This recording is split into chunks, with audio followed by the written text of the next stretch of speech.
Okay, I think I'm live now. Alrighty, let's see if this actually worked this time. All right, so I know this was completely unplanned, but hopefully folks can get the notification and drop in. I've just been meaning to do a stream for some time, and hopefully I'm visible and audible on your end. But I know this was unplanned, but hopefully people get the notification that I've hit a milestone and also have been meaning to do a live stream for some time. So I'll give it a little bit for people to make their way in. Also, notification really fast. See if this actually works. And again, apologies about trying to get these going. It was me trying to fiddle with YouTube for about 20 minutes to actually get a stream going. So hopefully the notification actually worked because for some reason I have the hardest time trying to get these things going, at least with the ones I've tried on this channel. So coming in, let me know that I'm actually visible and audible, and then we'll just have a nice informal chat about films and physical media and whatever else people want to ask about. Let's see. Oh, cool. We got some people coming in. Hey, Renan and Duncan and Metroplex. And as always, just let me know that I'm actually coming through okay. Let's see.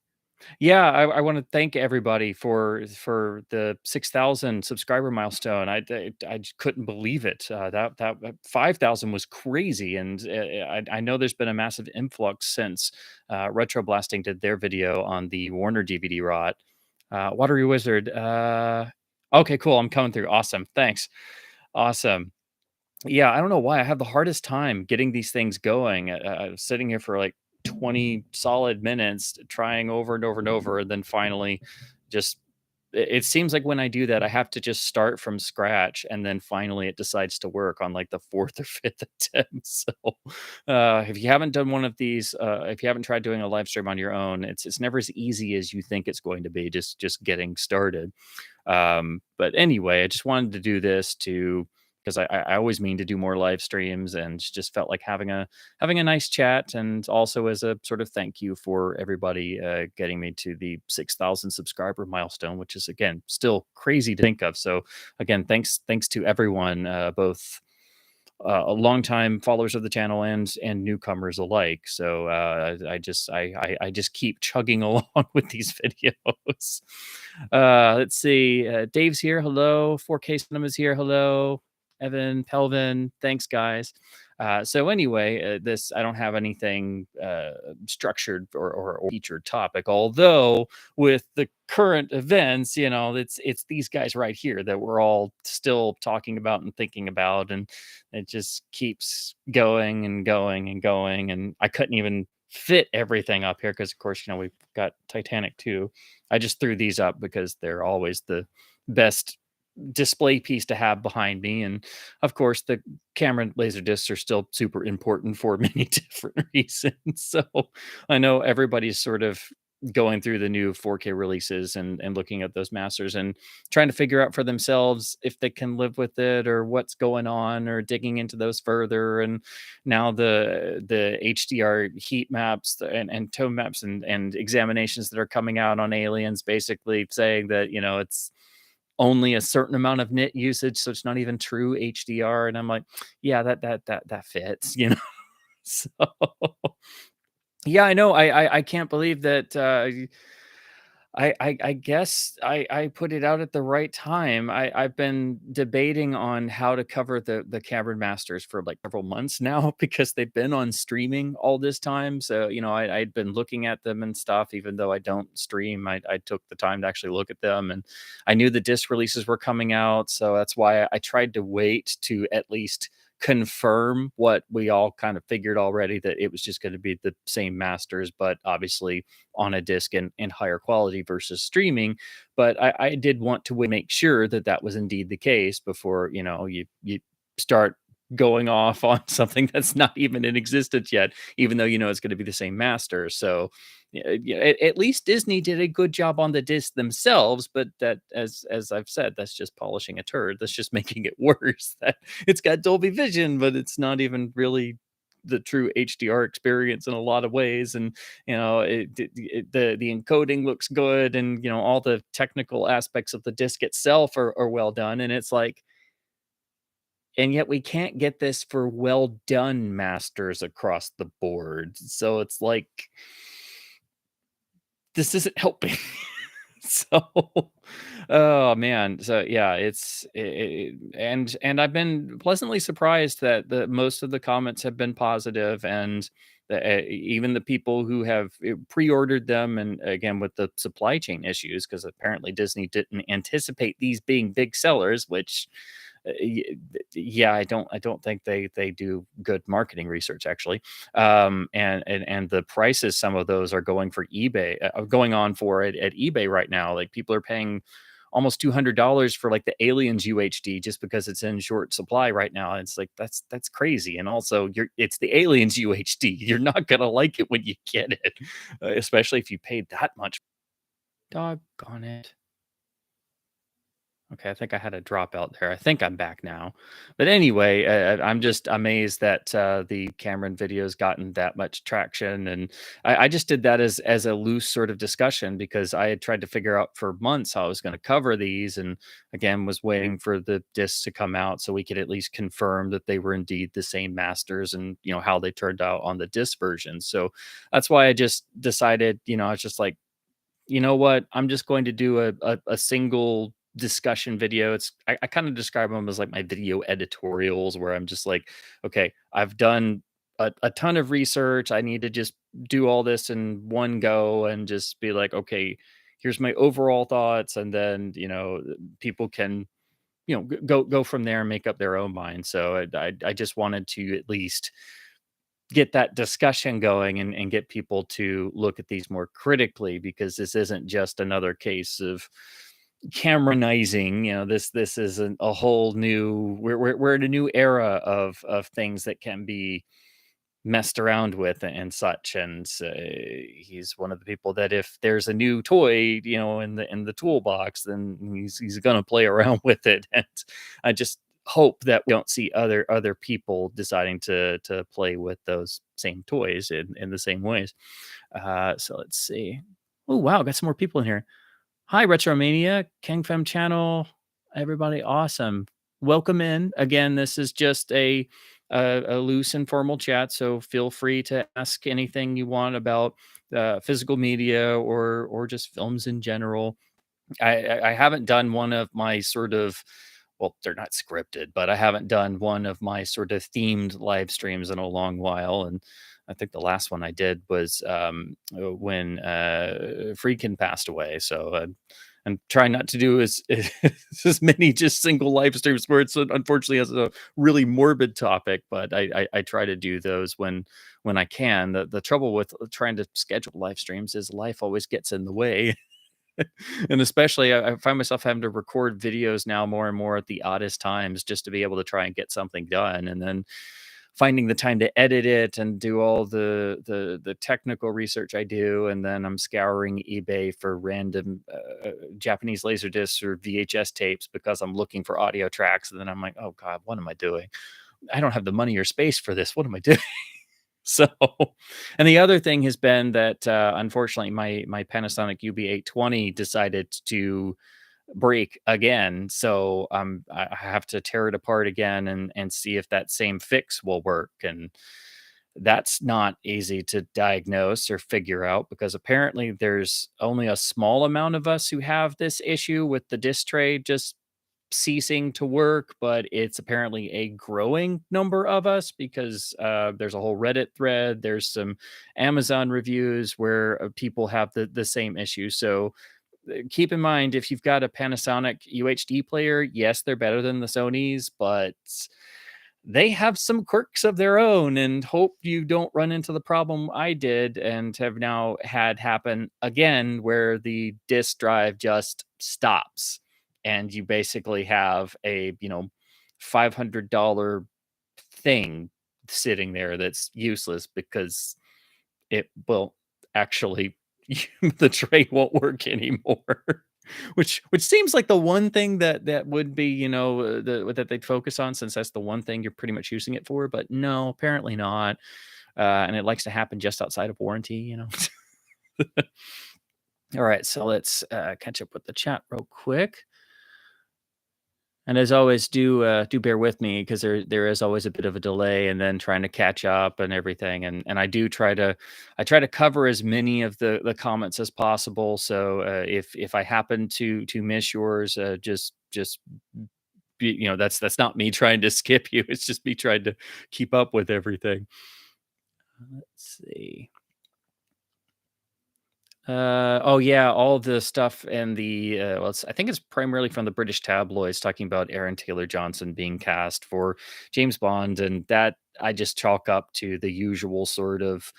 I mean, we're in the sort of point where it's going to be a couple years of stories like that, and I think that's already been debunked. It doesn't sound like anything that, that Eon would go for. Although, I mean, with the way Eon does things now, there's no telling. But they seem to still be full in Daniel Craig celebration mode, so I don't think we're going to seeing anything anytime soon. And it's very likely not going to be somebody who's a giant major name either, because they also have to sign somebody up for multiple films and get them a bit younger. There's different concerns. So it doesn't seem like it seems like the usual sort of thing that back in the day wouldn't have gotten picked up as much. But it seems now, whenever there's one of these sort of rumored things that gets published by like one of the British tabloids, then it gets picked up by all the internet services and reshared over and over. So yeah, I don't think that's a real thing. Let's see. Oh wow, Modesty Blaze, thank you. Great name too. I love the character. I've always meant to read more of the original stories, and the film is an experience. I need to review the Kino Blu-ray of that. Would be a good review to do, since I'm such a fanatic for the '60s spy craze era. Say, Retromania asks, "Do you have the Big Trouble in Little China laser disc? I'm a big fan of the film, and the LD is the only format I haven't seen it in." Actually, no, that's not. It's just a standard Fox disc for the widescreen version, and of course, there's the Pan and Scan one. But uh, those are actually very hard to come by. Because of Big Trouble in Little China, everybody buys it, and because it's got the poster art, it's one of those that people buy just to display too. So it's tough to find a copy, and it's tough to find a copy that's not marked up because it's Big Trouble. So unfortunately, it's one of those. From what I've seen, it's a pretty solid transfer, and Fox was doing good widescreen laserdisc, but they started pretty much Die Hard in '89 and 1990. So it would be an early '90s pressing and have the Dolby Stereo mix. So I'd like to get it at some point. I'm just trying to find a copy of the widescreen version that's not, $35 because it's Big Trouble. And it's like, well, no, this should be like $5 or $10 max. I was like, no, it's unfortunately you run into that. It's just like trying to find films on VHS now that there's been the VHS resurgence. And if it's a horror film, or it's, another Carpenter film or something, yeah, you're going to pay that markup, unfortunately. But it's a good solid Fox LD from what I've heard from others, like on Laserdisc Forever, when people post a now watching picture, and you can tell it's a good solid Fox disc from the time. And of course, it's going to have the Dolby Stereo version of the audio, and you're only getting modern 5.1 up mixes on the modern releases. And they did do that newer master that turned up for a while. That's got the different color timing.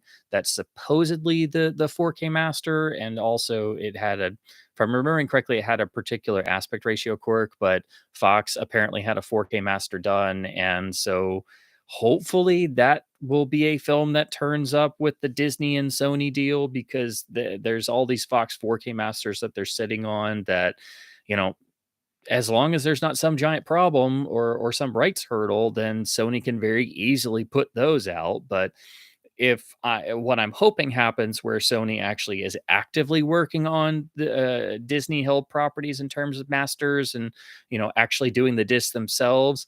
If it's Grover Crisp, because he's going to say when things aren't up to snuff, and it'd be really great if he was actually getting to call the shots on Fox films as well, and we could see the same level of quality we see on his supervised Sony 4K restorations and masters than as what we would on these Fox releases coming out of Disney. So I hope that's what happens, but it's probably more likely going to be something like Sony will just be distributing Disney discs and masters, like how Warner was handling Paramount's catalog for a while, and just putting out Paramount discs with a little Warner logo on the back of the case.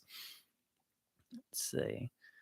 Water Wizard found your channel from the Disc Wrap video. Glad to see someone else who cares about films and the importance of physical media. Thanks.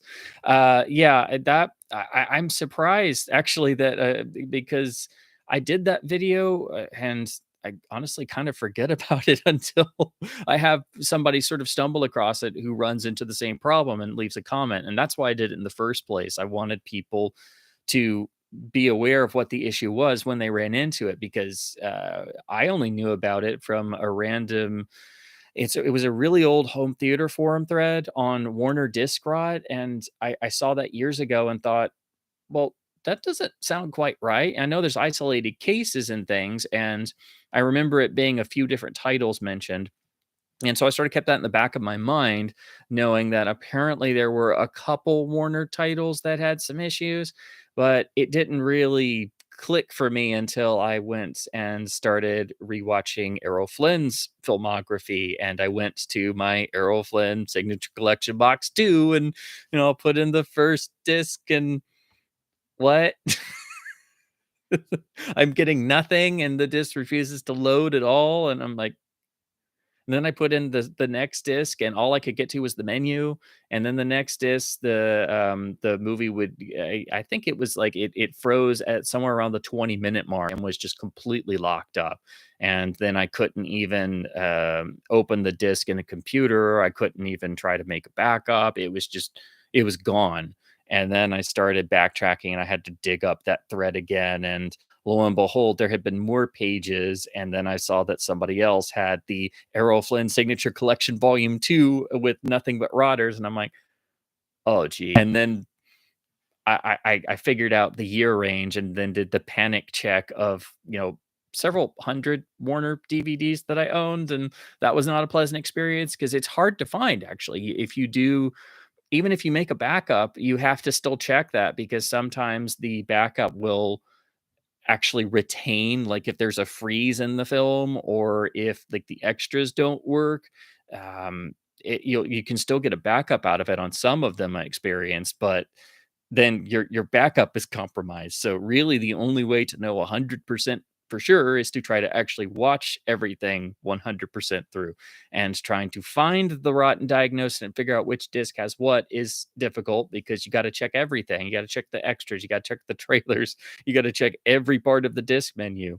And if you don't watch the film, you have to sit there and just fast forward through the whole thing just to make sure, because the rot manifests in different ways. And it's like, okay, there should be something official here, just some sort of acknowledgement. And so that's why I scoured around and compiled that list and just made a video. And then amazingly, Retro Blasting got directed to my video, and then made theirs and linked back to me. And then suddenly I had a bunch of new people, and I'm like, wow, welcome. Sorry, it has to be over such a downer of a topic. But I'm hoping that eventually, if more and more people keep emailing, because that's unfortunately all you can do, and the customer service department just got completely shuttered during COVID and then the Warner corporate shakeups and things. So I don't even know if there's anyone technically who works as Warner customer service. I think it's now like been shoved into other departments where people are wearing different hats. But all you can do is just keep emailing, and then hopefully you get a response. There have been some others who, like me, were finally able to get some in print Warner Archive MOD copies sent to them of some of the affected titles. But then you run into the problem of they can only give you a replacement of what they have in print. And if it's something that's out of print, they may no longer have the rights to it. And some of those, like the big one for me is the Tarzan Volume 2 set, where it's the only physical media release. And most of those films are exclusive to that box. They were not all reissued. So, there are some you really want to check and make backups of if they're still okay. But hopefully, if more of us keep writing in, the Warner will instigate some sort of acknowledgement and be able to provide people with replacements that they have available as MODs, which would at least be something. And I think that's what we should see moving forward. But again, with the continual crazy shakeups that keep going on at Warner, there's no telling. You have to wonder if they're even going to be able to keep the lights on sometimes. Let's see. Does streaming the camera and 4K master support more tinkering in the future? I don't know, because streaming is done. It's looked at differently. It's sort of like, I guess, when you stream the latest remastered version of a song or an album on Spotify or another music streaming service, it's calculated differently. It's not as concrete as having X number of disc sales, meaning you get such and such amounts. So I don't think it hurts to sample them that way. And also it's different than spending the whole 25 to $30 full retail price on the actual UHD. So that's why I suggest people take a glance at them on streaming first to get the idea of what these new masters are like and what this processing has been. But that way you can do that, especially if you already have or subscribe to the particular services that have these. So you've already got that. So it's not like you're jumping in on the UHDs and paying full retail price on those. Nobody really does what Cameron does except Lucas with his neon coloring and CGI additions. Yeah, that's why I did that gag in the Cameron video. I've wanted to use that conversation for so long. I just never knew what for. And the thing is, I obviously I don't dislike either of them. I still have respect for them in other areas, but it's this area where it's just like they continually, and Lucas especially, because he's so contradictory. He pays for film restorations with the Lucas Fund, and is starting his museum of narrative, and is quoted and has fought for film preservation for decades, but yet his own catalog is fair game, and he even has been quoted on how that's such a contradiction, but he does it because he does what he wants to with his stuff. And it's like, if they would just properly restore things and preserve that, and also allow that to be available, and then go and do whatever they want to do, and then give people the option. Again, the argument is always, well, look at what Ridley Scott did on Blade Runner. It took a long while to convince Warner as a studio to release multiple versions of Blade Runner, because they were very much pre-director's cut. It was just it was the international cut on most video releases, and then Warner took over, and then they were director's cut only. And then when the final cut came out, they would only reissue the final cut, and they pushed the final cut. And now we're back to that on UHD with just the final cut on UHD. And unfortunately, that disc is screwy because it's got a better transfer, but the encoding's not so great, and it's got a brand new Atmos remix with brand new effects and stuff, so it doesn't even have the final cut mix, which is better in every way because it was made by people who were Blade Runner fanatics and cared. And that one I still find baffling, that they decided to remix the final cut mix and make it worse. So I keep hoping Warner actually does a proper deluxe UHD of Blade Runner. Or, I mean, really what I hope for is that the Warner Archive gets to do the archival versions as their first UHD, because that would be amazing. That would be how those would be handled properly. Because if you can't tell, I want there to be quality control at the Warner Studio label because it doesn't exist, and every time I have to review a Warner title, I'm like, "Oh god, here we go." This is not going to end well, and at best, it's like okay, but that rarely happens. But I do hope that Blade Runner actually gets better treatment. But again, if Ridley Scott can allow for versions of Blade Runner that he doesn't even like to be out there.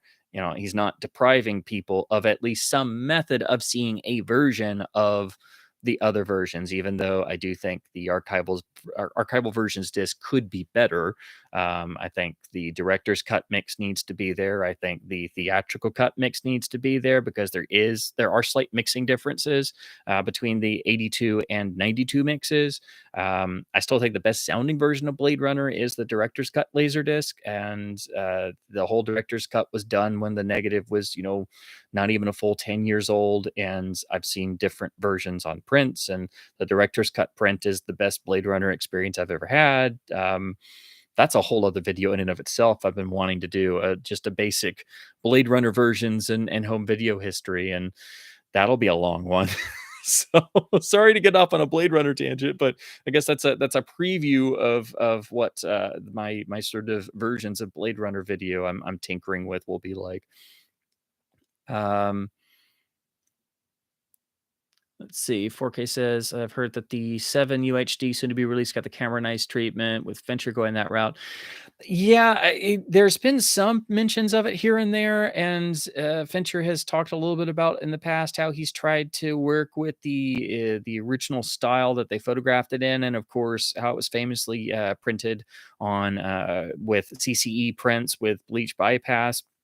Now that's a very difficult style to work with because it wasn't just Seven. There were a lot of other films after Seven that sort of followed suit or had different prints made or CCE prints made, but not all the prints were done that way. So Ronin is the one that I chiefly think of because it did have CCE prints, and some transfers like the Arrow did actually reference those with the original cinematographer. So you have to consider these things, and you have to put a lot of hard work in. And Seven's had a whole variety of different looks and transfers and approaches. And the interviews Fincher's given, where he's talked about how you grade films differently in HDR now, and how it differs from 35 millimeter film and making prints, and how you can do all this stuff now. It's like, well, this doesn't sound very for those of us who are more purist, who just want like the best, most archival version. It kind of makes you leery a little bit. And now that we've seen the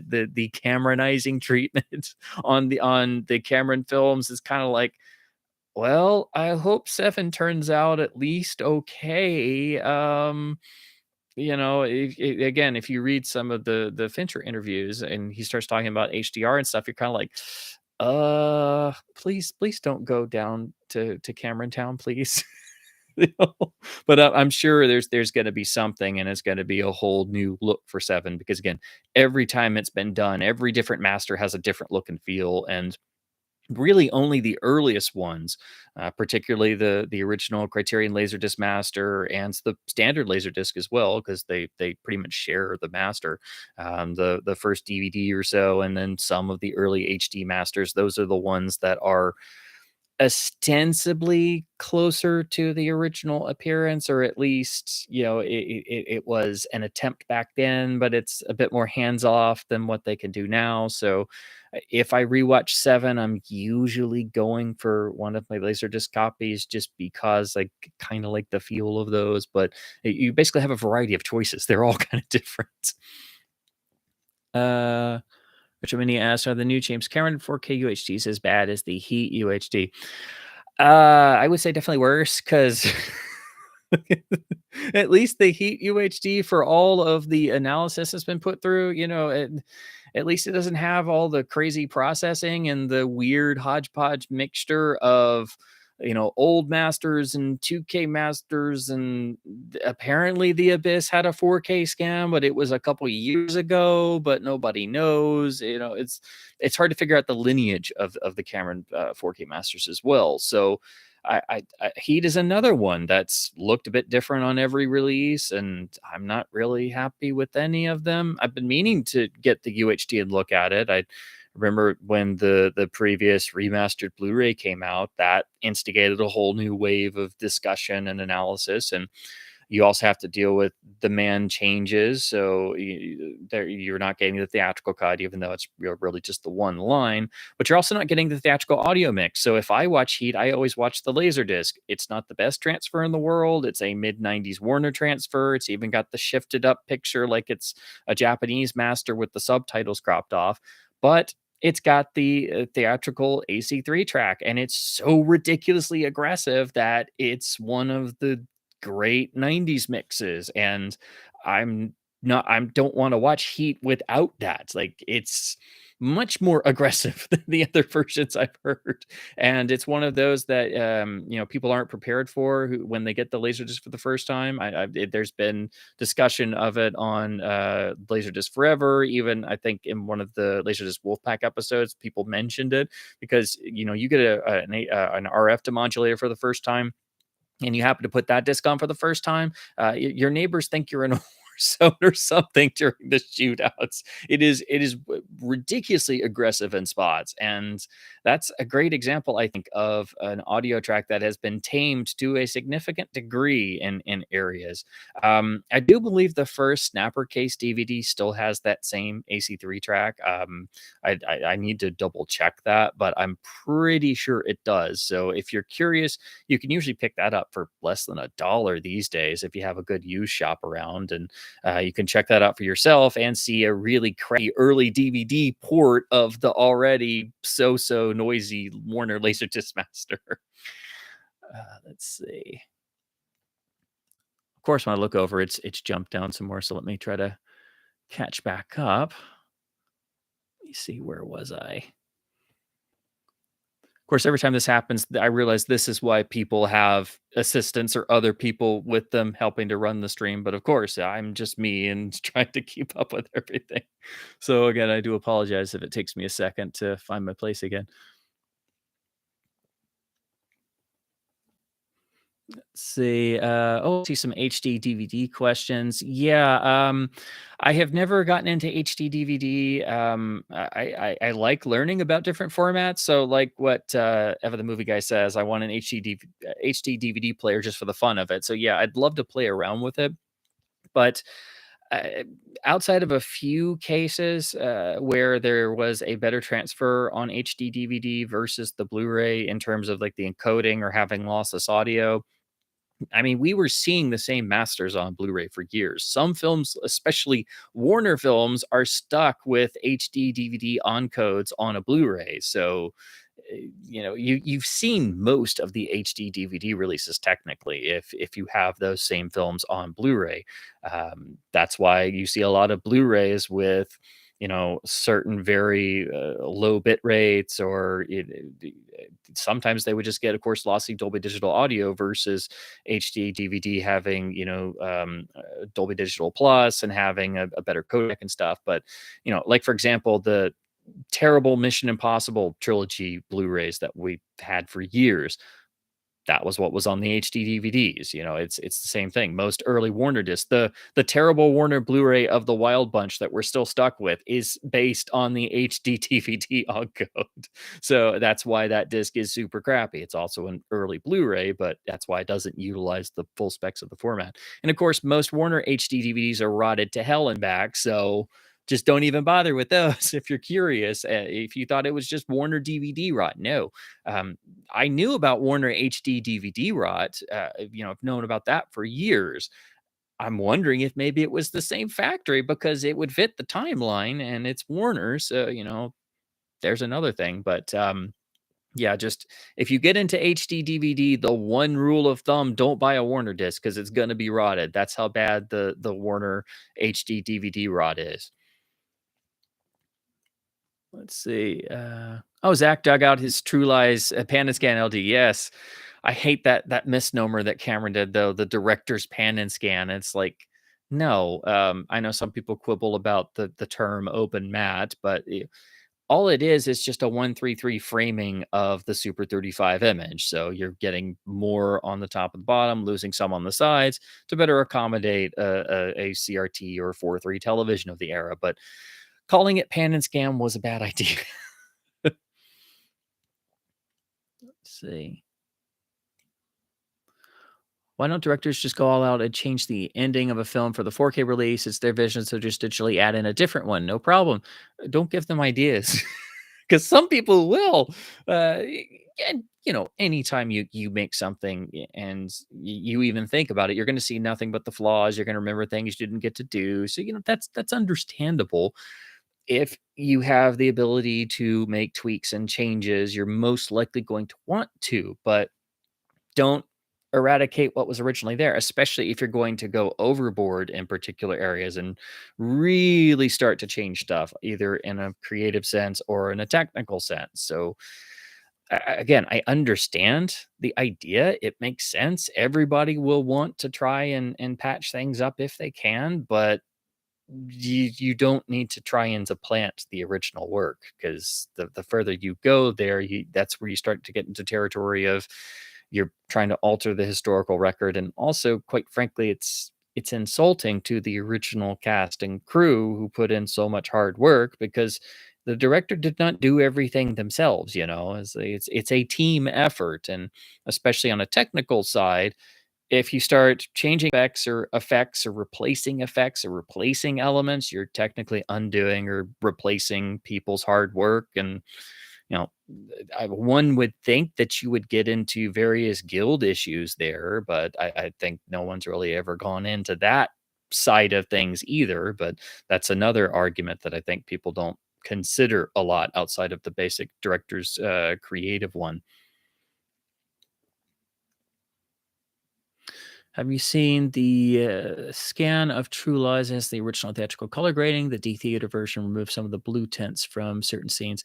Yeah, I know that there are some scans and things floating around for some of the Cameron films. I have seen some screen caps and different things, and of course, you can sometimes get to see film trailers and things. I've not gotten the experience of getting to see a print of the main Cameron titles projected in an art house. I would love to, but yeah, I think there's always going to be color variation, especially with compared to older masters. NTSC video frequently has a sort of red magenta push to it, which is why certain manufacturers late in the game or on their high end gear would have things to defeat or overcome that. Like, for example, my Sony HD CRT literally has that as an option, and I always leave that on because it's actually ridiculously good at taking care of that. Is basically a red push defeat mode for NTSC video. So when I watch a Laserdisc, I'm usually getting something a bit more accurate because Sony and some others started putting that stuff on their pro gear, but you're still going to have some variation. And every example of a print that I've seen usually has some sort of difference or variation. And then if it's a fan scan or something that was done, outside of a traditional professional environment or a studio or something, you then also have, it's a work in progress, or there can be variations there, and you have to think about what was the print source being used and where was it from and what stock was it on and when was it made. So there's all kinds of variations, but as long as you're within a certain baseline area, everything should be relatively close. But again, with video masters, you're going to hit certain format parameters and mastering choices and mastering choices made because of format quirks. But if you calibrate your system as best you can and know that it's still probably not going to be 100% exactly like an original release print, if you could find one, then that's pretty much how most things go.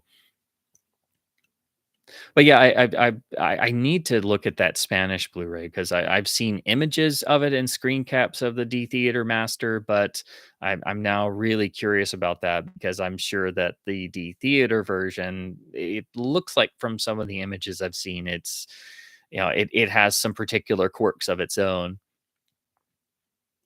Stay away from HD DVD unless you enjoy playing the lottery. Yeah, the rot lottery.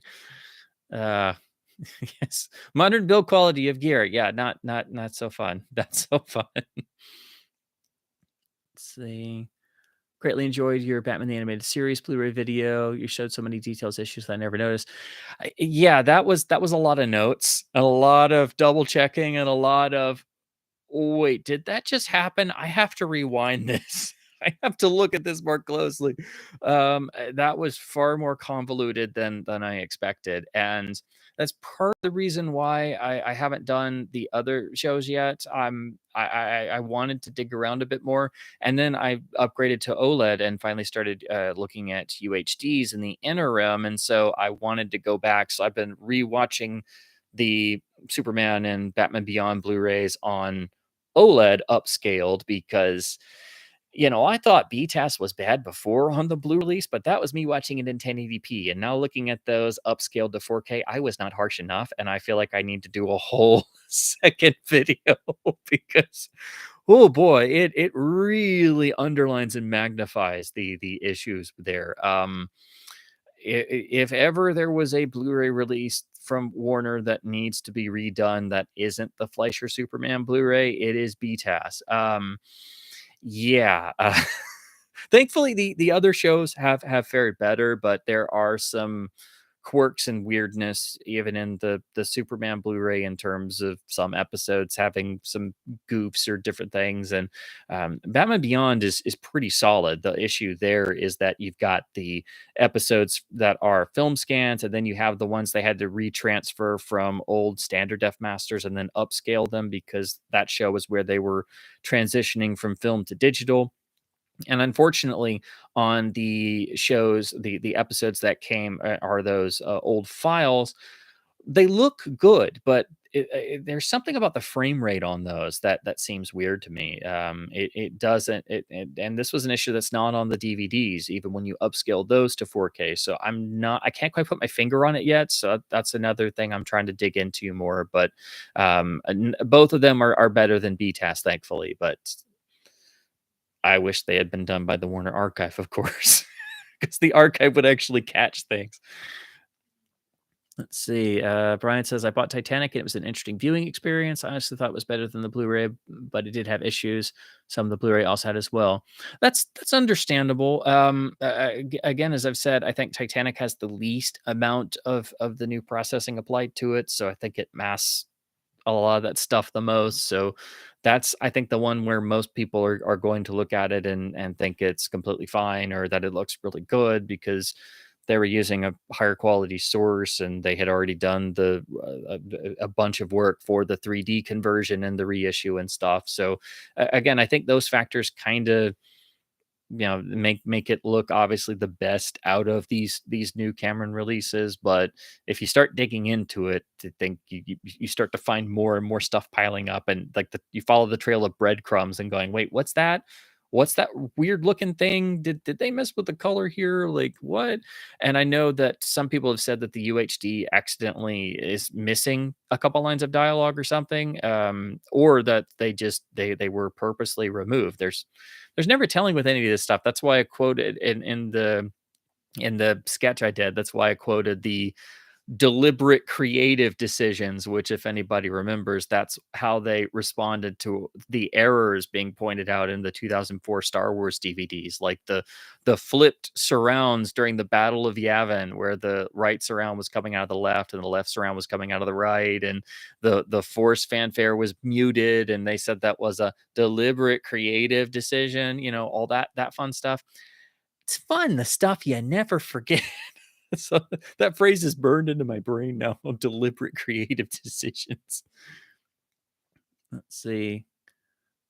Time to get the UB9000. Well, actually, no, because people have had the same tray problem. I thought the same thing, and I'm like, it's ridiculous. I would have to buy a significantly more expensive Panasonic player just because the tray is bad on this. But I dug around, and there are some users and reviews who have said that their tray went bad. So you can't even count on the 9000, apparently.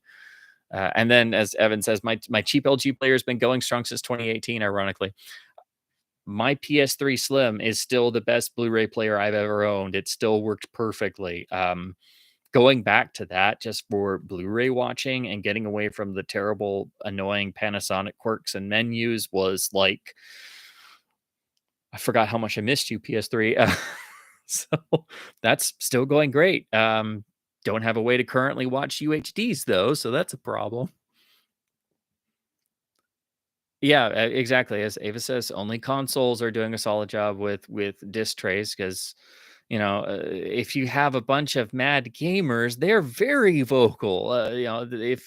If the for example, if these camera masters were a video game remaster, like say the new Battlefront Classic Collection that's screwed up that just came out that I was actually looking forward to, and now I'm just like, well, I guess that's not a good idea. But even people being hyper vocal about that, if these Cameron Masters were a video game remaster, oh, it'd be far bigger of a thing than the releases are. Let's see. Mark Central says, I've tried to avoid disk player problems by ripping my 4K disc to a 72 terabyte NAS server, then sticking the disc on a shelf. That's not a bad idea, but for UHDs, it's definitely going to take a lot of space. I even have trouble just doing Blu-ray screen caps. I usually have to rip the entire disc just to then scrub through and make screen caps. And if you're working on several Blu-ray reviews at once, or especially a series, like if I'm because I'm currently also trying to grab screen caps for the Superman review, that's multiple discs, and then you've got to have a bunch of a couple hundred extra gigs of hard drive space just to have while you're making your review and getting screen caps and stuff and examining the audio tracks. Keep hoping that Henry Cavill will be James Bond. That ship has definitely sailed, but he did get very close. It was he was number two, so he can always hang on to that and know that he almost got it. Let's see. It would take a lot it would take a lot to get me to see another Bond film because No Time to Die made me furious. Yeah, yeah, I'm definitely with you on there. Although for me, it was also a bit of a relief because it was over, and I walked out into the sunshine out of that theater. And as I've said, I felt as free as Chief Inspector Dreyfus when he thought that Clouseau was dead. Uh, I tried not to do the blinking eye, the twitching eye in the parking lot, but I definitely felt a bit of this coming on. I'm like, ah, he's gone. But I know I'm a super Bond an analyst obsessive who is not a fan of the modern films, and I know that's not the in thing today. But we do need to at least get something moving on Bond 26 Eon. It's already been a couple years now. The idea, the concept, strike while the iron is hot. Get on a release schedule again. There's a lot more competition. Even Mission Impossible didn't do so well at the box office last time around. Let's get something rolling here, guys. Let's see. I think Jude Law would have been a great Bond. He might be slightly too old now. Yeah. Um, in some definitely in some of the aspects, and I personally I wouldn't mind an older actor. Of course, my torch has always been for Jason Isaacs, still is. I think he's the one who's gotten away. He's been my choice since 2000 at least. And he has range and experience like nobody's business. So if I do the fan casting thing, he's always my choice, even though he's getting on up there in age. And I'm like, age be damned, let's take another leaf out of the John Gardner Bonds with the sort of aged Bond idea, and people who want to say that the films have never taken from the Gardner novels, well, they kind of have indirectly a lot. So you know, that it's definitely within the realm of possibility, but in reality, Eon's never going to do anything like that. They're always going to go for a younger actor who's just becoming a sort of known face that they can again sign up for a multi-picture deal and all that stuff. So it makes sense, but I think there's several actors who are obviously older, who could still do a great job. Let's see. What is your favorite Kubrick Laserdisc? Ooh, that's a good question. You know, I like different ones for different reasons, and of course, you then get, for most of them, you are getting the 1:3:3 ratios, which were done, of course, to match CRTs at the time, and that's helped fuel all the aspect ratio controversies and questions people have had, because it's very easy to get confused about technical specifications on Kubrick films very fast, and there is something to be said about how the image is preserved and how it looks in those older 4:3 versions, for example. So, um, I think Kubrick titles are definitely, some of the films that it's great to just hang on to a bunch of different releases, whether it's for the ratio or an audio track or artwork or particular extras. But in terms of Kubrick LDs overall, uh, mm, it's got to be a toss up between the Criterion 2001 and the Criterion Doctor Strangelove. And of course, you got to find the first pressing Doctor Strangelove CAV set with the text extras that Kubrick wanted removed, so that it's harder to find that first pressing. And what I love about the 2001 Criterion disc is that was, an earlier Criterion widescreen effort that could only transfer the 35 millimeter source, but it's a really great transfer for the time. And it was a direct copy of the 70 millimeter mix, but run through Dolby Surround. So it's kind of closer to, not a grindhouse experience, but there's something visceral about watching that old transfer, and that was the version I watched for years when I was, just getting out of college, and I had no money, and wanted to get more into home theater, and this was long before the UHD, and all we had was the screwy HD master, and I did have the DVD, and then I did get the Blu-ray, but I would always go back to the Criterion Laserdisc because there was just something that I felt more connected to. And of course, I was flipping discs because it was full CAV for the box. And the later MGM box is better quality, and then eventually there's the AC3 reissue, which does have the 70 millimeter mix in 5.1. But I just have the most nostalgia for the Criterion 2001 box. What do you think of the Looney Tunes Collector's Choice Blu-rays? Well, I'm glad that Warner Archive's been able to keep going with animation. I just wish that they were getting to do all the Looney Tunes stuff on their own, and because you got to deal with the Looney Tunes masters that showed up on HBO Max, the redone titles, and also some of these are turning up as extras on some Warner Archive releases. So, and it's hit or miss on the quality of these, because some of the Looney Tunes shorts look amazing. And then others have, not so good encoding, or the crappy frozen grain, or over scrubbed audio, or, both picture and sound problems. And then you've got some that have crazy amounts of DNR. And it's like, why? It's like 10 different teams are working on these, and everyone is different. So, I wish the Warner Archive would get to just do it themselves, and it's the same thing with the Hanna-Barbera releases. The ones the archive does are perfect. They're as good as those scans are. It is exactly as it is, and they try to correct any errors or quirks if they can and encode them perfectly.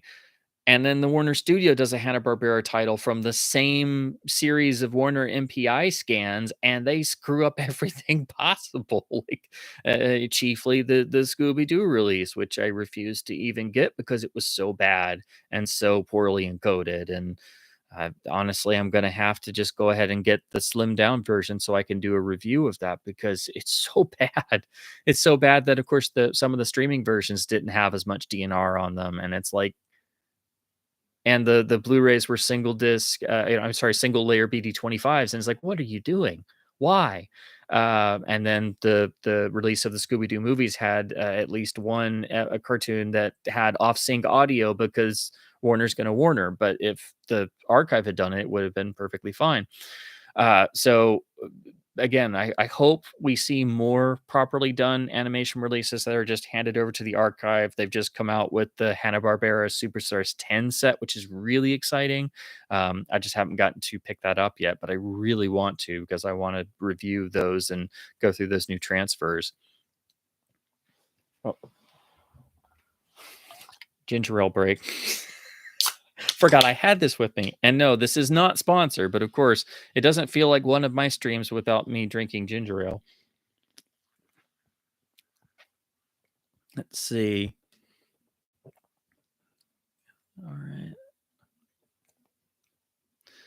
As someone who absolutely loves classic Hollywood cinema, are you into any classic Japanese filmmakers such as Kurosawa? Oh, of course. I don't have as many Kurosawa releases as I would like to, because I've kind of been waiting because Toho has been doing 4K masters, and I assume there will be a big Criterion box or something. And I've kind of been holding off because I know as soon as I buy a bunch of the Criterion Blu-rays that I've been kind of holding off on. As soon as I do, there's going to be the announcement: the Kurosawa UHD Criterion box set will arrive in 3 months. $300 or something, and it'll be like as soon as I bought all the Blu-rays I've been putting off, that's when that'll come out. And then also, like a lot of films, unfortunately, even the Kurosawa films, you have to start trying to look for better audio sources and look at the different transfers, because the foreign releases can vary wildly. They vary compared to the US releases. So I've kind of been holding off a little bit because I want to see what happens with any new 4K masters or potential UHD releases. But I still have a variety of the older Criterion editions, and I've been trying to get all the Kurosawa Laserdisc releases, particularly the Criterion CAV releases and the handful they did with digital sound for some of the earlier ones.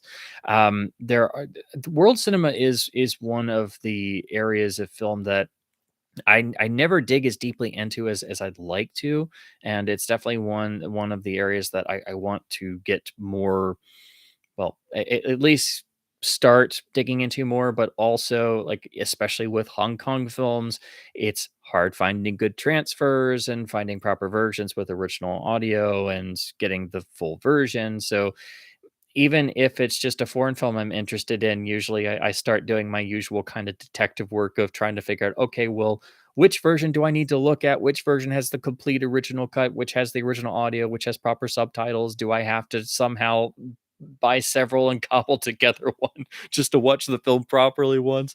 Um, but yeah, I mean, basically, it's the sort of greatest hits, I guess, of what you would see in international cinema classes when they get to Japanese cinema. So you have Kurosawa and Ozu and um, just the usual sort. I've never dug in much to the Godzilla films outside of the original, so that's another series that I've always meant to dig into more. I've never been super big on just 50s monster films and that type of genre in general. So when I was growing up, I thought, that's what all Godzilla films were. But as I've gotten older, I've realized, oh, well, no, there's actually quite a lot of variation. And then you see the original film in its original Japanese version, and it's a totally different experience. And you're like, oh, well, I wish I had known this growing up, because I would have started these a long time ago. Let's see. The 7.1 tracks on Star Trek stink. The Laserdisc audio is way better. Yes. Oh gosh, I hated those Blu-rays for the Star Trek TOS films especially, but the TNG films that kind of had some of the same problems. And if I watch the Trek films, it's I just watch the Laserdisc because they were well made. They look great for LDs. They sound really good. I think the motion picture one, the letterbox transfer they did, is a really great Laserdisc, and that's still the best sounding motion picture release I know of. That thing sounds fantastic, and it's just matrix surround. It's not even discrete. But I would like to do a review of the UHDs. I just know that unfortunately there's some Paramount tomfoolery there, especially in the FX, which kind of sounds like what happened to the indie UHDs, unfortunately. Joe asked about the Bad Lieutenant Kino UHD release yeah, I don't think it's been confirmed that, but I'm pretty sure it's not going to have signifying wrapper. That's still stuck in a rights thing. It would be amazing if it did, and I think it needs to be stated officially that it either does or doesn't. But you would think by now they could work something out, but I do think it definitely needs to be there. At least you can get the Laserdisc and you have the original audio with that song there. Um, In fact, because I looked into that years ago, back when I first saw the film, that's why that song gets stuck in my head all the time because I looked into, oh, well, what's this song I need to find? And oh, okay, it's got the Kashmir riff. And, and then when you finally see one of the old video versions, because it was on there, it's not supposed to be on all the Laserdiscs, but I just bought one in a store. It wasn't specially marked. It didn't have the special catalog number. And it's the original audio, so apparently most, if not all, the Laserdisc versions do have it. And interestingly, that is a 133 transfer, and I really like that film shown that way. So I've just been watching the LD for years, even though I have the Blu-ray, because you get the original audio, and there's something about seeing that film in an even sort of more basic transfer. It kind of adds to the grittiness, and again, just watching it in 133 works really well. I started collecting VHS in 2015, and it's changed so much since then. Glad I got the bulk of my collection when it was still a worthless format. Yep, that's the way to go. I'm that way with Laserdisc. It hasn't gotten as crazy as VHS, but it's still much more expensive now than it was when I was getting into the format when I was in film school and just wanting to play around with the format I never really got to mess with before. Mike's here. Hello, Mike. Uh,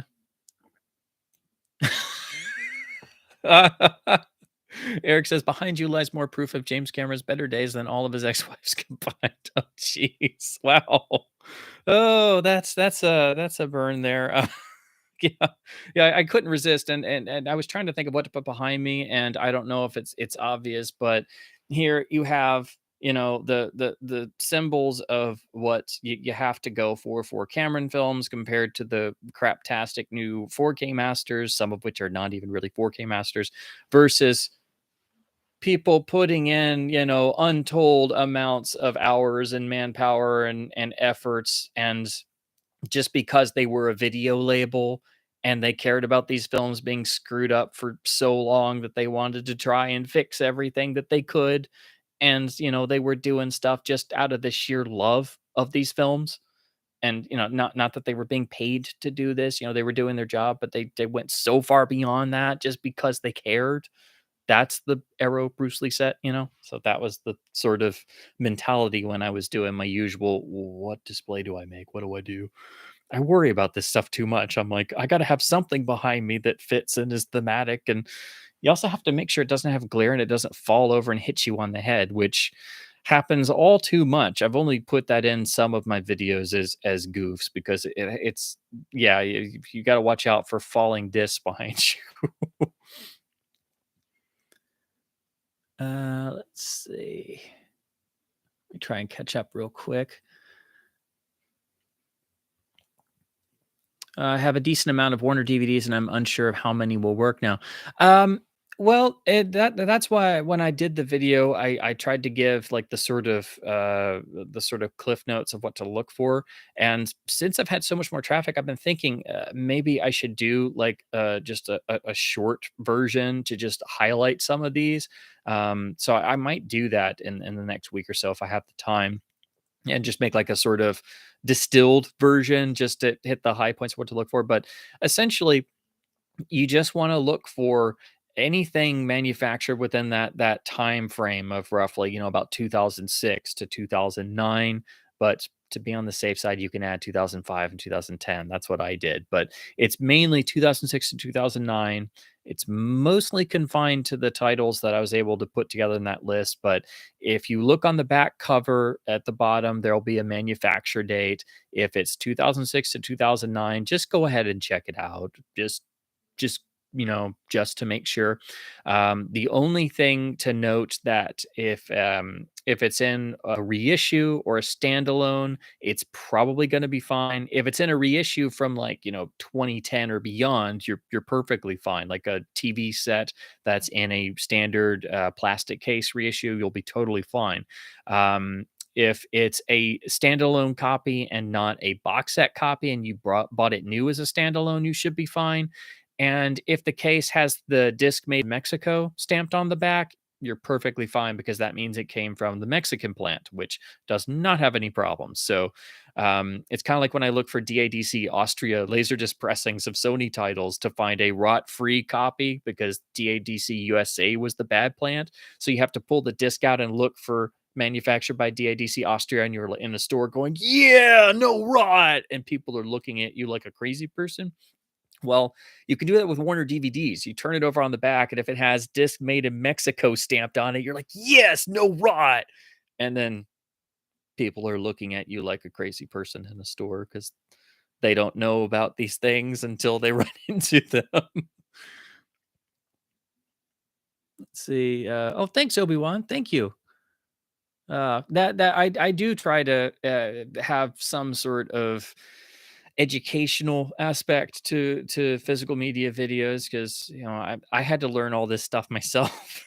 We all do. So anytime I can do a video or mention something or cover a particular aspect, and especially talking about past releases and different things, I try to do that if I can, just to have something out there, so in case somebody is searching for that. So again, that's the whole reason why I talked about the Warner DVD rot issue in the first place, because I knew there were going to be more people who had this same problem. And pretty much every comment I get on that video is from somebody who ran into that problem with a particular disc and was just trying to figure out what happened and stumbled across my video and was like, "I didn't know this was a thing," and I'm like, welcome to the club. We've all had this happen. Let's see. When our archive DVDs have problems from the very beginning, they replace a lot of the ones I purchased. Yeah, the irony is we all worried about MOD discs being DVD-Rs, and we worried about the Warner Archive MOD line, and because they weren't pressed discs, but I've not yet had a problem with a Warner Archive title from manufacturing, and I now have Warner Archive titles of with perfect quality, no issues whatsoever for the rotted press disc that I have. So that's the irony, that we're gonna have to save a lot of films on DVD with burned DVD-R copies that are actually holding up properly where the press discs aren't. Let's see. Well, one guy has issues with his Raging Bull UHD. The disc is corrupted as hell. Oh, that's interesting. I haven't seen any tech issues with like Criterion UHDs on that end. I've seen packaging and manufacturing things. Like I'll find floater discs all the time, and that's the last thing you want on a UHD, because if it's got a single scratch on it, it's going to usually go nuts in a UHD player as opposed to a Blu-ray being scratch resistant. Or I've had a Criterion, like my Double Indemnity UHD had a totally water damaged booklet, and that was just like, what? So they're whoever's doing the actual packaging, like the manufacturer for the actual packaging and the disc and the actual case and stuff, that's really taken a nosedive, I've noticed. So if you buy a couple new Criterion releases, chances are one of them is going to have a dinged up booklet, or it's going to have a floater disc, or most of them are going to have a floater disc. The weirdest one was when I got His Girl Friday, because it's a 2-disc set. It was 2 discs inside of a single disc, Skinovo case, and I'm like, well, how'd you do that? Like, so there were 2 discs just literally floating around, and I opened it, and I'm like, what? Um, so then I had to actually message Criterion, because I was like, well, I want to actually get a Criterion case because I kind of paid for it. And I emailed them, and I finally got back a response, and they were just as confused as I was. And at first it was like, I think they thought I was making it up or something. And I sent them a picture, and I'm like, I've still got the shrink wrap on it, but look at this. Like, this is a new one on me. So they did nicely send me a replacement case, but that's the weirdest manufacturing issue I've had with modern day Criterion. And I've got to do a review of the Raging Bull release. I just have to get my UHD player working again, because I did look at it already, and you know, picture transfer seems great, but unfortunately there are some pretty gigantic audio problems that are not good, and ironically are not on the Criterion Laserdisc release. Would you believe that? So yeah, I can tell you that the Criterion Laserdisc is the best audio by far. So you got to have that too. Let's see. I don't have the time to check every disc coming back a couple years later, realizing its junk is terrible. Yes, that's why I call it the Warner DVD panic check, because as soon as you find one, you're like, what? So I literally just pulled everything off the shelves and I had stacks and I was using a bunch of different programs to try and scan through. Thankfully, there are some programs that have a preview and it will, scan through the disc with a little preview menu. That's why I kept DVD Shrink. I don't know if anybody ever used that years and years ago for trying to get audio tracks or make stuff for videos or things. But because it's got the little preview window and it scrubs through the disc really quick, I've always kept that for if I get a really scratched disc or something that I want to check or something. So I was using that and I was just fast forwarding through discs and just checking disc after disc after disc. And then if it was suspicious, I was like, can I get a backup done? And it would get like, 20% in and stop and totally lock up. And I'm like, yep, it's dead. Can't even get to 20% on trying to make a backup. So yeah, it's a panic check, but unfortunately you do have to do it just to, make sure you're okay. But again, at least we do have some sort of telltale signs and we know the sort of time frame because, 2004, 2005 Warner DVDs, no problem, as far as I'm aware. So, every other disc that I have is issue free and it's at least confined to that 1 year. But unfortunately, sorry, that one space of time. But unfortunately, that's still a lot of titles. Let's see. Okay, so Vid54 had to send back some Warner Archive DVDs that were mono and they're supposed to be stereo. Yeah, and they do seem to be pretty good about that. I think that was they had some issues kind of especially towards the earlier days of when they started doing MODs, and I know they were fixing those where possible, and they've done some remastered editions of certain titles. So they do seem to be pretty good about that stuff. I don't think it happens so much anymore. I hope they do fix the ghost ship and give us the moth back on the Blu-ray that they said they were going to do. I hope that happens at some point.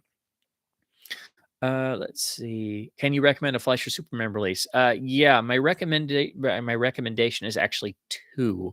I always recommend the Bosco Video DVD, which is direct print scans. It's the best of the older transfers, and it always pops up at times. And I think right now it's kind of back in out of print land, and you'll usually see it listed for a lot, but it always comes back on eBay for a couple bucks, and sometimes it's being sold new on Amazon. So it's like sometimes people find stock of them, but that's always my number one recommendation because that way you don't have any of the audio errors.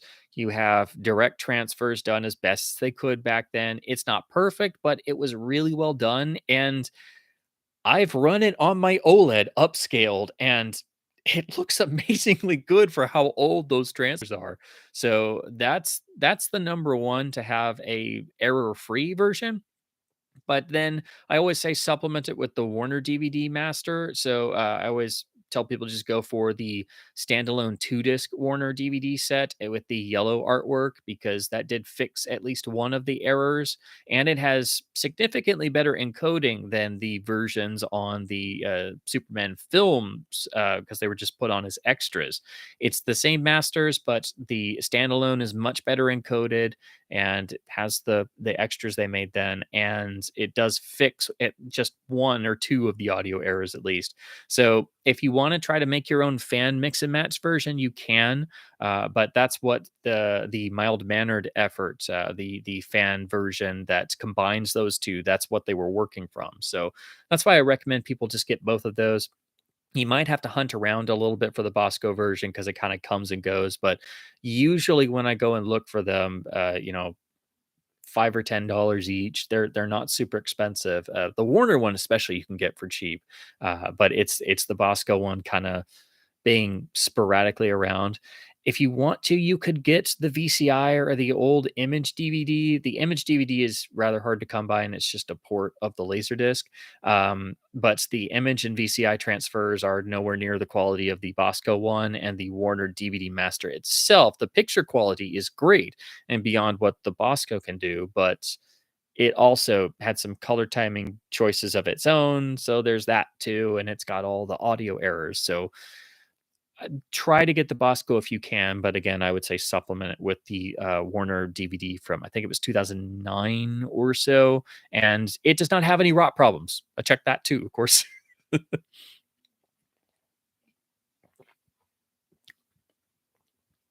Let's see. Had the old DVD set of the Nancy Drew films, and it got disc rot. Yeah, I've got that same set. Mine is clear, but I did check that, and it is on the list I compiled because it is definitely one of the ones that can rot. So at least it does have the Warner Archive release.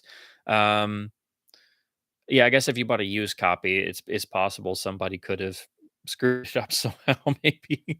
Um, I haven't had an issue with a Warner Archive disc, I have to say. Even used ones I've bought have been perfectly fine, but I'm the type of person, if I buy something in a store, I'm checking the disc surface and I'm like, if there's too much, I'm like, no, that's too much of a risk. No. And then of course, if it looks like a cat toy, then you're like, no, okay, no, not I don't even care that it's $2. It's not gonna work properly. Let's see.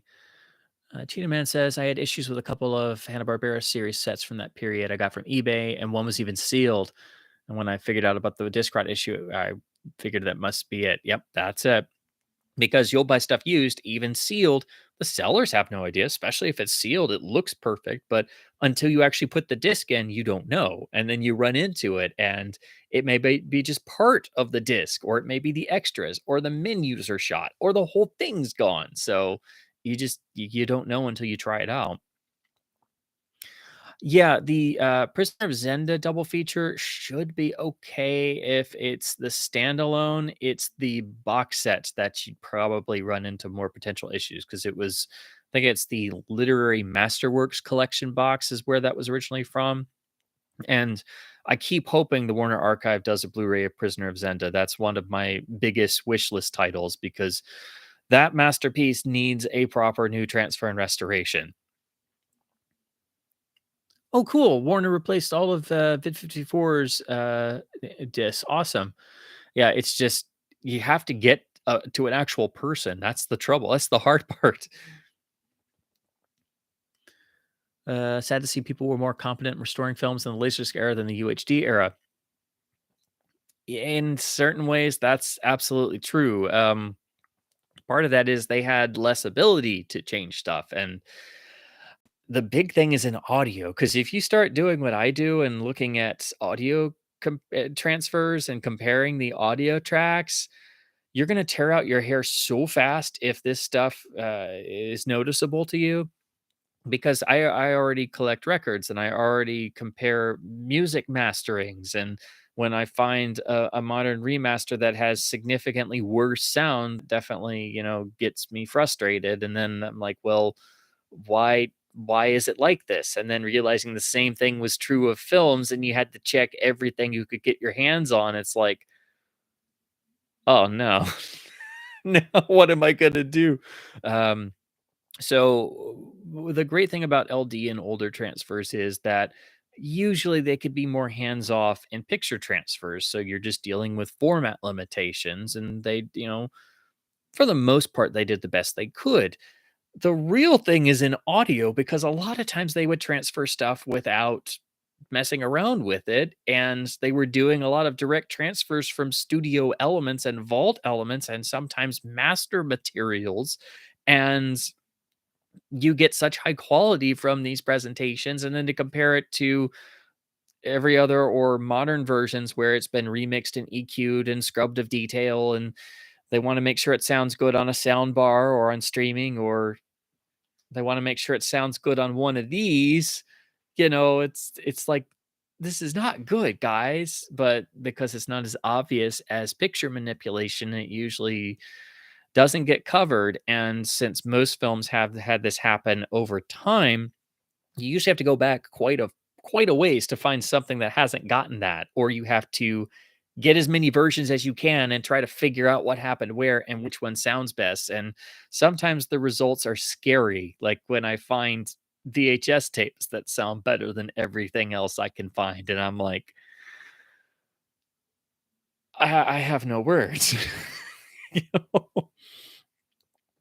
Let's see. Yeah, yeah, definitely fan versions of trying to restore films themselves, and fans having to teach themselves archival preservation techniques, and even me doing essentially my own version of archival research and searching for elements simply because rights holders and people in charge can't be bothered to get things right or don't want to is yeah, that's not good. I went to film school and I considered myself, I didn't really learn anything in film school. I still consider myself self-taught. I consider this more of my film school than anything, of just trying to figure out why this stuff happens, and then trying to track down stuff and figure out formats and transfers. And I learned more about obscure technology and film formats and sound formats, and you have to teach yourself this stuff. It's crazy, but if you start going down this rabbit hole, it's a never ending one, unfortunately. Let's see. Oh, Timothy says, please do another TCM Film Festival video this year. Yeah, I do need to do that. That's a good idea, because that has been the real sort of launching point for many new 4K masters, restorations, and things that we of course see turn up on UHD. But I like doing those to I always scour through those to look for any prints that are in existence, to know what's out there, to also know that maybe someday, like, my local art house might be able to get such and such print because it's a Warner held print and they can get Warner prints. So maybe someday this pre-code gem we could, get to see at an art house theater or something. So I like trying to keep a running tally of what prints are floating around. Yeah, fix Paramount before Warner. Yeah. Oh, yeah. I have problems with Warner, but Paramount is paramount among studios with problems. Oh, geez. Every Paramount master that gets announced, I'm just like, oh no, please don't screw it up royally. And I am to say I'm leery about Once Upon a Time in the West and the 4K master coming out on the upcoming UHD is it doesn't even begin to describe the degree of how leery I am. I already know they're not going to fix the audio error that's been at the ending of the film since it was rated in about 1985. So that's never been fixed. Some people have seen a version on streaming with different color timing, and that doesn't bode well. There's no mention of any of the additional footage from the Italian cut. That's, it's not significantly longer, but it adds up. There's a lot of little bits that are only in the Italian cut of the film. There's the different edits of the film. There's no mention of it going to having any new supplements.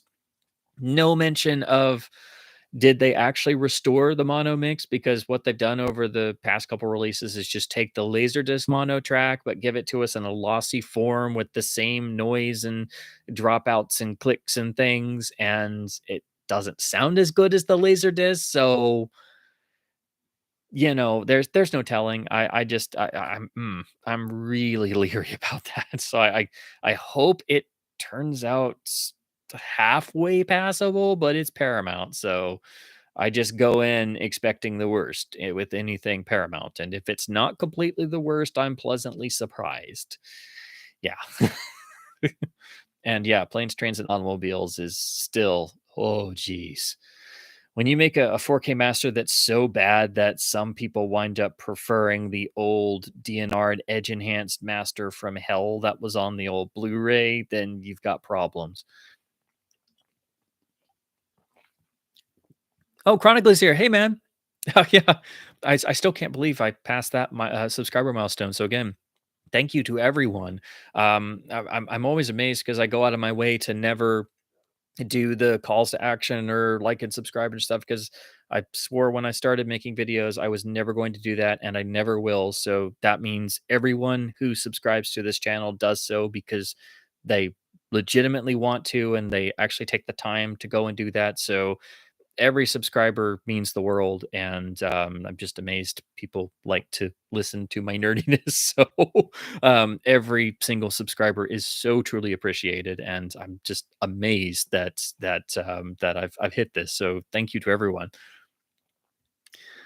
Yeah, Scorsese's always been, one of the big names in film restoration. The trouble is, I think they use him more as that name a lot, because there's even issues in some stuff handled by the Film Foundation.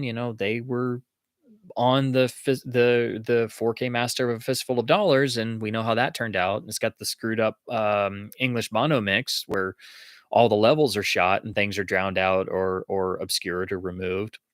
And of course, I got the Rich Rivada color timing from hell that was only partially addressed on the Kino release.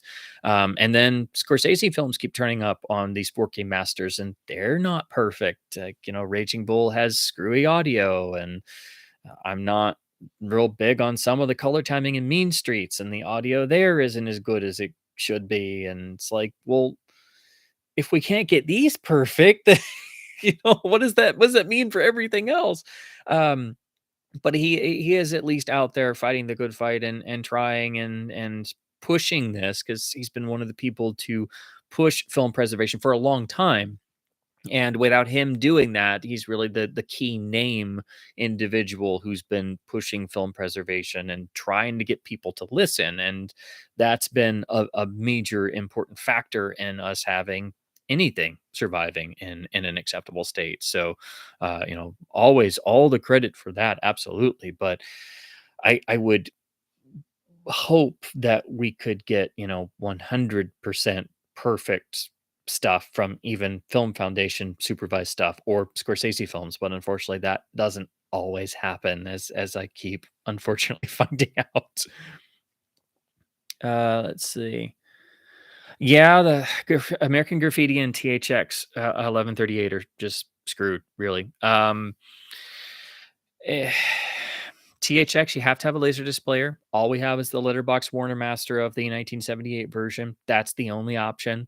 Um, and it's an old Warner Master, so it's not that great. And it's even got a few defects in it. And there's a particular I don't know if it looks more like damage the more you look at it, but there's like a big thing in the side of the frame for like an entire reel or reel and a half of that master. I don't know if it was dirt or a scratch or a tear or something. So, when that's your only option, you get used to that. And Graffiti, you can look at the Laserdisc releases and pre-signature collection to get the unaltered opening shot, but it's still not the mono mix. It's a version of the stereo remix from '78. And it's also technically not the theatrical cut. It has the scenes put back in, and it doesn't have the original text. So you have to get a print and scan it yourself, which is crazy.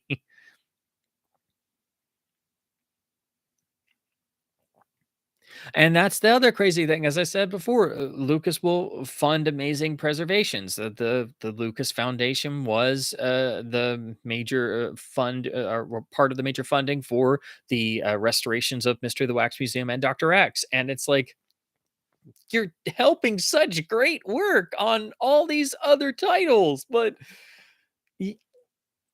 why can't you do that on your own stuff? You think you would care about preserving your own stuff, whether you wanted to change it or not. So, it's like, can we just get on the same page here?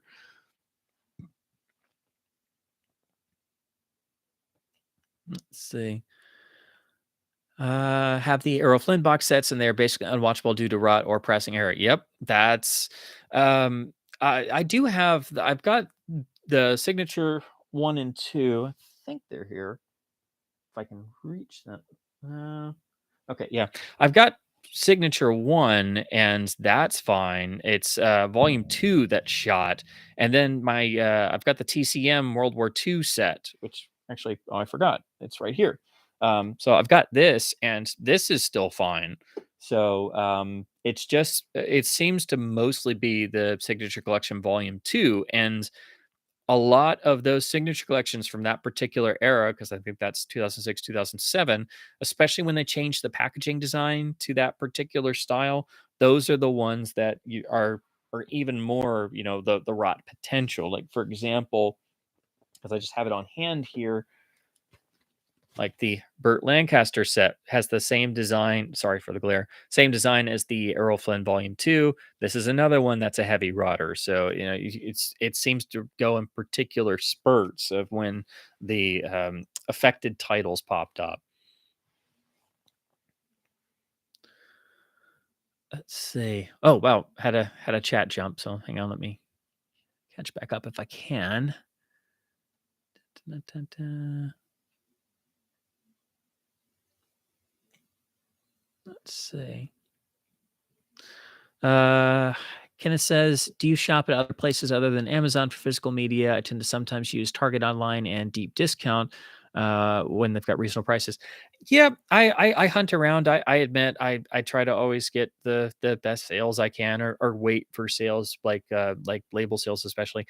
I also do buy a lot of used physical media. I love going out and going on the physical media hunt, but I do always make sure to there are titles I focus on, and I do have my own sort of price ranges. So I never try to overspend, but I also check condition of everything. So I don't pick up discs that have a lot of wear and things. But thankfully, I do have a couple of really great local stores in my area that do have a decent amount of physical media, and every once in a while it's like they get some batches of classic titles in, I guess, when people trade in their collections and stuff. But for the most part, it's you know uh, sometimes I do deep discount, but their shipping's usually super slow.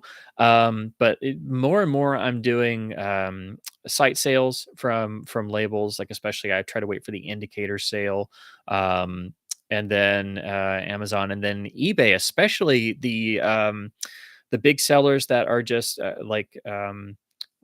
all the big sellers that are selling new releases on Blu-ray and UHD, like the various accounts that will also run sales like buy three get 20% off and things. So sometimes I find some UHDs I'm wanting to get are actually cheaper from these sellers that have an eBay storefront. So there's that avenue as well, and I've had great experiences with those. So I would say the only other places I really like to check out, Orbit DVD is fantastic. I've had the best experiences with them. They're of course a small business, but they have really great prices, sales all the time, and they sell import discs as well, and really fast shipping too.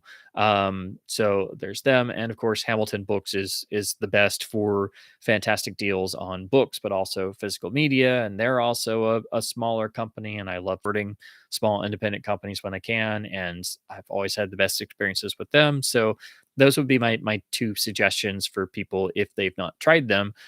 Try Orbit DVD and Hamilton Book. Let's see. What Blu-ray player do you use? I'm curious since I finally have money and stopped using my Xbox Series X. Well, I would have recommended, if you're looking for a UHD player, I would have recommended the Panasonic UB820, but mine is dead again, so I can't recommend that. Even though the Sony, which is the only other choice, really has more issues and quirks of its own. But if you're just talking about Blu-ray players, um, I'm using my PS3 Slim still. That's my most reliable Blu-ray player. It's the best one I've ever had, amazingly. But for UHD, the Panasonic is really your only option out of what's available now, and I hate having to recommend it now that I run into this disc tray issue, and I don't want to have to buy a whole other player, but trying to get it repaired is basically the cost of another player, and I thought I had it fixed, but then it stopped again. So I just need to tear the whole thing apart and try that fix again, and see if it lasts any longer. Let's see. CPAC says, I have a kind of large Hardy Boys collection. Awesome. And have some spare version copies you may be missing. Wow. Yeah, that'd be fantastic. Just shoot me an email to the channel email if you're looking to part out stuff.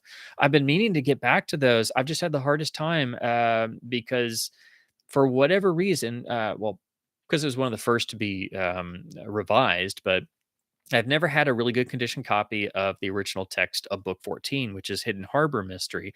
It's also probably the most notable for the original text having elements that were revised for particular reasons. So it's no surprise to fans that that's the one that was, revised very quickly.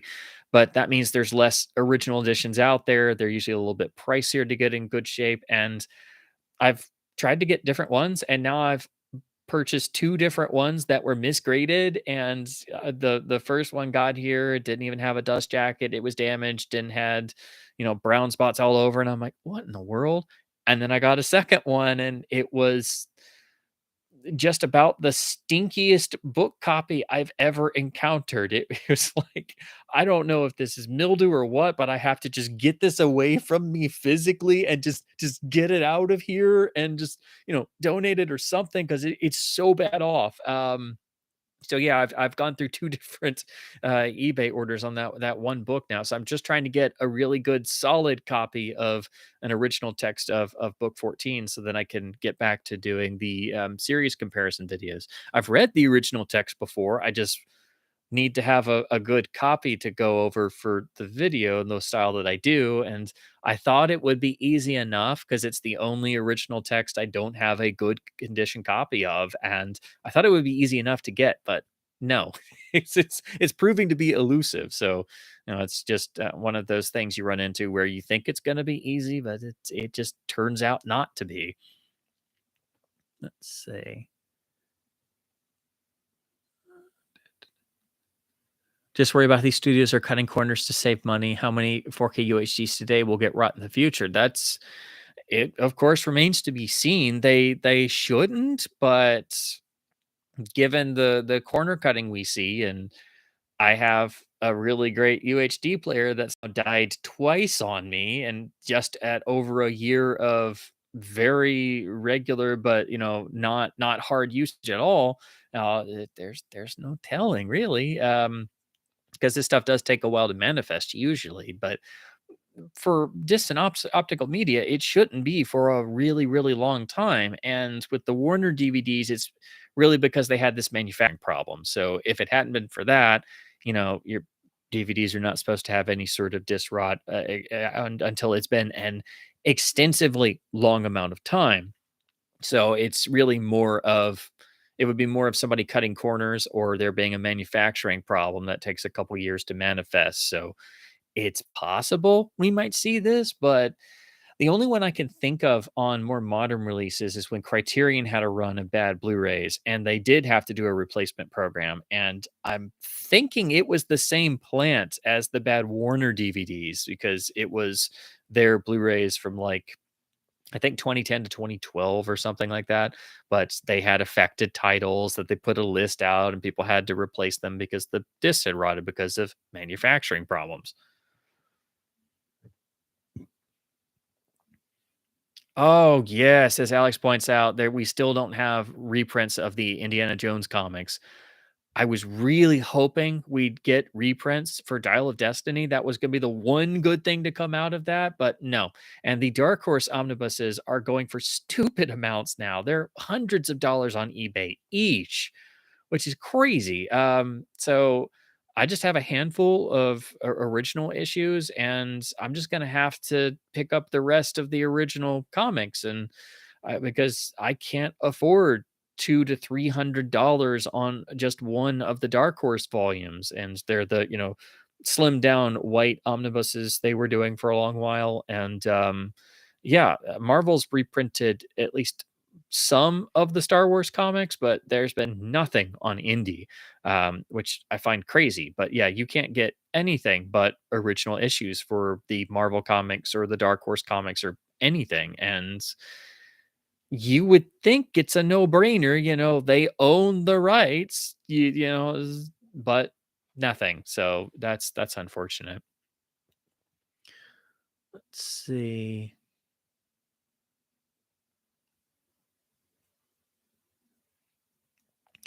Kind of says, do you think the 4K UHD releases of the Superman films, despite their issues, fix the colors on Superman's costumes? They look better than the Blu-rays, which had lots of teal issues. Yeah, they do address that, which is good because the issue on the Blu-rays was it was the newer masters that had that particular color problem, and that's been a Warner thing on and off for a long time. But if you go back to the Blu-rays and you look at, say, the Donner cut of 2 or the extended version of 1, those are older masters, so they don't have those problems. But all the other presentations were newer masters, and they had that particular color quirk, and that tealization, if you will, popped up most on Superman's costume. And there's supposed to be a little color variation because of all of the effects work and effect shots and the flying shots, which is inherent to the production, but not like that.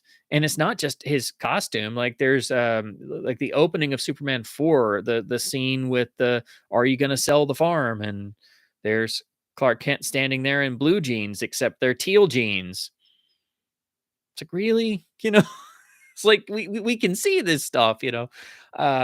So yeah, it did address those issues, and but you also had other issues and other questionable bits of color timing. It's kind of like the Batman 4K masters, how they fixed a lot of the problems in the past. They finally made the Burton films darker like they should be, but you do have some teal color and other quirks creeping into 89, and Batman Returns was ruined because they made all of the cold blues teal.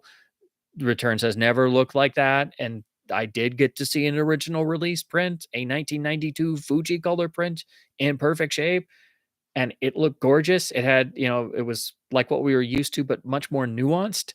And if they had just gotten the color timing right on the Returns 4K Master, I think it would look great.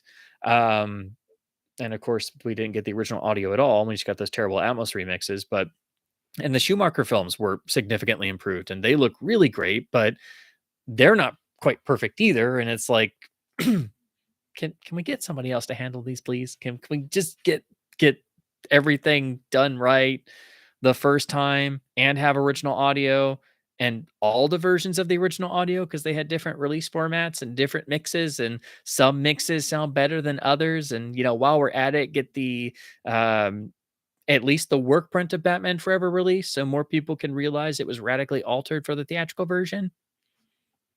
It's not that much to ask, guys.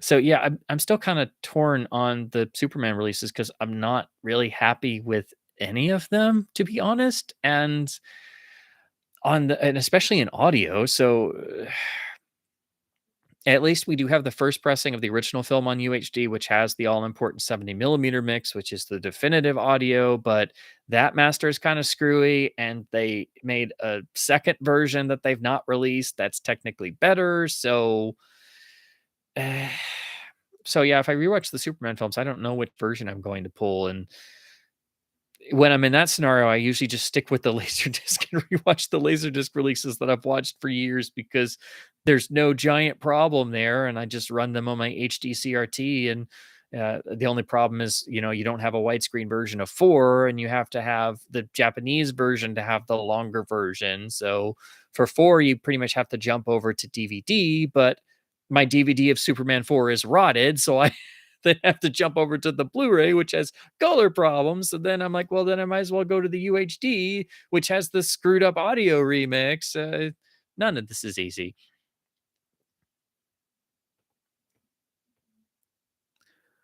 Let's see. Oh, cool. See Witcher mentions the terrible Universal DVD 18s. I'm glad you mentioned that because that is where I really first learned about making backups and disk problems because those things were awful. And I was a teenager buying what releases I could, and to suddenly have one of the Universal Monster Legacy sets go bad, and you're like, but the disc is fine. Why? What? No, what? And then it was me getting into forums for the first time and figuring out what is this DVD 18 they keep saying is bad? What is this thing? How what is how do you make a backup? And that I was literally having to make backups of those and burn them to DVD-Rs and teach myself how to do that. So that's how that was the first time I used DVD decryptor was to make backups of the bad Universal disc. They never acknowledged it, but eventually what they did was they quietly made DVD 9 versions, and they made repackaged versions that just had regular discs. Or if you rented them from Netflix, they were DVD 9s already. So they fixed it for Netflix first. So it's like the early version of a studio fixes it for streaming only, but not the physical media release. They were doing that for Netflix. So if Netflix was still renting DVDs by mail, that was another way to try and find a Warner DVD that didn't have rot issues. And I did actually try that just to see if some of theirs were rotted, and some of theirs were rotted. So that was not a surefire thing either. But yeah, oh gosh, those Universal DVD 18s were really screwy. I had some that stayed fine, but that was where, 2005, 2006, I was first learning about having to make backups. So if people have any of those and they're titles you care about, definitely go check them, because there's a reason why Universal quietly stopped using DVD 18s. Let's see. Ashura talking about bad audio on the HD Master of Street Fighter 2, where the Laserdisc had a really good digital stereo track. Yep. That's and see that's why I started buying more Laserdiscs and getting into it. And it was also cheap, and I was a broke film school grad who had no money and realized I could start building my own film library, but it was just on an obsolete media format. And then I started finding most of them had better audio, and I was like, what? How, what, why, how, what? Um, so yeah, even if people want to try to write off an obsolete media format, you can very easily have a demo disc with just even say the AC3 of True Lies, or a common title. I love if people want to sort of laugh at LD, or think that I'm some crazy video nerd or something. I'm like, oh, you don't believe in home theater? Okay, here, sit here. I'll give you a few demo titles, and you put on the Japanese laserdisc of the Phantom Menace, and you cue up the pod race sequence or the final duel with the theatrical Dolby EX mix that's never been released again, and they shut up very quickly. Or you put on Tomorrow Never Dies, which is probably my favorite 5.1 mix of all time, and thankfully that still sounds good on all different versions. So if you watch it on Blu-ray, it still sounds great. Or I put on the early releases of GoldenEye with the club mix, as I like to call it, which is the Dolby theatrical mix with all the extra bass in it. So it sounds like you're watching the movie in a nightclub. All this fun stuff that people have no idea about, but LDs can still be demo titles because they frequently weren't screwed around with. Yeah, if more boutique labels get their hands on stuff and they're allowed to actually do the work, and they have the time and the money and the materials, they're going to be the ones who put in all the extra effort that a studio just isn't going to. Um, yeah, Silverwing says, "Glad I didn't waste my money on film school." Yeah, unfortunately, I can't recommend it. If you're able to go to one of the big name schools, you can get cloud and connections and put that on your resume, but it's also very expensive, and there's kind of an inherent elitism too, because if you just think about having to, fund your thesis film, if you were like me and you were on a scholarship and I was not at a big school, one of the big name schools I got in, I just couldn't afford it, and I didn't feel like taking out insane student loan amounts. I already took out way too much for the smaller school I went to, and wish I hadn't actually. But you have to fund your own student thesis film, and when you look at the average budgets being quite large, if you're going on scholarships and you have no money, how are you supposed to compete with that? And then they split the critical side into its own degree and the patient side in its own degree, and they do not allow you to cross pass.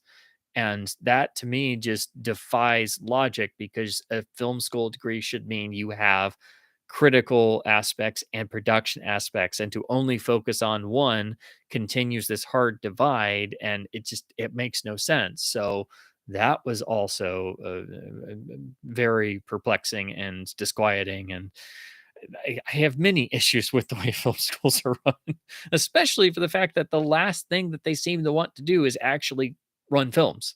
You know, they're not structured for that, and that just boggles the mind. But yeah, it's its own particular can of worms, unfortunately. Let's see. Manic Preachers here. Hello. How does it feel to be the undisputed king of all video on YouTube? Least modest answer possible. Oh, jeez. Well, I don't know about that, but I do try my darndest to make every video I do as comprehensive as possible. And if there's some aspect I need to research, if I can, I try to cover everything. And admittedly, the reason why I started doing videos in the first place is I just couldn't find what I was looking for. And I kind of treat each one like not a lecture, but at least some sort of attempt to have a simple conversation. And I get to talk about films and do the film analysis that I'm always doing in my head anyway, because this is how my brain works. Basically, what I do in a video is what's floating around in my head on a day-to-day basis. But it gives me an outlet, and I'm just amazed and thrilled that people enjoy what I do. And I try to make sure I cram in as much as I can with each video. So hopefully people are able to, get new appreciation for films, or think about new concepts or things they maybe didn't consider before, or by representing classic titles, because that's my primary focus. I try to encourage more people to look at classic films and to dig more deeply into physical media releases. So that's all I'm trying to do with this channel, and I'm just so thrilled and amazed that people seem to get something out of it. So again, thank you to everyone who is here and who has subscribed. Let's see. Excited for the 30th anniversary of TCM next month. Yeah, it's still hard to believe that TCM is now the old standby.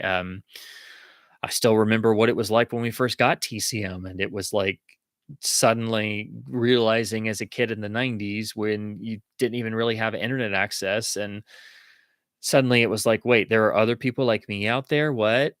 Can I go live in the magical TCM warm room with the leather armchair and library and chat with Robert Osborne at 2 o'clock in the morning, please?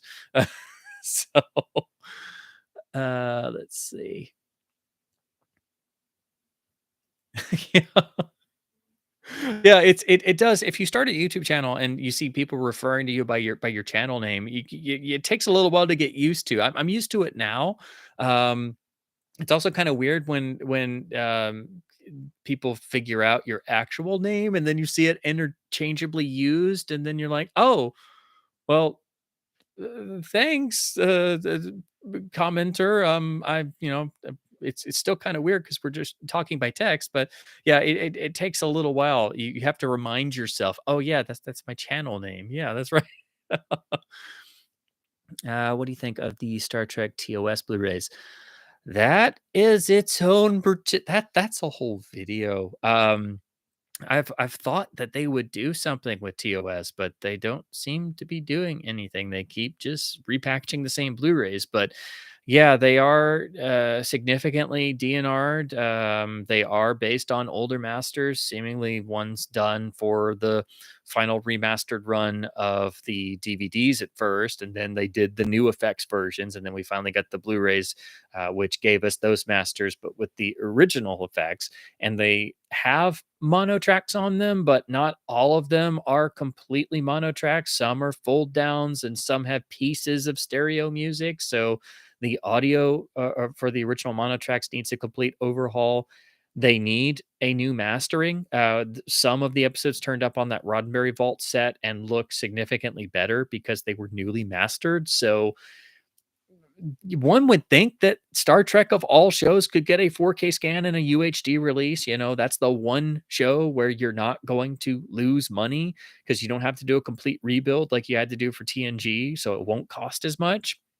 and you could actually get everything right and do a proper transfer and not have us scurrying around looking at old masters and the Japanese laser discs and the laserdisc and VHS tapes made from old syndication masters, which I've started looking at just out of curiosity, and get the audio tracks right for all the mono mixes, because those Blu-rays are kind of screwy in their encoding and the branching options don't always work. So like I think it's season 2 has it the worst. When I try to watch it, sometimes the new effects will suddenly pop up, or it switches back and forth because some players don't read those discs very well. So it's like, these need a redo, guys. Like, come on, it's it's TOS. These need a UHD. Come on, it just makes sense. Yes, Dances with Wolves, Paul definitely needs a UHD. It needs a new scan. It needs the original audio mix too. But yeah, that would be amazing. I was amazed that we even got that deluxe. Well, deluxe is still the old master, but the shout version with both cuts, because the theatrical version's been gone for a long while. But the only version that really does the film justice in terms of packaging is the deluxe laserdisc box for the extended cut, for sure. That's still one of the best physical media packages ever. That's an absolutely gorgeous piece of laserdisc packaging artwork. Let's see. Oh, hang on, my chat jumped again. Let me see. I think I'm starting to catch up, but every time I do, I realize I'm still way far back. So again, apologies. I'm trying to make my way to be current. So I try to cover everything. Yeah, the Japanese laser discs for TOS are the best in LD quality, and they do have digital audio, but you do have to get those expensive box sets, and they're tricky to find. But they seem to be based on the same masters that we had in the US. So I've been looking at some of the US LDs and some of the VHS tapes just out of curiosity. Let's see.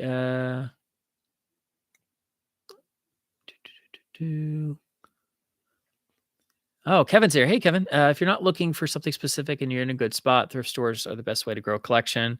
I just found the complete saga for Star Wars for just $8. That's not bad. Yeah, that's why I love digging around. The hunt is always real and fun, and you just want to check disc condition. But yeah, I've found amazing titles for nothing. It just you never know what turns up, but you have to get good at hunting around and figuring out what local stores have stock that kind of changes around, and which area might be, or which store might have more of what you're looking for. But yeah, just never ignore that thought that pops up. I haven't been by there in a while. Oh no, it won't. But if you think of it, just stop by. Just give it a shot, because you'll probably find something. Let's see. Oh, Mike was going to get Touch of Evil from Eureka, but now it's out of stock. eBay might be my best option. Yeah, I don't know. Actually, you know what? I'll check real fast because I'm curious, because I knew that because it was a limited edition, it obviously would go out of print soon. But I'm curious because I got mine from Orbit. They might still have theirs in stock because they get like a batch of amounts. But usually when stuff sells out at Eureka, it quickly dries up everywhere else. So I'm pretty sure they're probably already. Yeah, I'm not even seeing it there. So I think they may have sold out of their allotment as well. Although no, I take that back. Apparently, the only one that Orbit DVD has is a damaged version. So if you really want that, they do have it discounted, but it's already dinged up a little bit. So yeah, outside of catching one at like a US retailer that still has some, like maybe Diabolic might have some, but it's going to be eBay. Although Eureka will come out with a standard version, so I'm sure they will, but obviously it won't have the really great limited edition packaging. Any recommendations for pro hardware upscales for watching Laserdisc on modern OLEDs? That's hard. OLED is great for UHD and Blu-ray outside of some inherent quirks, but you try to put anything else on that, ooh boy, it's painful. Even with the scalers that I still have, because I used scalers for Laserdisc with CRT before I got an HD CRT, and my receiver is an Onkyo and it has the really good Marvell QDO scaler on board. Even trying that stuff with like top tier late release Laserdisc, they looked horrible on OLED. Like just nothing I did really helped. So you have to get into like the really crazy stuff where you're, putting a lot of money and investment in. DVD even looks terrible. Everything I've thrown at it in regards to legacy formats, if you're sitting like 20 feet away or you don't look at video quality at all, it might be passable, but it's really nasty. So I wish I had an easy, simple suggestion, but I think the easiest suggestion actually, if you have the space, have a separate setup for legacy formats. Get a really good higher end CRT, like especially a Sony Trinitron from the mid 2000s. Sometimes you can find them out on the curb, or you can get an HD model that gamers don't want because they want a real CRT. But I think more and more it helps to have a legacy setup for older video formats, just like having a retro gaming setup with a CRT, because you have to put in so much money to make older formats look good on a modern display, and it's still usually not quite as good as the results you get from good quality gear on a CRT setup specifically for that, or an older plasma TV or something, or a 720p HD TV that plays more nicely with standard def videos. So I don't know if there's a good modern option for making Laserdisc look good on an OLED. What I find terrible, other people might be able to live with. So basically, you have to just try it out and see what you can get just running your player straight. And then if you've got, some sort of upscaling built into your receiver, try running it through that and see what results you get. Basically, you just have to try a bunch of different stuff, whatever you can get your hands on, and see if you can get any improvement. But it's still it looks pretty bad. So yeah, outside of getting some super high end stuff and trying to go that route, I would say try to just have a separate setup just for legacy stuff, because even trying to make a DVD look good now is difficult. But if I watch a DVD, I'm going to watch it on my HD CRT where it looks really good. So yeah, you got to have the space, and you got to have basically be juggling between two different setups. But I think more and more as time goes on, it's like the video equivalent of being a retro gamer and just going and getting a CRT specifically for retro consoles. Yeah, the Oppos are still really regarded, but yeah, when they pop up, they're usually top dollar on the used market.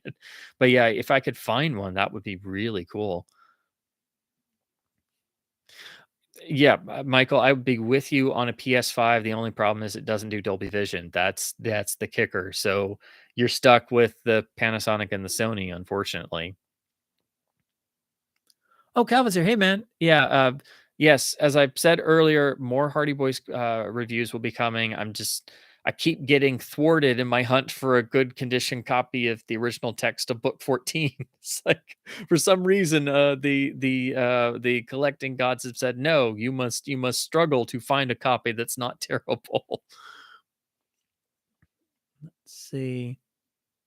Okay, Kevin's had good luck with the Sony X800. That's good.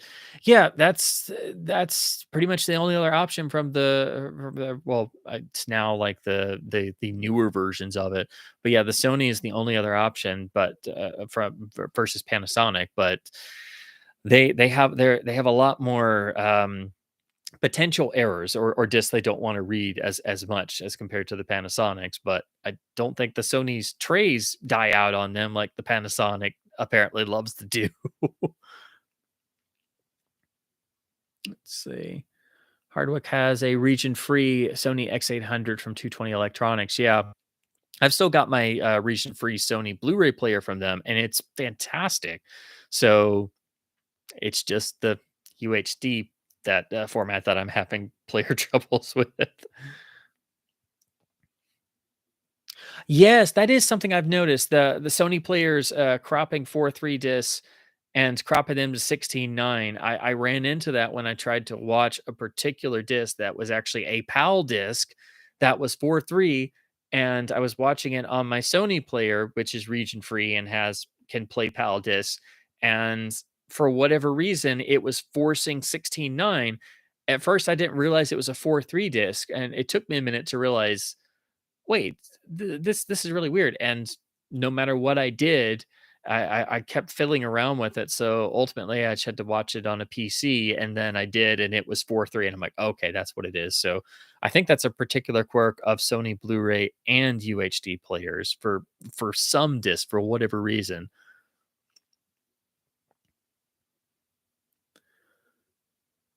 I think most OLEDs are gonna have a short lifespan, to be honest. Yeah, when you start reading about, "Oh, this panel's rated for such and such hours, and you're gonna have this much out of it," and you're like, "Well, that doesn't bode well."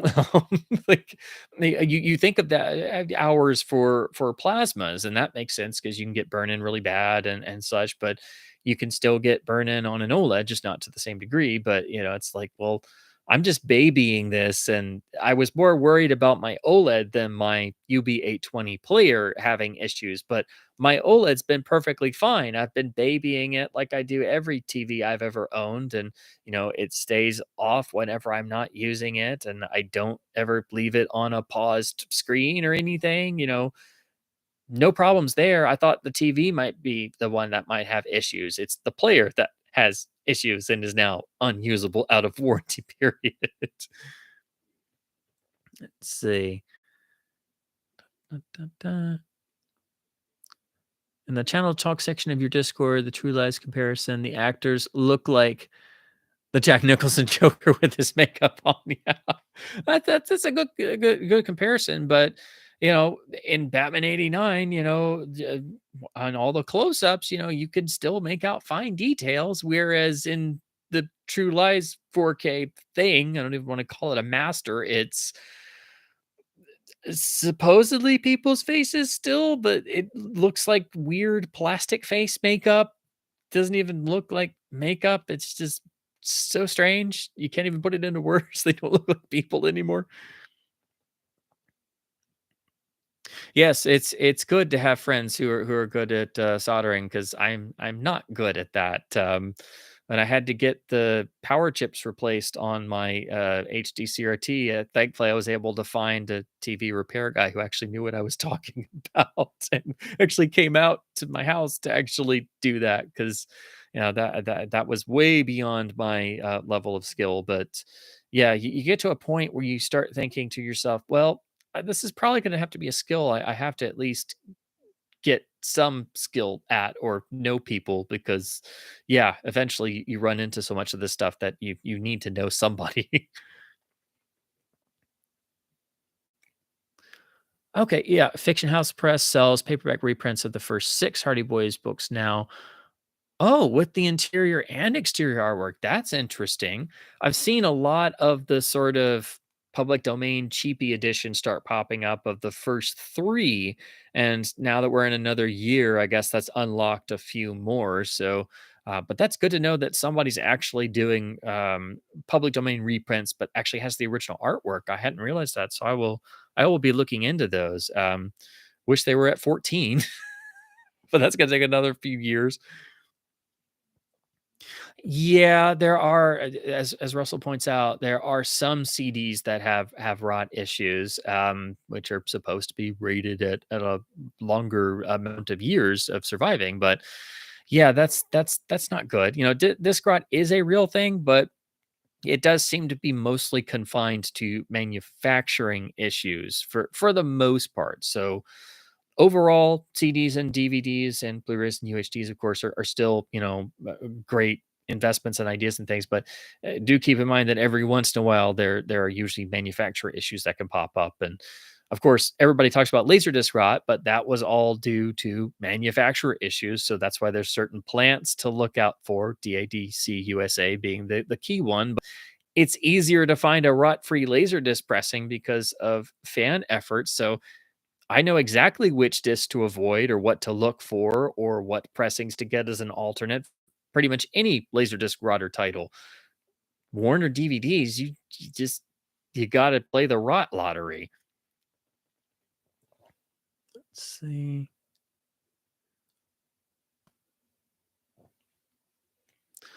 Jar Jar Ed says, I'm not 100% sold on the Donner cut of Superman 2 because it's a sequel to a version of Superman the movie that does not exist instead of the one we have. Yeah, it's it is what it is. I have similar feelings, but it's understandable the way it turned out. I just wish they had more money to better complete the effects, and I wish that they had not insisted on not using parts of the theatrical cut that Donner didn't get to shoot, so it would feel a bit more complete.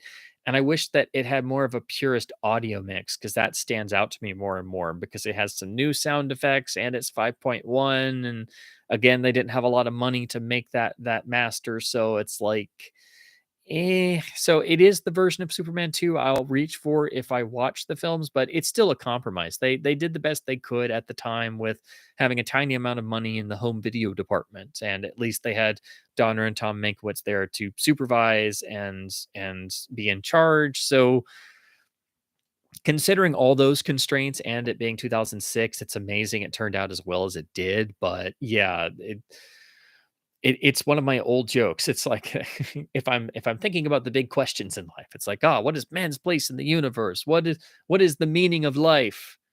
How do you fix Superman 2? Because you can't fix Superman 2 because he was never finished. And they never even got to create the ending they were going to come up with when they came back. So it's one of the great conundrums. How do you fix Superman 2? Everybody will have a different opinion because you can't. You can just make a compromise edit from what we have. That's it. So it's one of the great film philosophical questions. I think if I could teach a class in a college, if I could teach a film course, one of my proposed classes would be how do you fix Superman 2? Because you can learn so much about films by looking at just Superman 1 and 2 and the whole situation, and then look at here's what we have. How would you try to fix it? How would you try to reconstitute the original? What decisions would you make? How would you handle the soundtracks being different? How would you handle the cinematography being different between the two films? Because there's a total change. There's a tonality difference between the two films. There's a visual tonality difference between the two films. They're completely different when you look at them closely.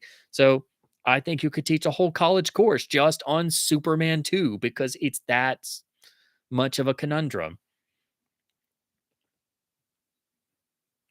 Let's see. Oh wow, we got a lot of people in here who seem like new folks. So welcome everybody. Thanks for jumping in. Let's see. Okay, I think I'm starting to catch up. Of course, as soon as I start scrolling down, then it jumps further. So again, bear with me. Uh, let's see. Oh, G man, thank you for the super chat. That's so nice of you. Thank you. Sorry, I'm just seeing that now because again, every time I do one of these, I'm going along the chat and then suddenly it jumps and then it's like it's loaded a whole other section screen of comments. So again, I'm trying to keep up with everything. Yeah, Laserdisc PCM being uncompressed and being at CD resolution is really helpful. Even when it's matrix compared to 5.1. And the amazing thing is AC3 on Laserdisc is, compressed down to 384 kilobits per second. So, it's technically a tiny file, but for 90s films in particular with 5.1 mixes, when it's the straight theatrical mix, even though it's this tiny little file, they can sound huge and fantastic. And there's several films I can think of off the top of my head that are like that. And some that's the best audio. Like, um, I always go on about Mission Impossible being so amazing because that's got the theatrical LFE. That's only on the Laserdisc, and that track sounds huge. The AC3 of Top Gun, I think, hasn't been matched, and that's just that tiny little track, and they mixed it directly from the 70 millimeter mix. So yeah, there's so much stuff like that, and it's amazing that that tiny little file, if you can decode it, can sound that amazing. Kevin asks about the early image DVDs of Dances with Wolves with the two snap cases with a discrete 4.0 track. I haven't looked at that, but I really want to. That's one of those films that I do try to look at different versions because I'm very curious about the technical aspects of them. And that film's had a lot of variations. Okay. Okay. I see some talk about people wishing they had better thrift stores and stuff. I know it's really hard in certain areas where you're lucky if you've got a Goodwill or a basic thrift store where there's like just a tiny media section or something. But I would suggest also look at record stores, look at comic stores because that's what's my local stores are primarily bookstores, comic stores, record stores, but then they also have a media section, and then some have opened much larger stores where they're now just kind of everything, but they still have the particular focus. So always be willing to look around because you never know when you'll find like a box or a bin of, you know, dollar laser discs or dollar DVDs or dollar Blu-rays and like a comic store or a bookstore. Or I've even had good luck sometimes in pawn shops where I just happened to notice that there was just like a shelf of Blu-rays in the window, and I'm like, well, let me just look through here. And I walk in and I'm like, this is an out of print Blu-ray that's only $2. Okay, I'll just take this one. Thank you. So yeah, that goes back to just the physical media hunt is real.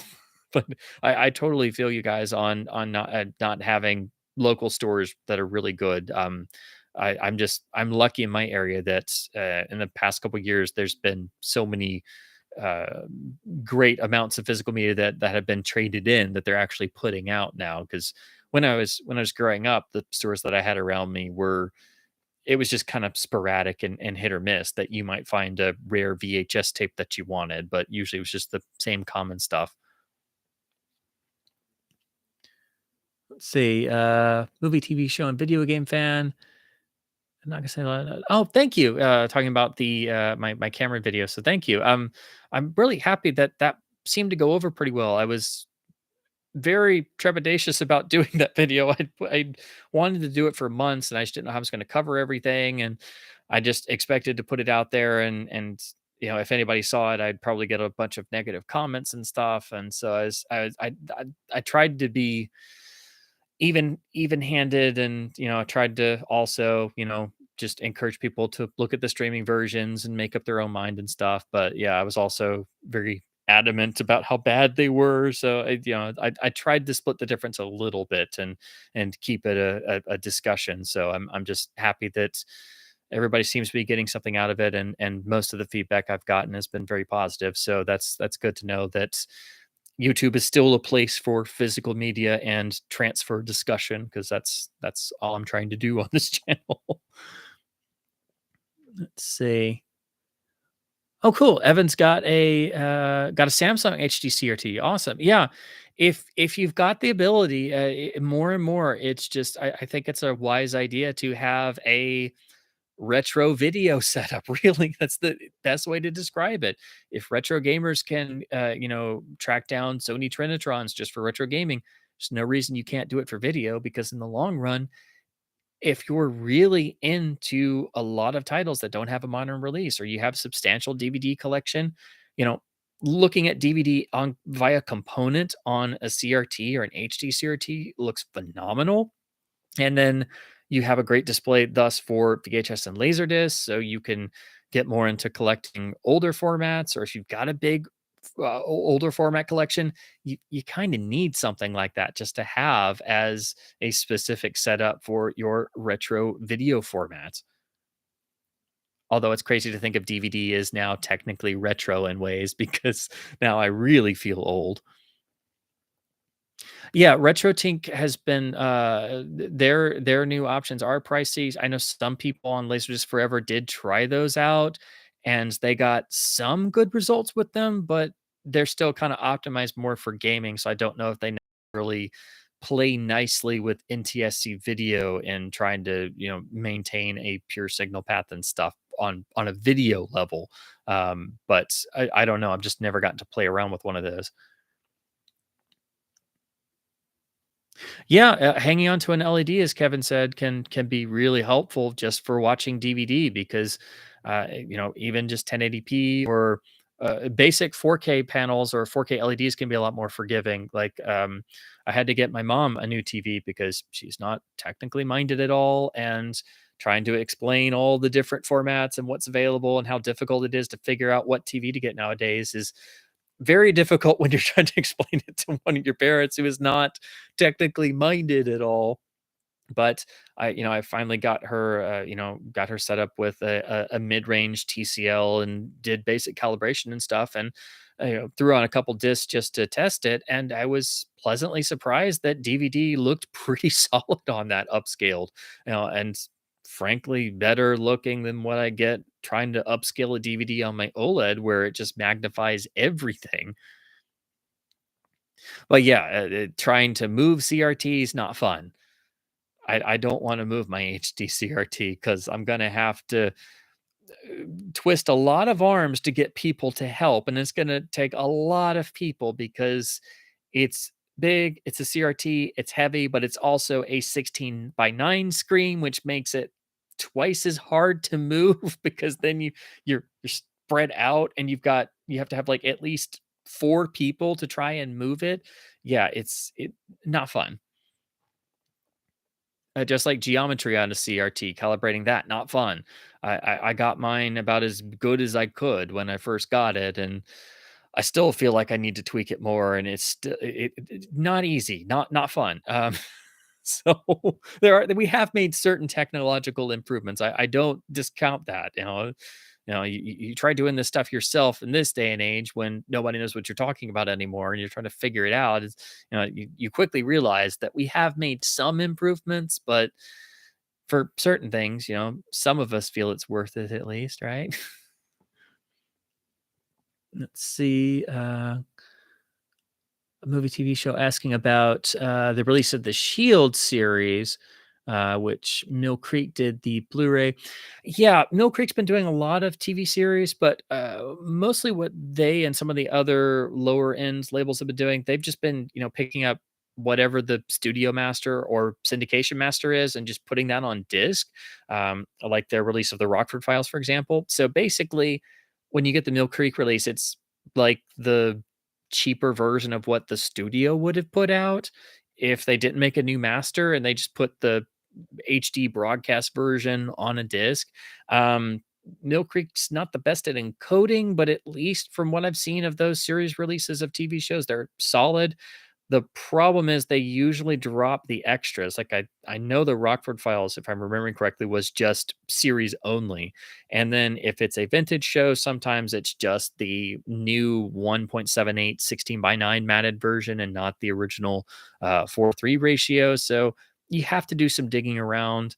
I know they also did Miami Vice, but I know that had some particular transfer issues. And I think some of the music tracks weren't all there due to licensing. So unfortunately, on some shows, if it comes down to it, you do have to hang on to your DVDs for ratios or extras or something. It just depends. Um, I wish Mill Creek was the way it was when it started Blu-ray, because when they started, they were doing straight Sony masters on those double feature sets, maxed out bit rates, lossless audio. It was great. So if you get those Mill Creek double feature discs with the really generic artwork where it says two movies and it's got the red banner and stuff, those are great Blu-rays. Those are straight Sony masters and well encoded with lossless audio. And then suddenly they stopped doing that, and it was like, no, that they we you are our cheap Blu-ray hope, Mill Creek. You were great for like a short period of time. What happened? You went back to your cheap DVD multi-pack cram 10 films on a single disc waste. Please don't do that.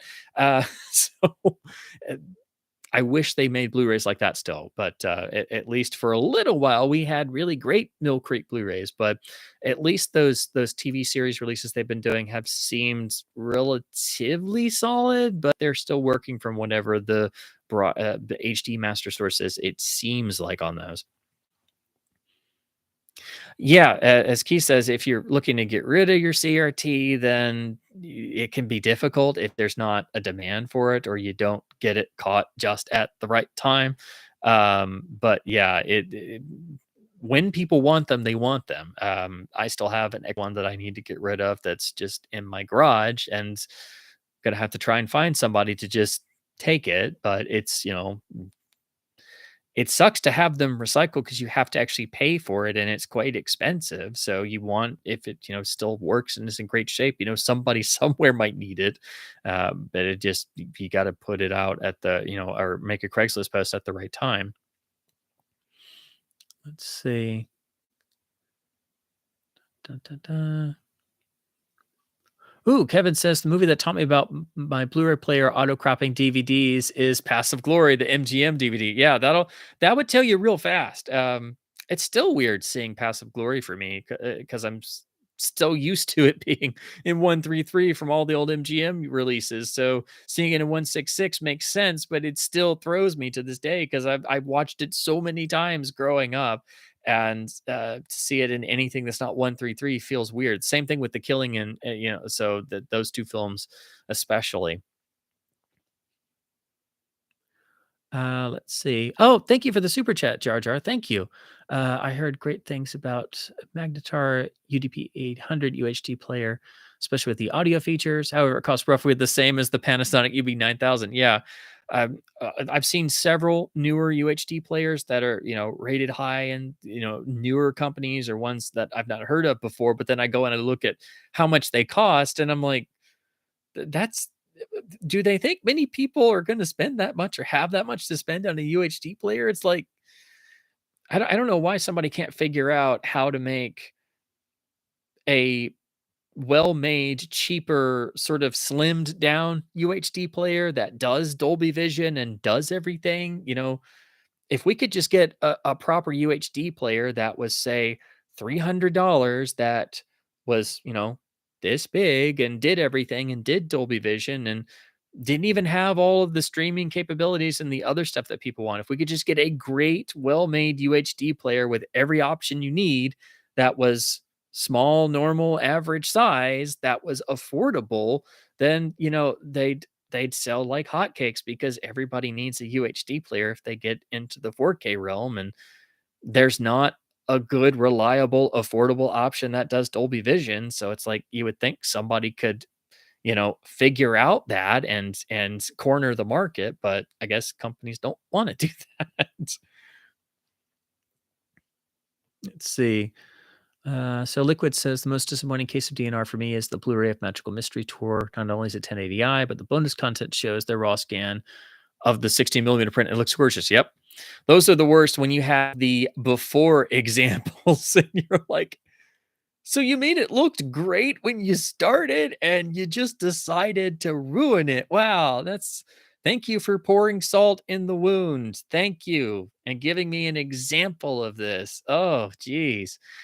Yeah, that it's the same thing when you put on the Fleischer Superman Blu-ray and it's got the HD version of the DVD master in that one extra, and everybody sees that and goes, "Oh my God, is this the raw scan? This looks amazing!" And it's like, yeah, it looks amazing and it looks so much better, but it's just the old DVD master in 1080p.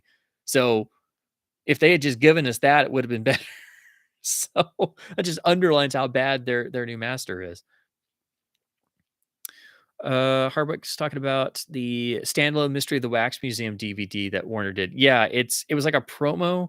I've seen it before. It's got its own unique art, but it's the same master that was the flip side of the House of Wax DVD. And that to me is one of the worst DVDs ever made, actually, the Mystery of the Wax Museum DVD, because that's where they screwed up the colors so bad. You want to talk about color timing legendary problems? That's where they took two color Technicolor and screwed up one of the colors.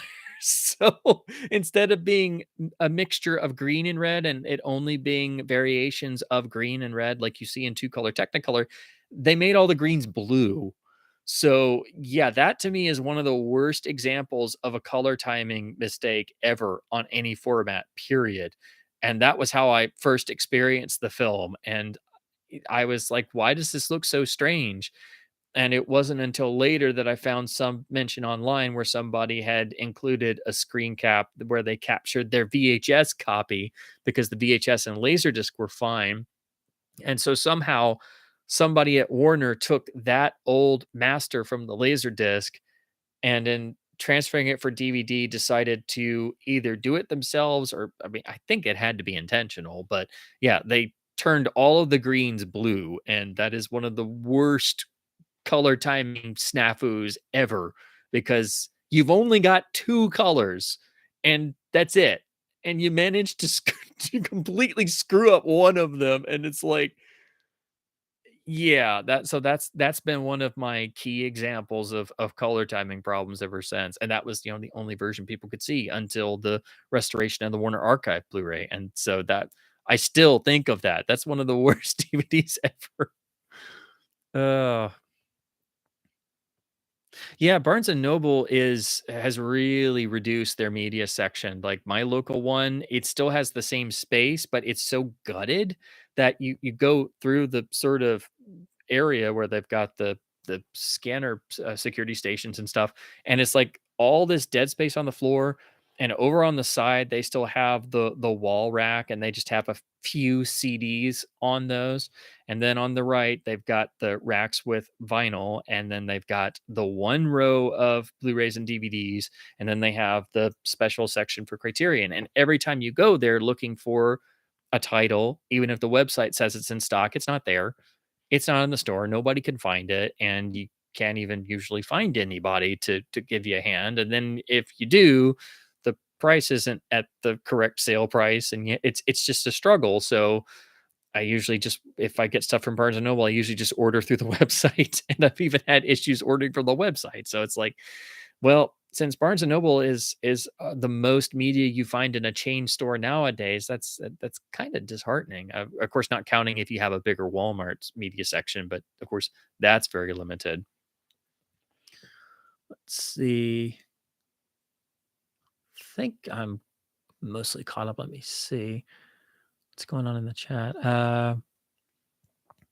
Samuel asks, "What did you use for reference but comparing the BTS Blu-ray with the original TV quality?"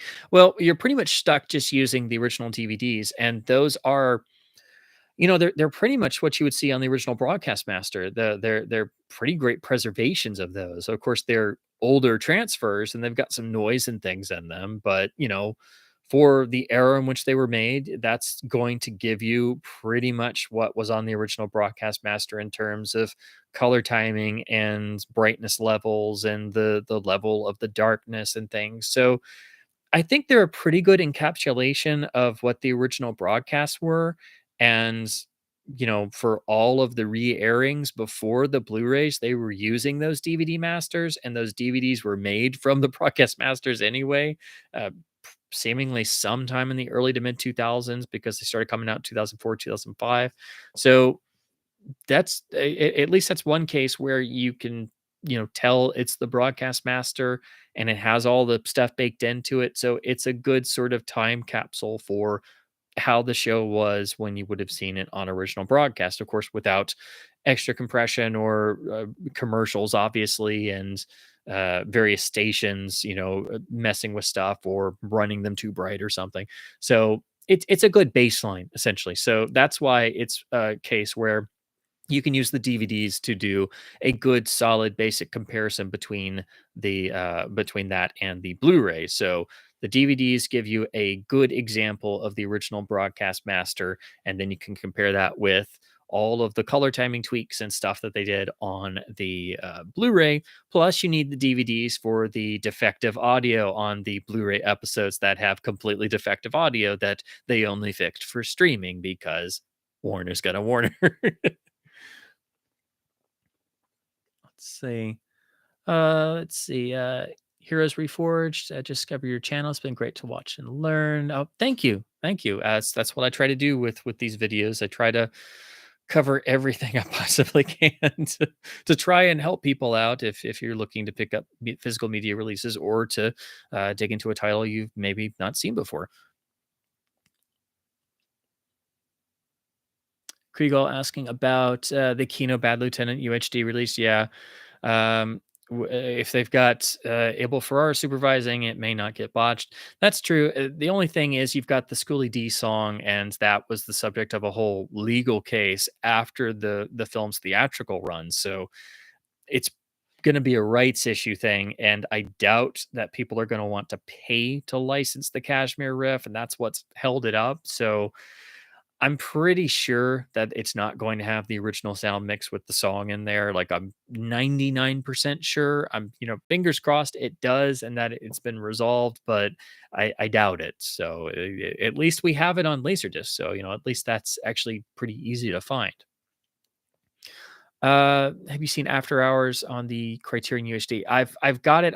It's in my review pile, but again, when my UHD player died a second time, it's unfortunately made all of my reviews get a backlog. So I would have already had my Conan set review done. I was so looking forward to that release, and then I was digging through all of it, and I was researching other things, and I was reading the Howard stories, and I was so excited to do that. And then my UHD player died, and then I fixed it, and I got to watch a few more of the extras, and then it died again. So if I can get it going again, then I can watch the last couple extras and then hopefully get that done. And then hopefully it doesn't die again. So then I can get to After Hours, Raging Bull, Mean Streets. And I'm also doing the UHD of Clue as well. Those are just some of what's in my seemingly never ending to-do list. So just when I think I'm going to sit down and record a video and I start writing down, oh yeah, I haven't done this, I need to do this. And I think of like another 50 videos by the time I'm done, and I've got a whole pad of paper that's just nothing but videos to do, and I'm like, this is like hundreds of hours of my nerdy research work. What am I doing to myself? So I have to just like try to pick a few that I think I can accomplish within the week, hopefully. But yeah, I'm trying to chip away at stuff, but unfortunately, my UHD player hassles have severely delayed my UHD reviews. So apologies for that, but I am trying to get that resolved. So hopefully I can get back to reviewing UHDs soon.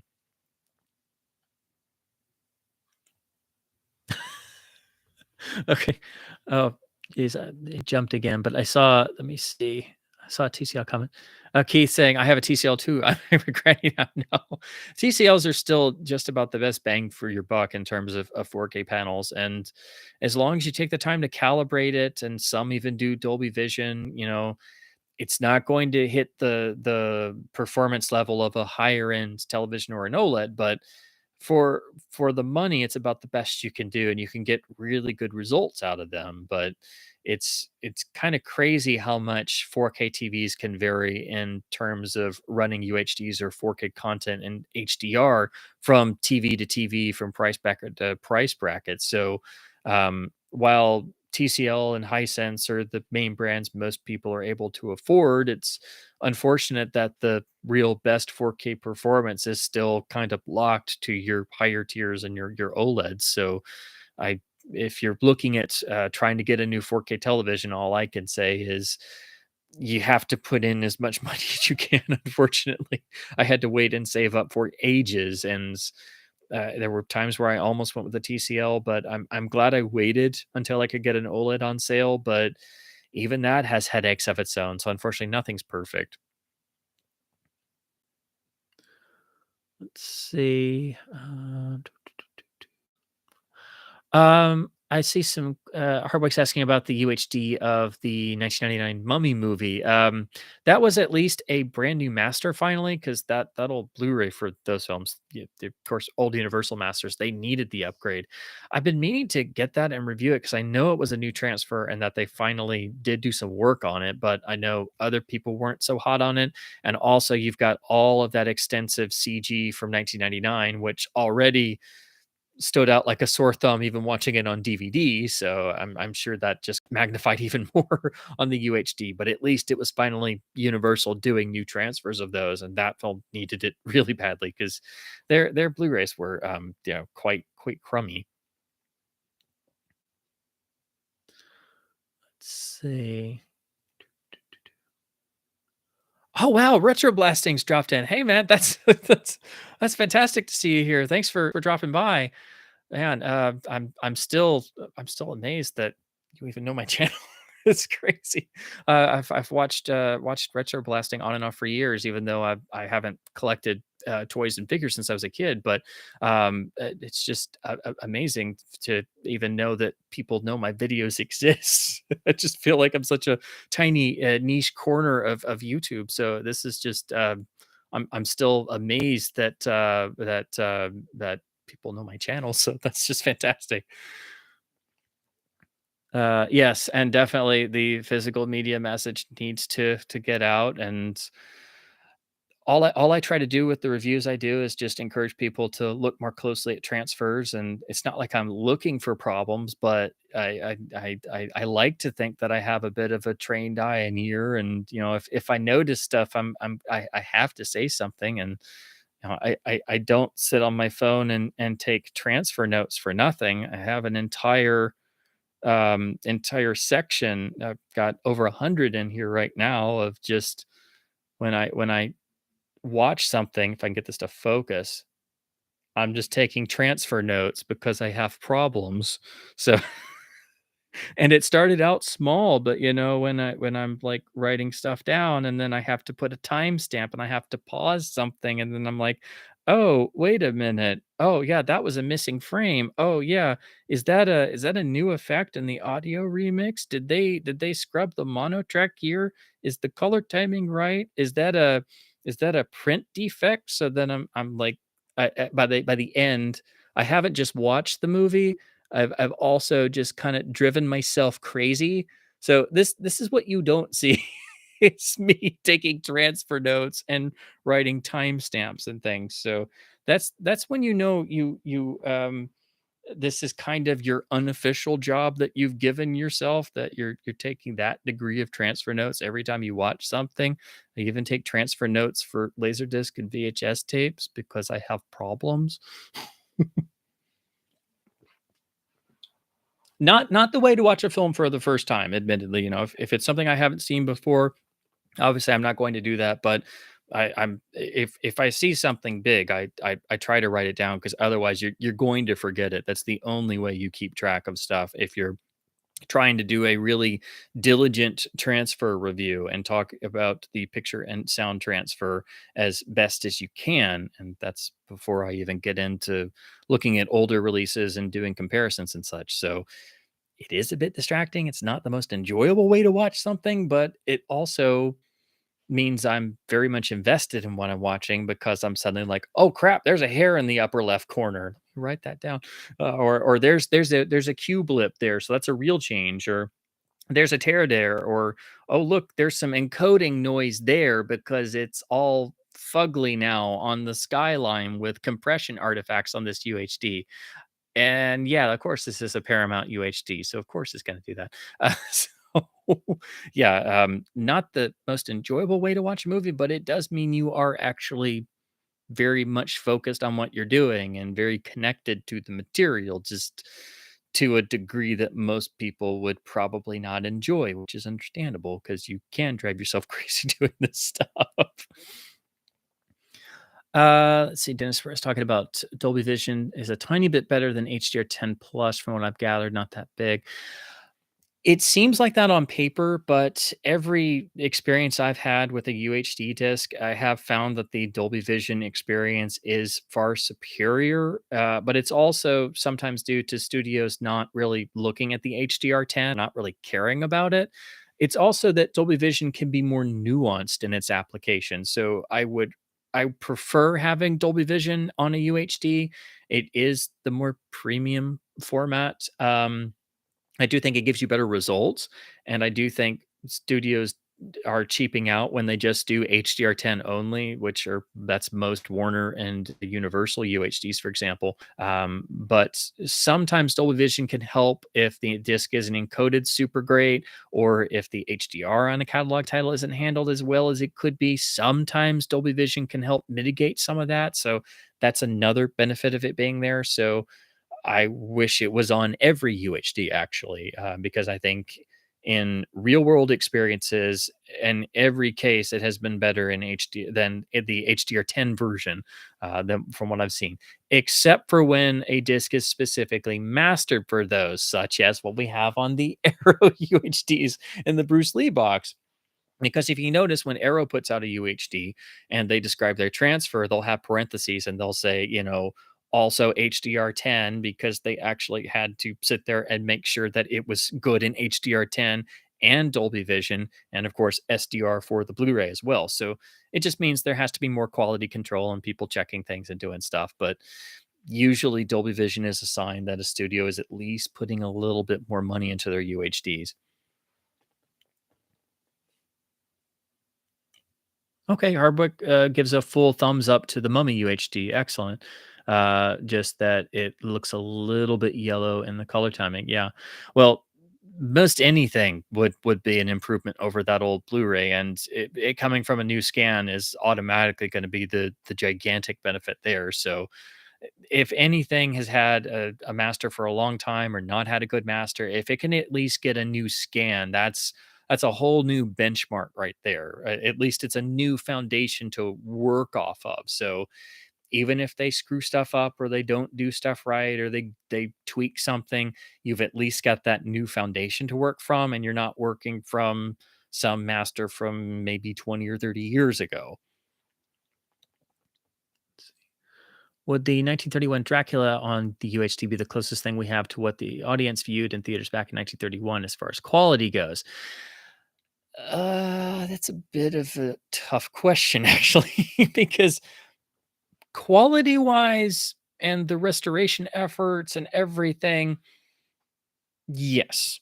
The HDR presentation we have on that disc, no. And the audio we have on that disc, no, because they love to scrub those tracks of detail. And of course, Dracula, they famously tried to do a hiss removal pass for the Blu-ray, and that's carried over to the UHD.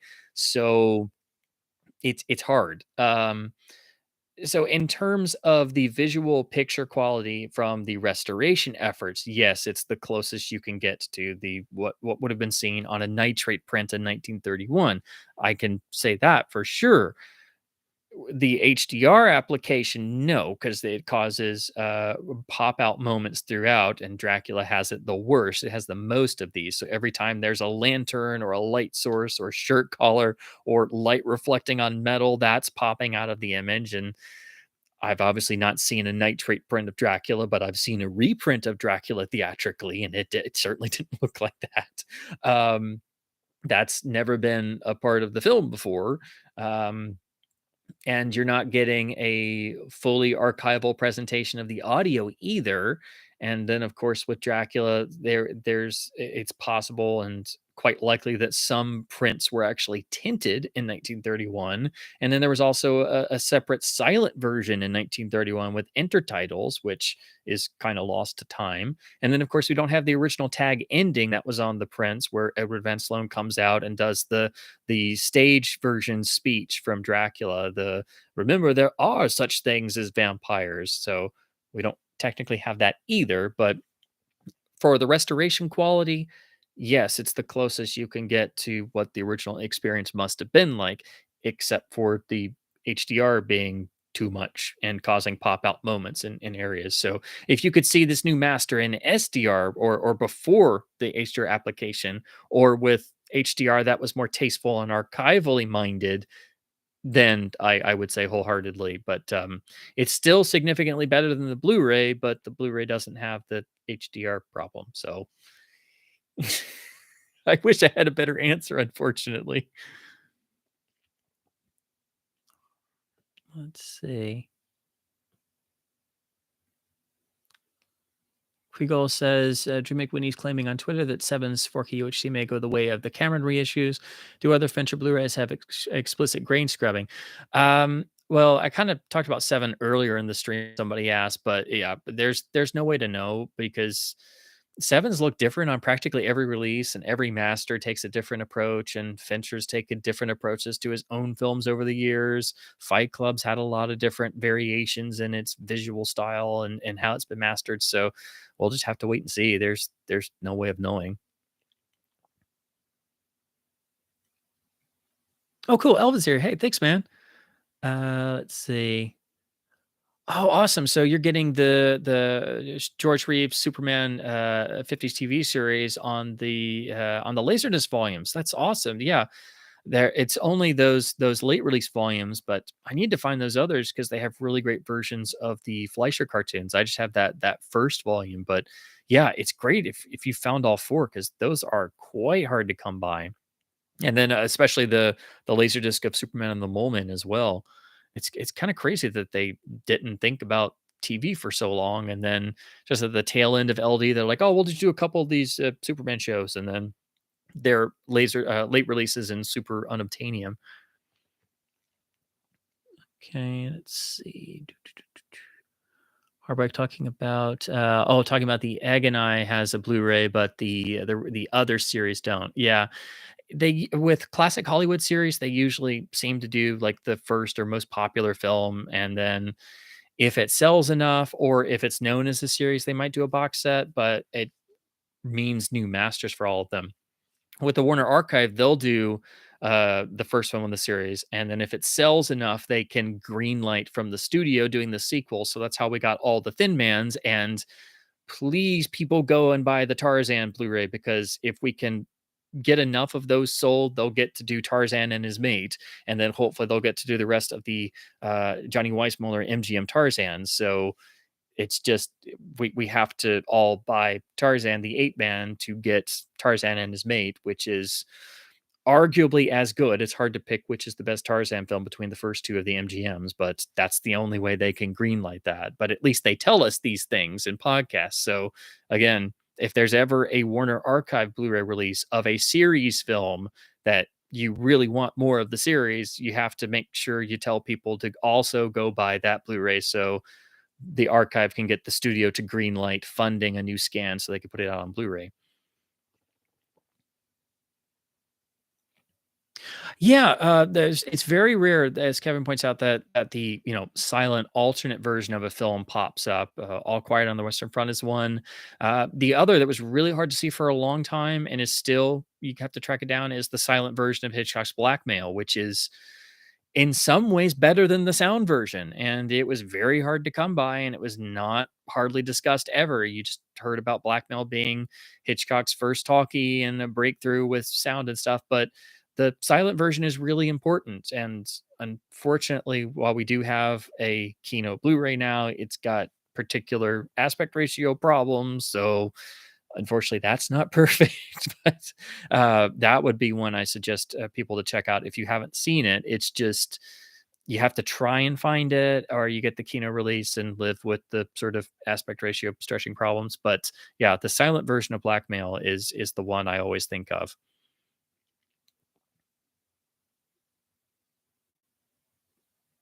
Yeah, Kevin talking about the Alliance Blu-ray of Seven because the open matte and more subdued presentation kind of reminds me of my old VHS. Yeah, there. That's the one I couldn't remember. I knew there was one HD master that sort of had more of the original master appearance. That's what I was saying earlier. If I watch Seven, I usually just go for the Laserdisc master because it seems really good, and they tried to match the CCE print look, and it's also got kind of more of a hands-off feel because they could only do so much back then. And on a good setup for Laserdisc, it still looks really good. And you can have the Criterion box, but you can just have the standard New Line release that you can get for a couple bucks, and that's the same master. So, you can get that and have a great time. And then that made it over. I think it made it over to the first DVD, and then that master was around for a while. So you can even get one of the early DVDs and have that particular iteration and see if that becomes your preferred version. But yeah, with that film, there's no telling what the new version will be like. We'll just have to wait and see what Fincher may have done, or just how it turns out, because it looks different every time they remaster it. Let's see. Retro Blessing asking about if any film elements were lost in the Universal fire. Oh, yeah, there. Oh, I really worry about that. It doesn't seem like it, but what does seem to have happened, it looks like it got some of the video masters, because Universal had a really good master of Hammer's Brides of Dracula for DVD. And then when it came time for people to release a Blu ray, they put out these really crummy looking masters. And we were all like, well, what happened to that really great DVD master? So it seems like if the fire got any film elements outside of the heartbreaking loss of so many irreplaceable music masters that then tried to act like it didn't burn anything, and then it was only after the news article came out that it was like, yeah, it was really bad. They're just trying to pretend the fire never happened, or that it just didn't burn anything. But there's no way of knowing for sure. But it seems like if it got any film elements, it was video masters that were being stored, because there have been some video masters that have just kind of disappeared. But that's also not super bad in some ways, because Universal Video Masters were never good to begin with, but it's still not good to lose anything. But if you had to lose any film elements, just the tangential video masters that Universal had, it could be worse, but there's no telling. I was just thinking about this actually earlier this week, because I was talking to somebody, and I was reminded of the Universal fire, and I thought again, it's like, well, there's no telling if somehow it was film elements too. It's just going to be if somebody goes to remaster something. It's going to be like what happened with albums when an artist or a label or somebody went to do a remaster and they wanted to do a reissue, and they were just told they couldn't have access to something. And then if they asked, eventually they would be told, oh, well, we don't have it, or it doesn't exist. It's gone. And they had to go through all these hoops and all this red tape, and then eventually put two and two together and realize their masters were in the Universal fire, and they're gone. And if they don't have some sort of backup or safety tape or copy or digital backup, it's not going to be the same quality. But if they don't have some sort of safety, it's, that master's gone. Um, so the only way we're going to know if any film negatives went up in that fire is if, when they go to pull a negative and somebody goes to Universal and says, "Hey, I need the inner positive for such and such," or I need to get the negative because we're going to do a 4K scan and we've licensed it to Arrow and da da da da. And they go through all these hoops and hurdles, and they suddenly find out, like so many music artists did, that it doesn't exist. It's gone because we just forgot to send you an email that it burned in 2008, and it's been gone almost 20 years. So thankfully, it doesn't seem like we lost any film negatives, but it's definitely possible, because they're not transparent about any of this stuff. They just wanna kinda make you forget that ever happened, because they don't wanna admit how storage is not always everybody's top priority, unfortunately. Are there other revisionist directors like Lucas and Cameron we should look out for? Well, there's always the sort of hit list. Of course, William Friedkin was always up there, and I always called it how he would Friedkinize his own films, like Cameronizing and Lucasizing.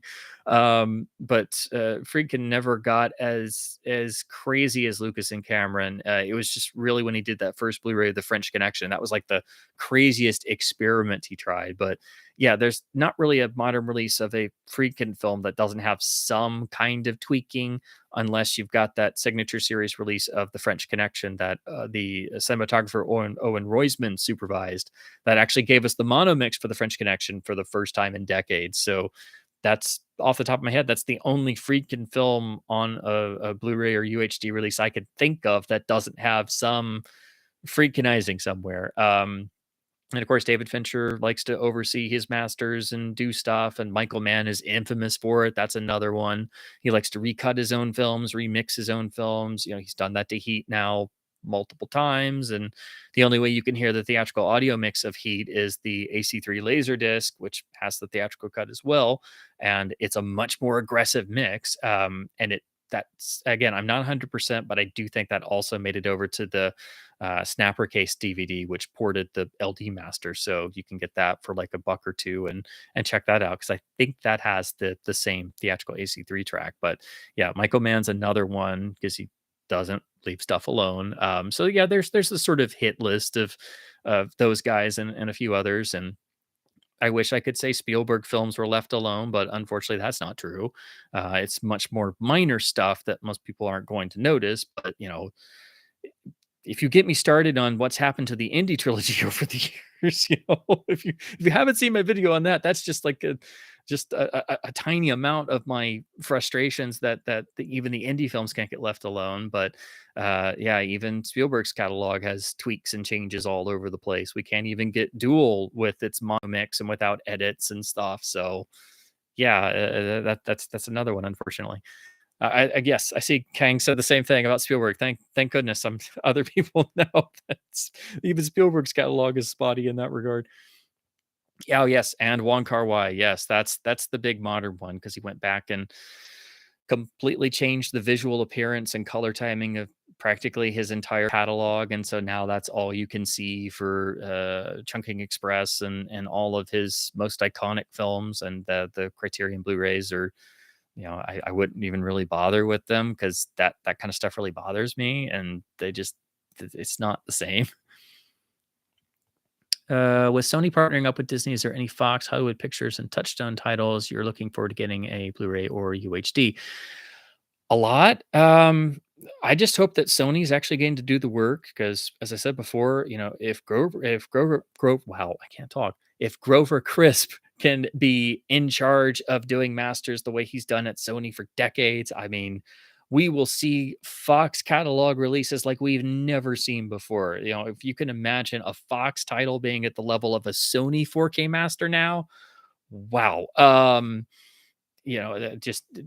mind boggles at that amazing prospect. But I'm thinking it's probably going to be more along the lines of Sony just being a distributor and making the disc releases. So at least that would get titles out there.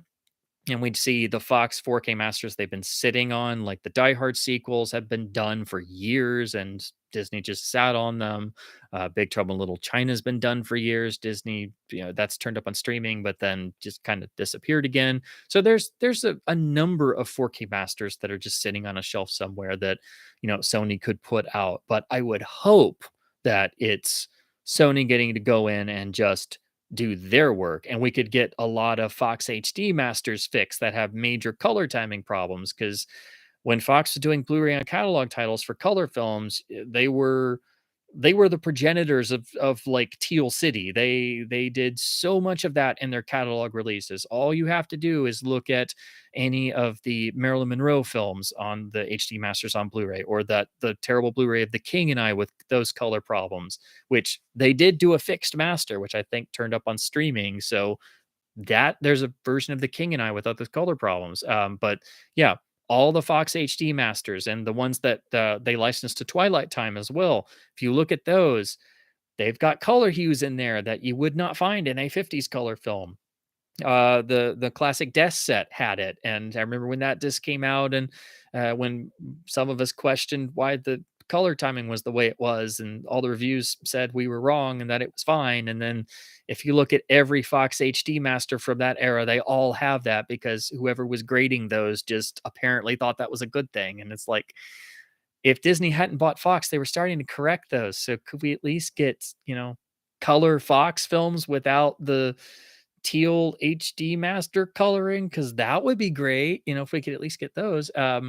So I'm hoping Sony gets to go in and do everything themselves. That would be best case scenario. But at the very least, we'll be getting Fox titles in print again, because they should have never been locked away like it was a moratorium ever, because you can't treat a whole catalog studio's library like that.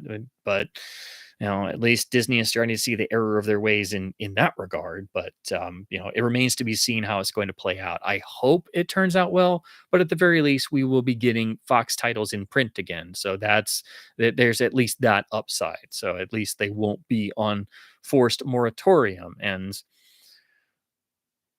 even just off the top of my head, imagine Sony doing one of their 4K restorations for the Mark of Zorro, the 1940 Mark of Zorro remake. I mean, that's like a top tier Fox crown jewel right there, or Sony doing a 4K restoration of The Ghost and Mrs. Muir. I mean, I'm just having a moment right now, just thinking of those off the top of my head, and it's like, oh my god, please let this happen.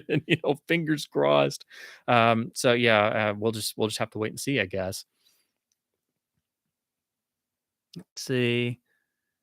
The 7 flipper DVD was a true Laserdisc port with a movie split over two sides. Yes, that's how you really know it's a Laserdisc port, or it's an early DVD where the back cover lists as the supplemental feature the fact that the movie is on one disc and it's one side, like the first pressings of MGM doing The Good, the Bad, and the Ugly. That the movie was on just one side; you didn't have to flip it. But yeah, I still have my flipper DVD of The Wild Bunch where you literally have to the break point is at a really weird spot and you have to flip the disc. And it's just a port of the Laserdisc master. And that film, gosh, that film is cursed on video. That Blu-ray is so bad. And the DVD master it's based on is color timing problems. And it's the 5.1 sound remix. And though it's based on the 70 millimeter mix, it kind of stereoizes the surrounds a little bit. It's needed a new scan for years. It's even the laser discs are kind of noisy and they're not perfect. And they're based on the 1994 remaster with restoration, which was really more of a reconstruction and not a full restoration. I could do a whole video on the Wild Bunch. I need to actually. That's another home video history I've got to do. And that's another one that Warner keeps teasing and they need to do so badly. That's just about the biggest Warner title in need of an upgrade is the Wild Bunch. Get freaking nice. That's a great one. Uh, oh yeah, yeah, yeah. As Kevin points out, I always keep forgetting the first Blu-ray of the French Connection with the terrible Friedkin master did actually have the mono track as a lossy alternate. So I always mix that up in my head. I always because the signature collection version, or the signature series Blu-ray was so important for getting the corrected transfer, and the monos on there. I just link that in my head, and I always forget that first disc actually did have the mono and how important that was because I skipped that first disc because it was so bad, but I didn't realize it had the mono when it came out because none of the reviews really went over that because we were all focused on the horrible experiment that had been done with such an iconic film. But yeah, if you do have that first horrendously bad Blu-ray of the French Connection, it does actually have the mono track on there. Oh, Jay Ace here. He's got Freakin's Cruising on DVD from Arrow for $5. Haven't seen it yet. Arrow did what they could, but they still had to use the Freakin version because he was supervising it. So it does have the altered color timing and stuff. So it's not the true theatrical experience, but the Arrow version is the best quality version you can get. The Warner DVD was also Freakinized, so it had modernized color and sound. So to get something on video that's more technically original, you have to go way back to the old pan and scan super crummy versions and track that down on VHS and Laserdisc, and those are not super common. So yeah, basically the best you can do is the Arrow, and the hope is that I mean, I hate to say it now, Freak is no longer with us. It might be possible to get versions of his films without the freakinizing, or at least an alternate presentation. So they might be able to redo it as a UHD at some point, and then also give us for lack of a better term, a theatrical presentation version, which is how it should be. There should be the preserved original iteration alongside whatever presentation the director wants to give you now. So you need to have the option and also have the historical record preserved and not try to rewrite history. So I'm hoping Arrow gets to redo it as a UHD, and if they do, I know they'll probably try to do a more or at least a theatrical alternate presentation. Yeah, as Mike said, still going. Yeah, I intended to hop on for a bit, but if anybody who knows me and my channel, I try to cover everything. So I thought I'd just hop on for like 2 hours, but I figured I would at least go for three. I don't know if I'll ever get back to the crazy long live streams I used to do. If I have a topic, then it's easier. But then I feel like I have to cover every aspect of that, and then I try to cover as much of the chat as is humanly possible because I hate to try and leave any stone unturned, and I try to get to everybody. So, yeah, it's if I ever do a live stream that's less than 2 or 3 hours, it's probably going to be a very rare thing. I kind of feel bad if I do a live stream and it's only like an hour or something. I feel like I'm somehow not doing the I hate to say a job. I always look at YouTube as like my unofficial job, but it's like I feel like I'm not doing the job right if I'm not exhausted by the end of a live stream because I suddenly realize, oh yeah, it's been like 3 or 4 hours already. Oh wow. So yeah. Oh, Chris is here. Chris talking about the teal coloring on the blue max. Yeah, I've seen I haven't I don't own the Blu-ray, but I've seen the screen caps of that. That is another unfortunate victim of that. Yeah, basically anything that Fox did an HD master of for that particular time and like the late 2000s, but like especially the 2010s, and then they put it out on Blu-ray, and or if Twilight Time licensed it, or if anybody licensed it, it's got that unfortunate color timing approach. Oh wow, thanks Mal Capone. Thank you for the super chat. That's very nice of you. Doing a magnificent job, and welcome the fact you take physical media too seriously. I wondered if anybody was going to mention that, or a version of that. That's alluding to a video that I know he's renamed his channel, but I still think of him as it's Jeff over at Films at Home. But he just did a video just in the past 24 hours that some of us are taking physical media and the 4K UHD formats too seriously, and it's like most people aren't taking it seriously enough. That's the whole reason why I make videos. That's why I do disc reviews.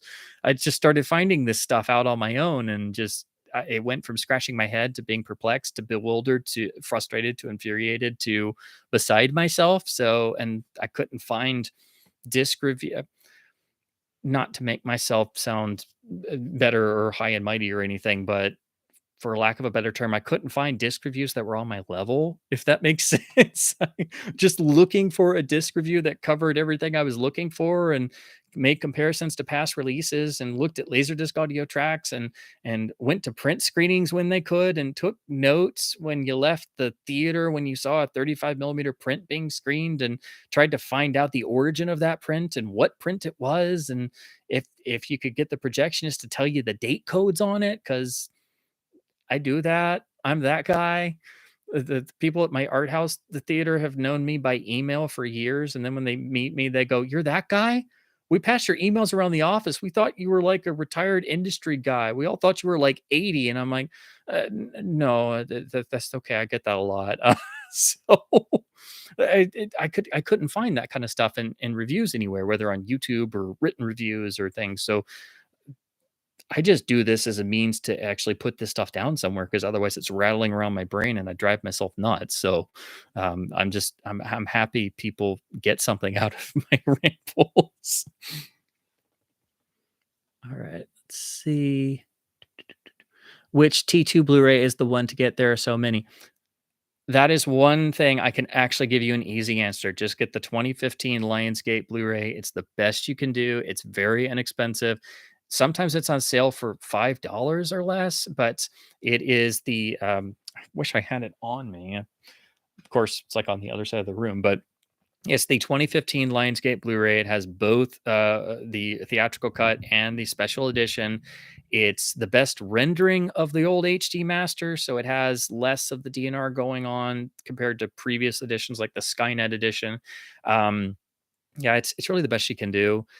It's not perfect, but compared to everything else, it's available, it's very cheap, and it's head and shoulders over the UHD, so you're already doing better than that. So, um, I hadn't picked it up, but when the UHD came out and the UHD was on super discount sale, and I actually bought the 2015 Blu-ray instead of the UHD and spent more for the 2015 Blu-ray because it's better than the UHD. It was on sale for $2 more than the UHD, and I'm like, nope, not even going there, not even bothering with that piece of filth. So yeah, easiest recommendation, just get the 2015 Blu-ray.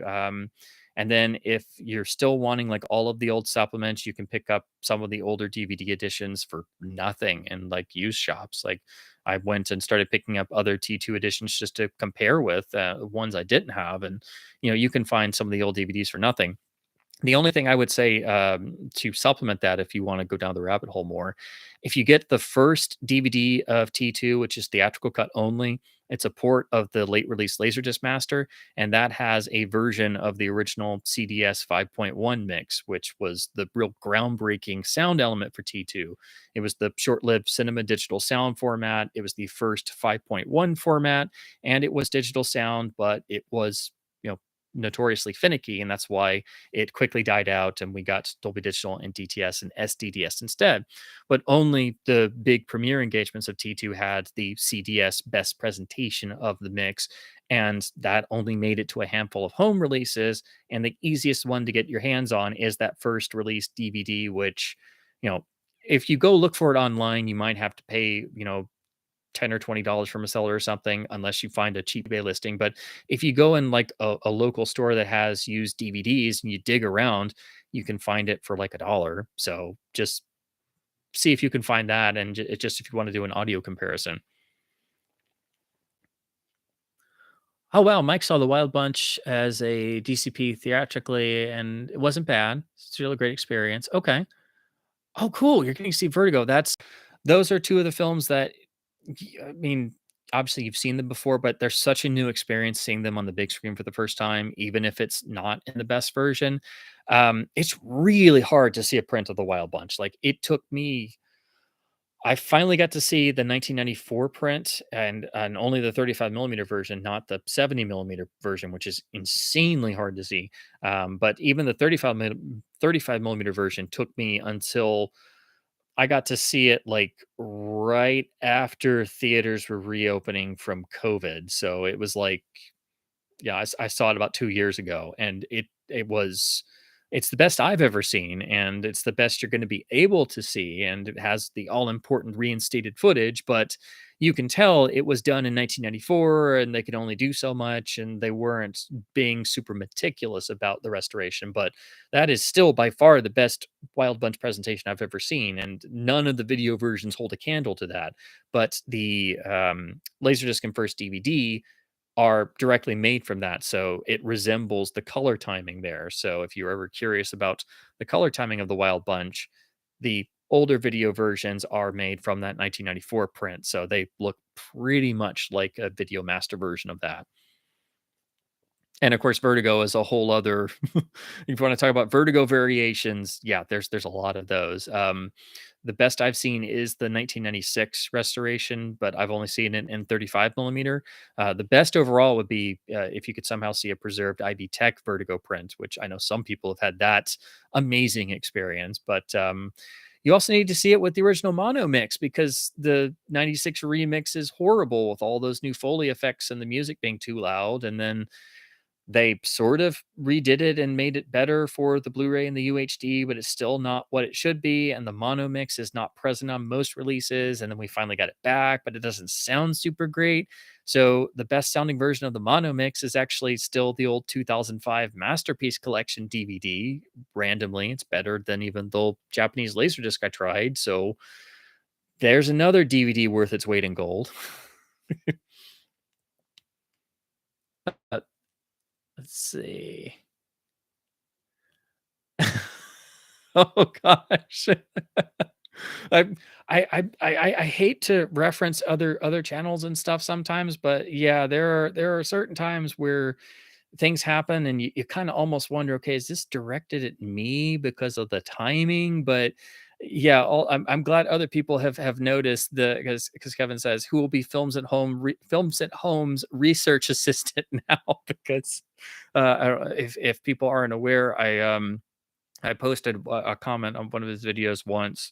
One of his first essentially video histories where it was just like super cliff notes and skipped over so much important stuff that without even trying, I had written like a book length comment, and I tried to streamline it a little bit, but I basically turned it into like bullet points. And I'm like, well, it's nice to see other people covering some of this stuff, but you missed a lot of really important stuff because you got to talk about this transfer and this disc, and this has the best mono, but the mono here was remixed from the stem, so it's got different levels because they changed the music. So for like 5 to 10 years, you didn't have the theatrical mix. You had the home video, partially rescored version that also had mixing differences. So the whole conclusion and smile you son of a bitch sounded different for like 10 years and people grew up with that version. Like I grew up with that version and I wondered why it was weird. And there's different color timing and they tweaked some things when they did the Blu-ray and all this other stuff. And the response was like, wow, I didn't know any of that. Basically telling me I should be his research assistant. And I'm like, so you want me to do your work for you? And maybe get a mention? Yeah, no, not gonna do that, no. Um, and apparently that other people have had similar experiences, so I don't know if it's just me, but yeah, that was very odd. So I'm glad other people noticed that because I was like, no, not gonna do that." So let's see. Boy, da, da, da. Yeah, I mean, as Mike points out, with the amount of money we do spend on physical media, you kind of want to make sure you're actually getting what you're paying for and that it's correct. And if more people cared than studios and labels who traditionally don't care and do bad encoding jobs and have screwy audio and bad HDR and do all kinds of things that run contrary to how discs should be made, maybe they might actually step up their game and pay attention. We could get a Warner disc that had proper encoding and Dolby Vision and original audio that wasn't screwed with and legacy extras. We could get I hate to say it, but well, I don't hate to say it, but I try to be polite in these, but sometimes I've been burned so much that, you know, it would be nice if we could get at least a decent percentage of Kino Lorber releases that didn't have some kind of problem. Outside of the rare occasional one where we just got lucky because the master they were given didn't have some baked in issue. And since they just slapped up on a disc, and then expect you to live with it, it would be nice if we had a decent percentage of Kino discs that didn't have some major glaring issue that I run into and then beat my head against the wall and have to figure out how am I going to review this. Not that I've just been burned and frustrated by them so many times, but it gets old after a while. If more people cared about quality, the people might put in more effort on the front end.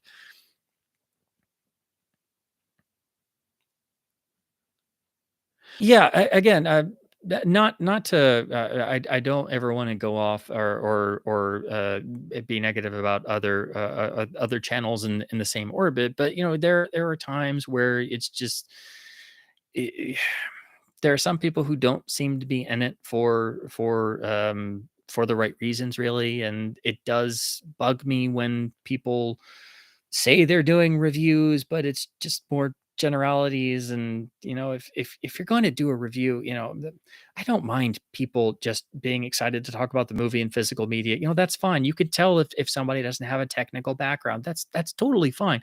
It's the ones who kind of pass themselves off as having some of that, and then especially if they're going to put out sort of judgmental videos saying some of us care too much, and it's like, Mm, it's kinda rich in a way coming from people who seem to actually not care about what you're saying that we care too much about, but okay.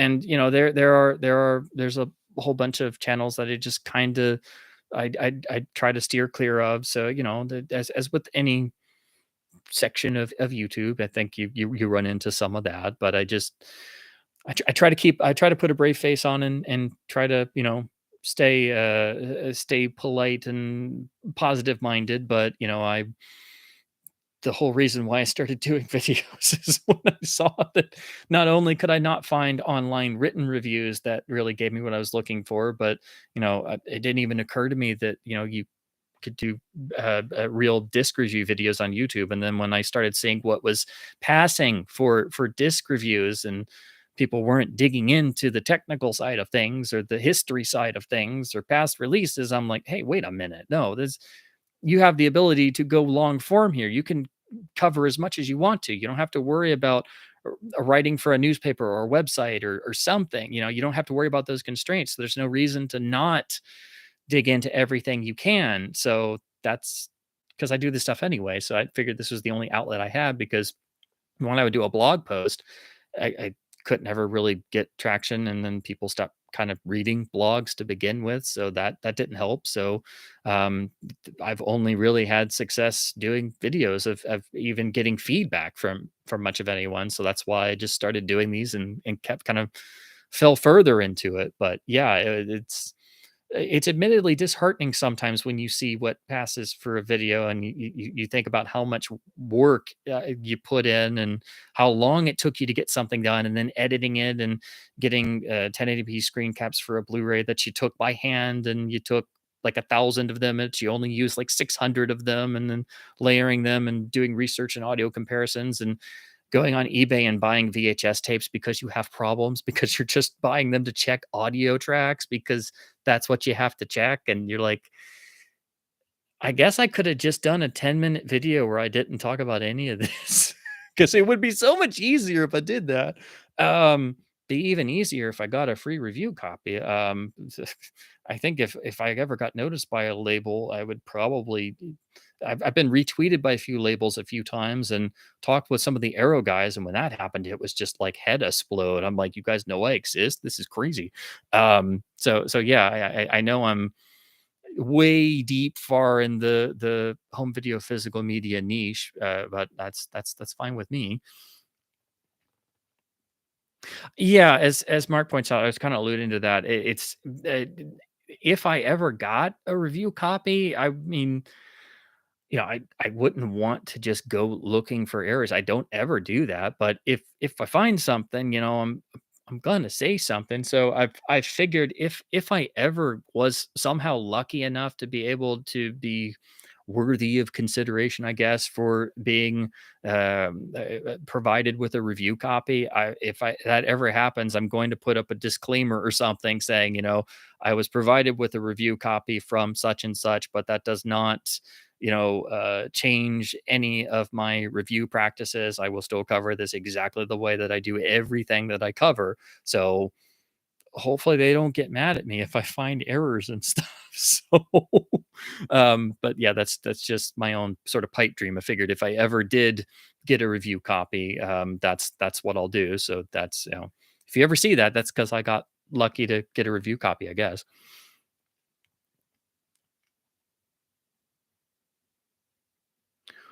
Ooh, Eric asks, what are the best or greatest special features and commentary tracks you've come across?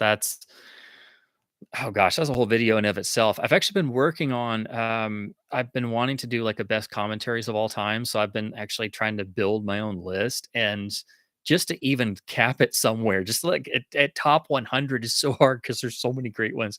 Um but there's so much, and I think supplemental features are so overlooked. They're not properly respected the way they should be. They're such a gold mine of information when they're done right by people who care. And we have so many vintage legends. I think the two that should be considered like most legendary in home video would probably be the obviously the John Cork produced James Bond documentaries, first for Laserdisc, then the special edition DVDs for the original series, and then the David J. Scull produced extras for the Universal horror releases that first turned up on DVD. Those are like two of the all-time legends. And of course, the commentaries that went along with those, which are some of the best commentary tracks ever recorded. So those are two great examples of film schools on a disc. You will learn more than you'll ever learn in an entire 4-year film school career just from any one of those discs, or just commentaries in general. Like Skull's commentary for Dracula is a masterclass, and now when I re-listen to it every October, I'm going to be really sad because of his unfortunate recent passing. Just like I was when I was listening to his commentaries on the Criterion Todd Browning set, which I'm trying to get the time to do my review of. I know it's not October, but sometimes it takes me a while, but I get there. I still get it done. Darn it. But yeah, there's so many, but I do at least really want to do like a best or favorite commentaries list. Oh, Michael asks, what if you saw that a major label is using fidelity and motion for encoding? If I saw that, say, Warner was using fidelity and motion, or Paramount, even though it was probably the same Paramount crap master or something, if I saw a studio was using fidelity and motion, I'd just be like this, oh, I hear the heavenly choir singing, because that would be fantastic. It's never going to happen, but it'd be amazing. I mean, all it takes is looking at one of Arrow's recent releases, like the Bruce Lee box, or especially the Barbarella UHD. My goodness, that's frequently over 100 megabits per second for the feature. Hitting up to in the 120s at places. If you like watching the bit rate numbers, oh my gosh, that was that was a new level for catalog titles on home video, that release. As far as the picture, I wish it did have the proper original mono. I mean, it's a down mix of the new mix, and it's still mono, but it's also got noise reduction. It's not the same. So if it just had the same track as the Laserdisc, it would be perfect. It's still near perfect, but that video transfer, that mastering, and that encoding fidelity and motion did, wow. That's that is amazing. That's what we should be seeing on everything. But unfortunately, studios don't think in terms like that, and they don't think we notice things like this. But we do. We know. You can tell the difference between people who cared and somebody who didn't care. When I had to go from Barbarella at sometimes 120 megabits per second, and then I switch over to the Shout release of Clue on UHD, and it's like 40 or 50, and I'm like, you make me sad. You make me so very sad. It's like, no, a Warner disc on UHD at like 40 or 50. Some UHDs where I see them drop down into the 30s or the 20s, or there's some where they jump down into the 10s, and then there's random ones like even oddly enough, some Paramount titles like It's a Wonderful Life has a couple moments where it drops down to like 9, because why would you do that? So there are UHDs out there with single digit bit rates at points because reasons. So yeah, that when you see one of those, you start you just question everything. So yeah, that's also a thing. There are UHDs out there with bit rates that are go lower than Blu-rays, and there's some that go into DVD territory, which is crazy.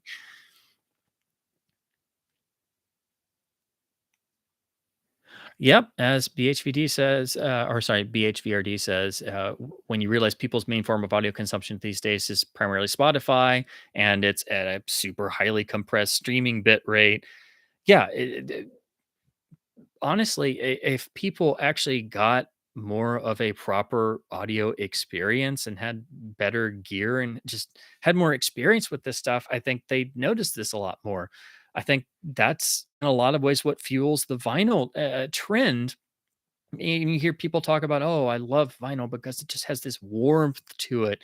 And that's partially, if they've got cheaper gear or a crappy turntable, it's going to color the sound some. But what it primarily is the fact that you can't master a vinyl disc as loudly as you can a digital file. So it's almost always the same digital master on a digitally cut piece of vinyl, but they have to master it at least a couple dB quieter. So what they're getting is their ears aren't screaming at them that they're getting just a wall of noise. They're getting a little bit of dynamic range restored. And that's what they're kind of talking about without realizing it. Because if you mastered a vinyl disc at the same brick wall loudness factors as a digital file, the needle couldn't track it and it would just, fly right out. So that, then you have to, for favorite stuff that's new, you have to go, do I want to spend more for a usually very crappily pressed piece of vinyl that at least gives me back a little bit of dynamic range, versus having the perfect in condition digital file, but that's brick walled to death. So usually there's not much of a difference between the two because the source is so compromised. But there's that as well. And same thing applies to film audio. If you especially start with a favorite film, and then if you have a home theater environment or at least a decent sort of sound setup, and you like paying attention to sound, just take one of your favorite films and get a bunch of different copies and try all of them out, because chances are you're going to be quite shocked at how bad some of the more modern versions sound. Oh shoot! It sorry, I jumped again.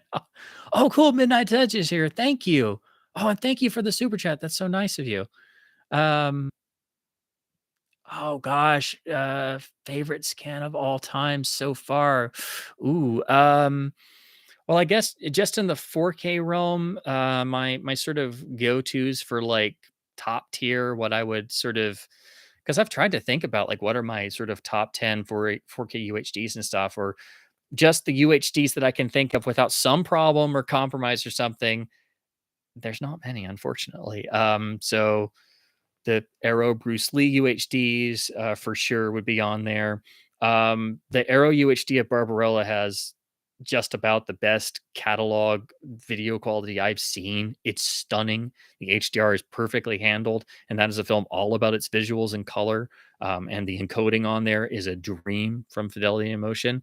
The only issue there, as I've talked about in my review, it doesn't technically have the actual original mono, and the Laserdisc is better, but it's still got a good audio presentation. But that picture quality is unbelievable.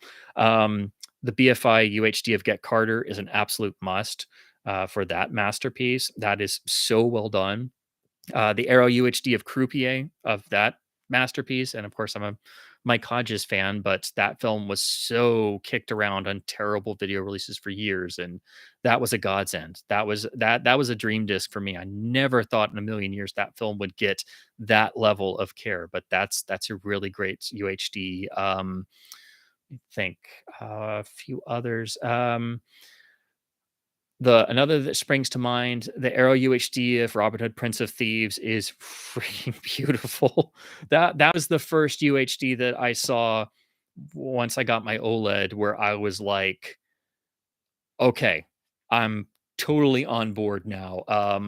You do have to import it because it's UK only, but it does have a form of the original audio mix too, although I do think the Laserdisc does sound a little bit better. And it's got both cuts. It's got all the legacy extras plus new ones. It's one of the great Mustone era releases, but you know, you get the real benefit of it being a 90s film, entirely film based, finished on film, no digital effects whatsoever, with a brand new 4K master and HDR that's done with care.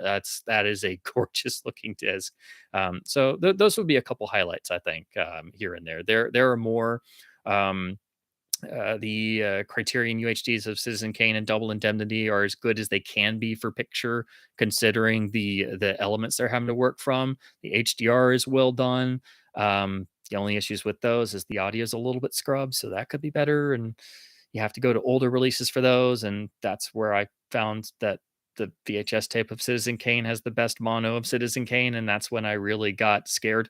That's when I started realizing I had to look at tapes, and I was like, "Oh God, what have I done?" But otherwise, they're great. The picture is about as good as it can be. So there are some out there, but if you start doing the stuff I do, it's hard to find something that you're 100% happy with. But those would be like on my short list, I would say. Let's see. Oh, deleted. Thank you for the super chat. That's so nice of you. I know you prefer original audio, but what did you think of the Atmos mix on the camera and 4K masters? With True Lies, I thought some effects sounded duller, such as gunshots.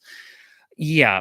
Um, of course, I'm kind of limited because I was just looking at the streaming versions, but it seems like what they did was more of the modern practice of, because they're going into Atmos. I'm guessing they went back to the original stems for the remix. But it's possible they just took the pre-existing 5.1 mix and used that as their base, and then worked on top of that.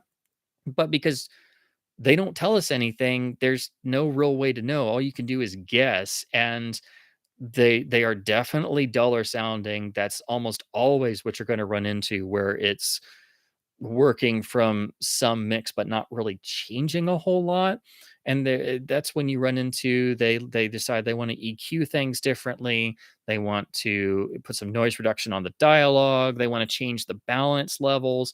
And now in Atmos, with having the ability to use overhead channels and sound objects, they may want to render the track in a different way. So while they're not always, technically doing new effects and doing the sort of remix no-nos we dread, in some ways it's kind of just as destructive. And over time, I realized that in audio, I'm an extreme purist, because I find a lot of times, even when it's just a basic 5.1 upmix of, say, a 1980s Matrix stereo film, they don't always get stuff right. Most of the time, it loses impact somewhere. They've tweaked some levels. The balance feels a little different.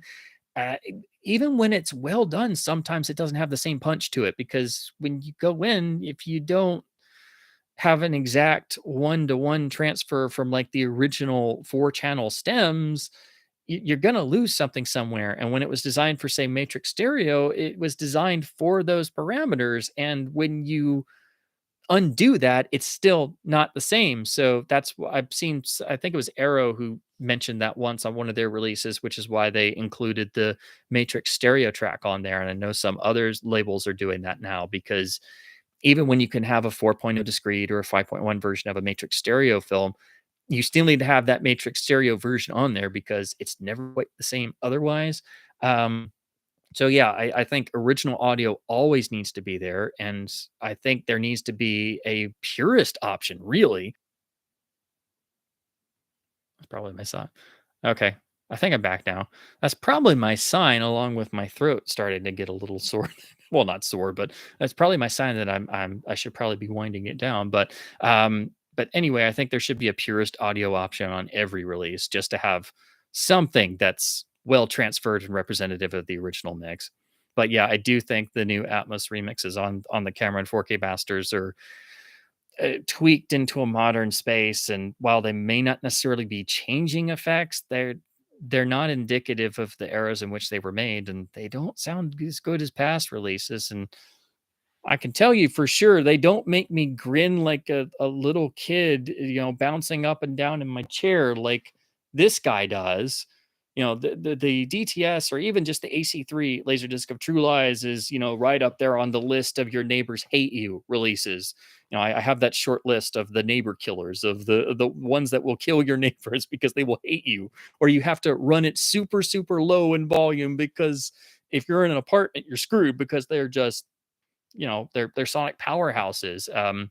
The Abyss has a degree of that for sure, even though it's, pre the discrete era. If you're just running the Laserdisc with the Matrix Stereo on like the box set, or if you're running the AC3 reissue, it still packs a punch. This sounds better than the latest remix on the supposed 4K master, no question. But yeah, if you want to play the sort of blind listening test with the Cameron films, just have the 4K masters going, and then pull out whatever older copies you have and just do a direct comparison, because I think it's pretty obvious that the new versions do not have the same intensity or punch to them. All right. So let me catch up with the chat real fast. So that way, because it's getting pretty late on my end, so I'm probably gonna have to be winding down pretty soon. All right, let's see. Okay, I see some talk about CDs. Awesome. And yeah, CDs are the greatest bargain in music right now. I mean, you can get CDs for nothing. And as especially if they're before the loudness wars really took off, you get past the early days in the 80s when they were, not getting the best tapes, or, putting a cassette master on a CD, or, they had the early years of the format. Once you get past those hurdles, and before, say, like 94, 95, when music started being mastered louder and louder and louder, but that sort of like sweet spot of like the mid to late 80s up through like the mid 90s, oh, there's fantastic discs out there that you get for nothing. And most of that stuff was digitally recorded, and most of it would be at 16-bit CD resolution anyway at best. So for a lot of albums, the CDs actually wind up being the best sounding option out there. You can get CDs for nothing. Like, you can get CDs in some stores. Like, if I go over to McKay's bookstore, they have a gigantic bargain CD section, and they'll sell you a CD for a quarter or 5 cents, or another store will sell CDs for 99 cents. So you can get fantastic bargains, but it's just convincing people that CDs are important. Is they don't want to listen to you until they actually experience one. Let's see. Oh my gosh.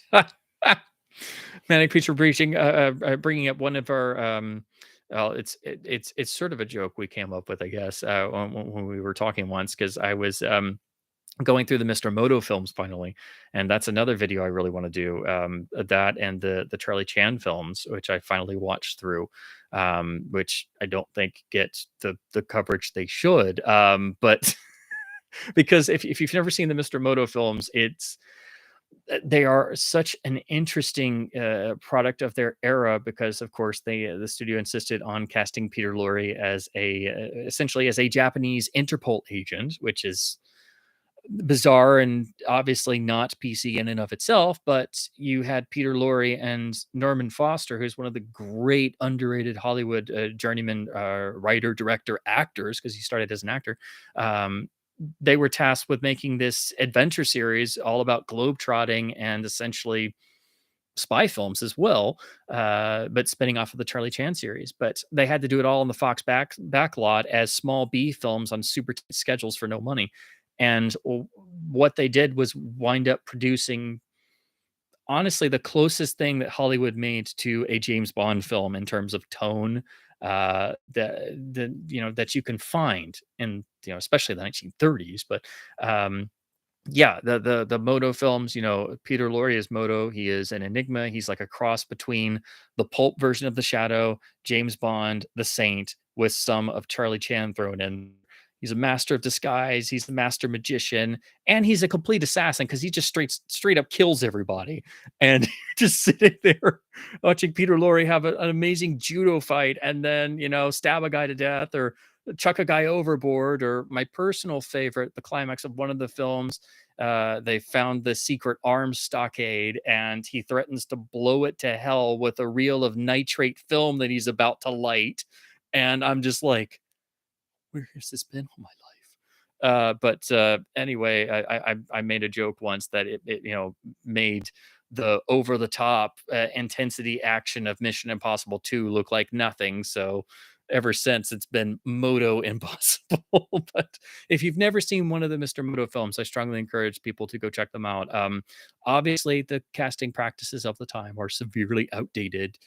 Yes, that's very obvious. But the Norman Foster directed films, it's like, if you ever needed an example of what is an auteur filmmaker, if you want to use that term, because Norman Foster also wrote those films, they're astonishing. They're amazing. They're like A films, and they're full of globetrotting. And again, it's very close in tone in a lot of places to a pulp novel or a Bond film, but it's you know Peter Lorre getting to have judo fights. So there you go.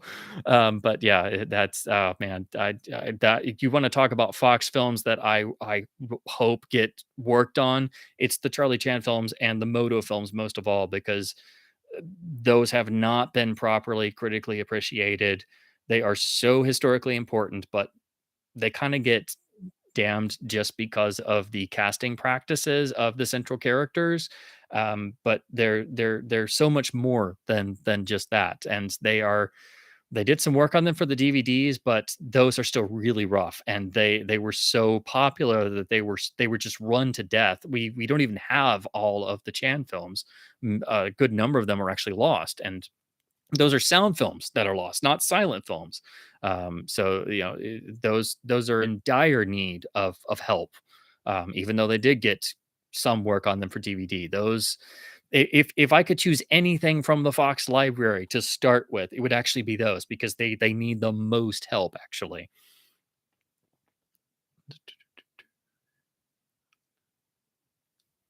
I hope more people are starting to notice problems with digital ecosystems and how your digital library can ban in an instant.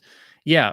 The other thing is digital preservation is really bad. There was just another article recently, and that got people talking about it again. But if you have stuff on a digital drive, even studios, they all they can do is change out the drive every couple of years to hope that it doesn't fail because there's no fail safes for digital preservation, and already so much stuff has been lost that was a digital master or an outdated file format because there's no way to read it anymore, or it deteriorates, or the disk defragments. Something goes wrong.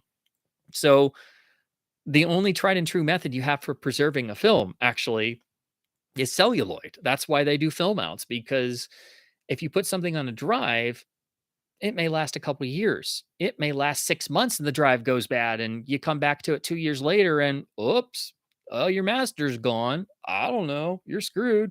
Um, but if you make a film out, a properly preserved modern 35 millimeter film print should buy you about a century. So that's the importance of having film outs, and that's why you see film outs being made and they put it in the vault as a preservation copy because that's the only fail safe we have, unfortunately, which is crazy to think about, but that's right there. That is one reason why film is important that people don't often talk about. But yeah, the state of digital preservation is still really bad. It's a little bit better than it was the last time this became a news item, but people don't think about that. It's really bad until some sort of better system is implemented, or equipment gets better. It's not going to change, and people just don't think about it enough, unfortunately.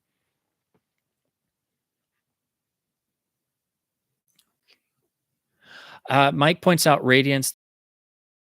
I've just not checked out any of their releases yet, but there are several that I really do want to pick up because they're finally starting to dip their toes more into some classic films.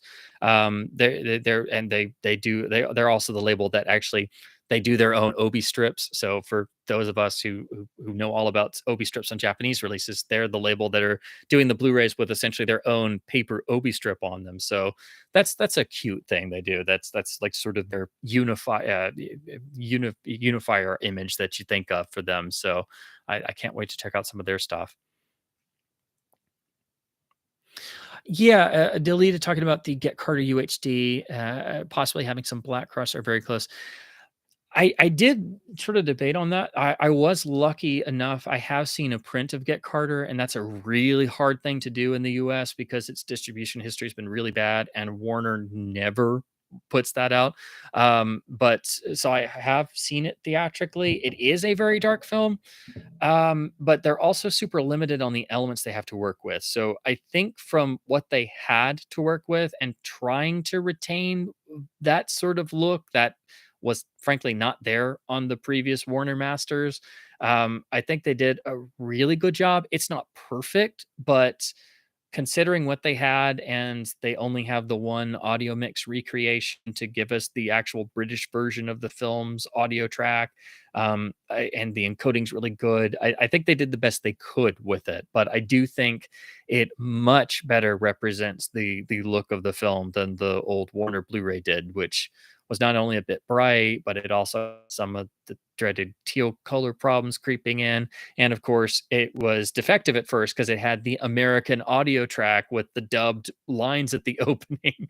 And so they fixed it in Britain, but here in the US, they didn't fix it, so I was the one American who wrote to Warner and got a corrected Get Carter Blu-ray from the customer service department, and they had to go look it up with their UK division and then get back to me, and I had to mail the defective Get Carter disc in, so I don't know if other people did this, but I think I must be one of the only people here in the US who actually got a corrected Get Carter disc from Warner US, not Warner UK. But that's because I've been obsessed with that film since I first saw it, and I was living with the Blu-ray headaches ever since. So the BFI disc was just like a godsend. So yeah, it could be better, I think, if they had better elements, but I think overall it does such a better job at representing the film than the Warner Blu-ray Master did.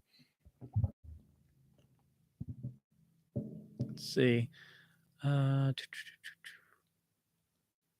oh yes, BHVRD talking about switching from Laserdisc to DVD audio was a major drop off. I didn't know that at the time because I was growing up during this time, and I didn't get to really get into Laserdisc until well, really when I was in college and I first started getting a couple discs and got to borrow some players and stuff. I had seen them around, but I just never got to actually use them. But when you actually start comparing these things directly and you realize what the just how big of a drop off it was for most films, the really the films that weren't discrete audio. Because 5.1 was, at first it was the same for AC3, and they weren't remixing tracks at first. They were just usually porting the Laserdisc audio. So you can get a lot of Laserdisc audio tracks on early DVDs. But DTS started out at full bit rate on DVD like Laserdisc. So I try to pick those up when I can, but then quickly they cut it in half, and then they've started remixing audio at that point, so you couldn't get untouched audio as much. And then you look at just the average, you're going from PCM at CD resolution on a Laserdisc, 16-bit, 44.1 kilohertz, down to lossy Dolby Digital 2.0 at 192 kilobits per second. That is a massive difference. Even if it was still mastered well, that's it's lossless versus lossy, of course, but that's almost like going from a WAV file on a CD, or just the straight PCM, down to an MP3 at 192 kilobits per second, or sorry, megabits per. Yeah, so that's obviously a gigantic quality difference, and that's what DVD was. So even when stuff was still well mastered, you were already kind of shooting yourself in the foot in that way, and that's what hooked me on Laserdisc at first when I started getting in the format, that the sound was so much better overall across the board for so many titles. And then I kept going down the rabbit hole. So that's what got me hooked on the format at first. But if you start doing that, then you're going to find more and more and more and more, and then before you know it, you've accumulated a collection. Garden Gnome asking about the Arrow release of the Warriors. That is one I was really I just missed out on the limited edition. Is really what it was. I was having to pick and choose because I could only afford certain ones, and so I went with Barbarella because that was the one I was really waiting for. And then I missed out on the limited edition of the Warriors, and so I'm going to have to pick up the standard edition. But it does look like they did a good job. I'll just have to dig into the audio just to check that out. But that's the first proper release of the film that gives us multiple cuts and everything, and doesn't make you have to go back to super old masters or such for the theatrical version. Okay, Wave talking about the Servant UHD from Studio Canal, and then the second site releases of Texas Chainsaw Massacre and Martin are incredible. And then the arrow releases of the Warriors and Carrie. Yeah, the arrows that are I'm really wanted to look at the Warriors, and then I missed out on the limited version of Witness too, and I'm really wanted to see what they did on that one. Oh, thank you for the super chat, Curious Enthusiast. Thank you. Uh, oh, that's all right. Yeah, internet connections when you try to do anything live, it's always a mess. I think I know when I've talked with Daisuke on his channel before a couple times over Zoom, and because he was in Japan and it was all the different time zones to begin with, I was having to get up like at 4 o'clock in the morning on my end or 5 o'clock in the morning, and just to try and get a time. And then the connection was so bad, just kept going in and out because we were just on two different ends of the world. So, it's amazing we can do this stuff, but it doesn't necessarily mean it's gonna always work very well. So I have enough trouble just trying to get these streams going every time I do them. I usually I'm sitting here sort of struggling with the interface, and then just it's like randomly I get it to actually magically start. Um, yeah, Midnight Suns pointing out that UHDs, they have some backups, but they're mostly just 2.0 tracks, and it's like I think they're just fold downs, I guess, of the new remix, maybe. I don't even think they're, like the 2.0 Matrix on the Abyss or Aliens, for example. And then I think Aliens has like one of the previous legacy Blu-ray audio tracks. So it's kind of hit or miss with those. But, True Lies, for example, doesn't have its original 5.1 mix then, why? That's a great benchmark 5.1 era mix. It should be there. It should be preserved. So yeah, that's another downside to those UHDs, that you don't technically have original options outside of some of them seeming like on Aliens. Apparently, it's got one or two of the tracks that was on the Blu-ray.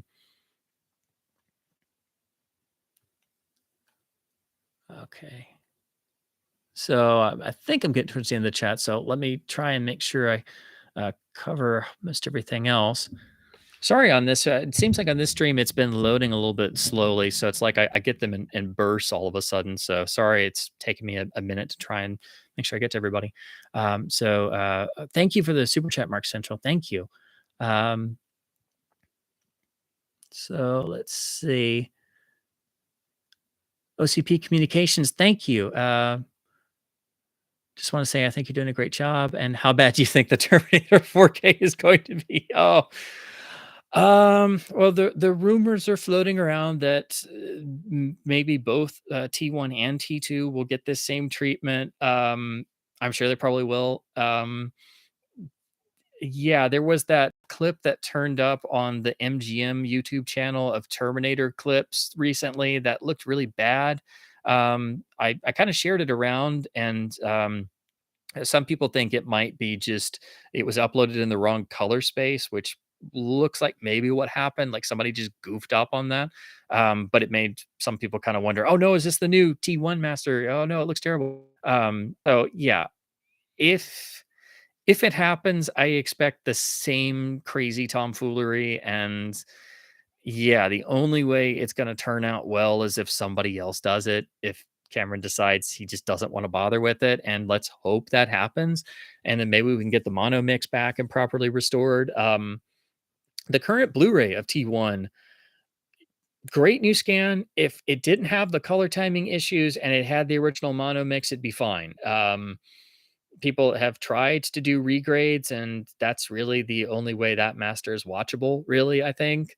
It's a shame because it looks like a solid master otherwise. So yeah, if we could at least get that, if we could get it properly color timed with the mono mix, and even if it was just still 1080p, that would be an improvement. But yeah, I fully expect that if we do see T1 and T2, it's going to be the same crap. And there's no telling. And there's no telling what sources they'll use, because all of these have been from various sources of varying quality. So we couldn't even get brand new 4K scans across the board with negative scans. So uh, we'll just have to wait and see. But I'm sure they're gonna be bad. They're gonna be bad.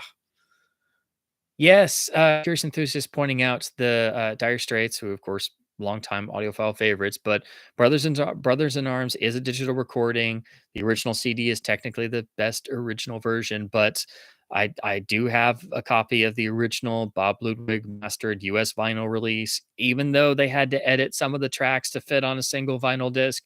That thing is a sonic stunner. That's my go-to version. That thing sounds incredible.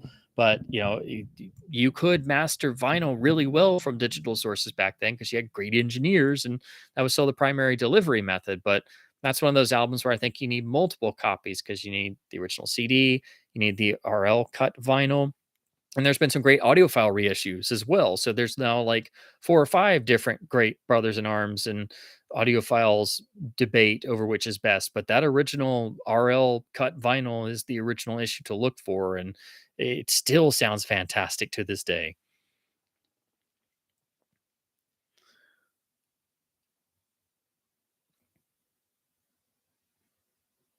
Yep, as Midnight said, Edge points out, this unfortunately with situations like the Cameron films, this is where we come in. We have to analyze this stuff. We have to discuss it. We have to try and find better elements ourselves. We have to try and capture audio tracks. We have to honestly start looking for film sources and even looking at old trailers or anything we can get our hands on because we have to try and fix films ourselves because that's the world we live in, unfortunately.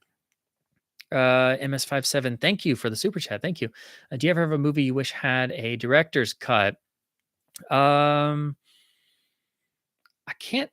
I'll, I feel like there's a great answer. I just can't think of it off the top of my head.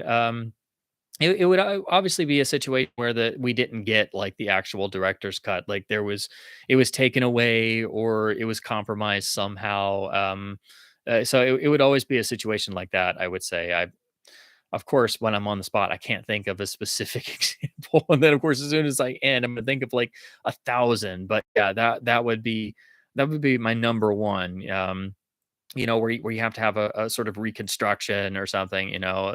Obviously, Superman 2, as we were talking about before, would be a great example. We sort of got that with the Donner cut, but it's still compromised due to how the whole situation played out. But yeah, it would obviously always be in cases where we didn't get the final intended version of the film, or the director did not get to do their actual cut, or the studio intervened, or somebody took over. Oh, thank you, Alexander. I'm glad you liked the reviews and found some UHDs to try out. Thank you.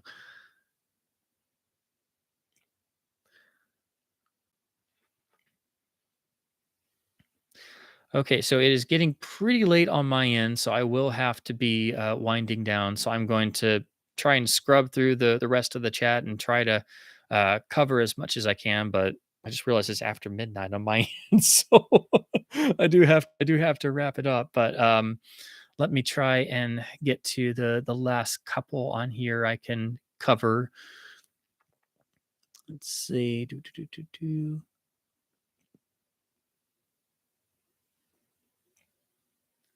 Yes, ABJ and Pope, as you asked, the 1997 Terminator DVD for well, I guess you're talking about the first DVD of T2 maybe. Yeah, that's the nice go-to get the CDS audio mix. If you're talking about T1 and you don't have a Laserdisc player, yeah, that original Snapper case DVD, it's tough to find, but it's basically a port of the THX Laserdisc. That's a nice solid version, but that MGM Special Edition DVD is also really good, and it's got a version of the mono as well. Plus, it has the MGM extras. So basically, either of those are pretty solid if you don't want to get into Laserdisc and you want one of the older masters. Oh, thank you for the super chat. No, so any thoughts on the 4K version of Batman Forever? Really like your commentary videos. Will you do more? Keep up with the work. Yes, I do want to be doing more commentaries. Those are the most nerve wracking things I do, actually. So I have to psych myself up for them. Of course, when I'm not on camera or not on microphone, I can just spiel and spitball like crazy. But doing those, I try to get them as good as I can, and I try to follow along with the film, and then do technical discussion and analysis and stuff. So yeah, I kind of make myself a nervous wreck doing those, but I still really enjoy doing them. So I really want to do. There's so many more I want to do, actually. So I'm hoping to get some more done in the near future. The UHD of Batman Forever. I really need to do reviews of the Batman UHDs as a standalone. I did the home video history, but there's still a lot of ground to cover. The Schumacher films, I think, fare better on the 4K masters than the Burton films do. They're bigger. They're big upgrades over the Blu-rays. Forever had a really crummy Blu-ray that looked like it had a lot of noise reduction going on. I never thought it looked super great. But I think both Forever and Batman and Robin are really big improvements on the UHDs. It's just running into Warner encoding and slight issues I have with them where I'm kind of like, I wish this was better, or imagine if Arrow had handled this. So I think visually they're quite good and better than the Blu-rays. Um, it's the audio where you've got the problem of not having original audio and just the Atmos remixes and stuff. So yeah, they're even though they're big upgrades, they're still a mixed bag, but I think they're less of a mixed bag in ways than the Burton films visually. So yeah, it's still kind of, and the real deal breaker for me is not having original audio. So you really have to do a remux tracks from Laserdisc or DVD or even Blu-ray to the UHDs to make them even watchable to begin with. So there's that too. So yeah, I think I just need to do full on reviews of those on their own so I can just get into the nitty gritty of those.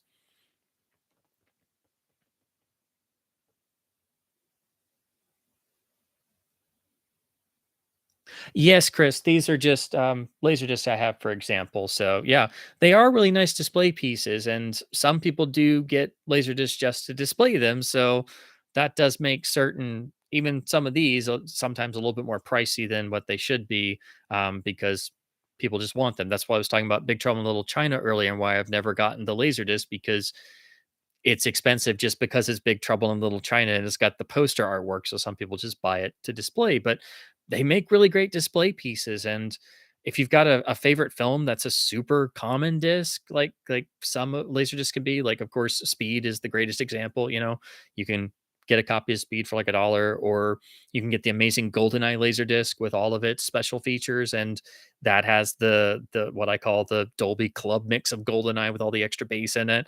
You can get that for like $1 because it's so common, and they're really great display pieces, even if you don't have a player. Alrighty, so I think I've pretty much caught up to the end of the chat. Retro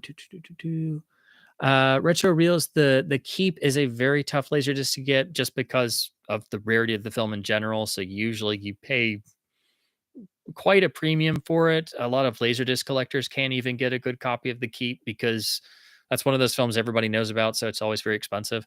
But yeah, if I'm remembering correctly, there's the pan and scan version, and that was earlier, and then it eventually did get a widescreen version, and that's the harder one to find. But I've never even seen one, so if that tells you, it's very uncommon. Okay. Yes, Midnight's Edge. What you're talking about for Batman '89, that's been a particular bit of contention of mine for years. The Burton films were darker on original release prints. They were brightened for those first home video masters. And over time, like the 2005 DVDs were a new master, so those were a little bit better.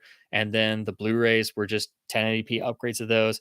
The UHDs are the first, and the 4K masters are the first releases of the Burton films to get closer to that darker appearance. I've not gotten to see 89 on a 35 millimeter print, but I have seen it 16 millimeter, which, it's not quite the same, but at least it kind of gives you an idea a little bit.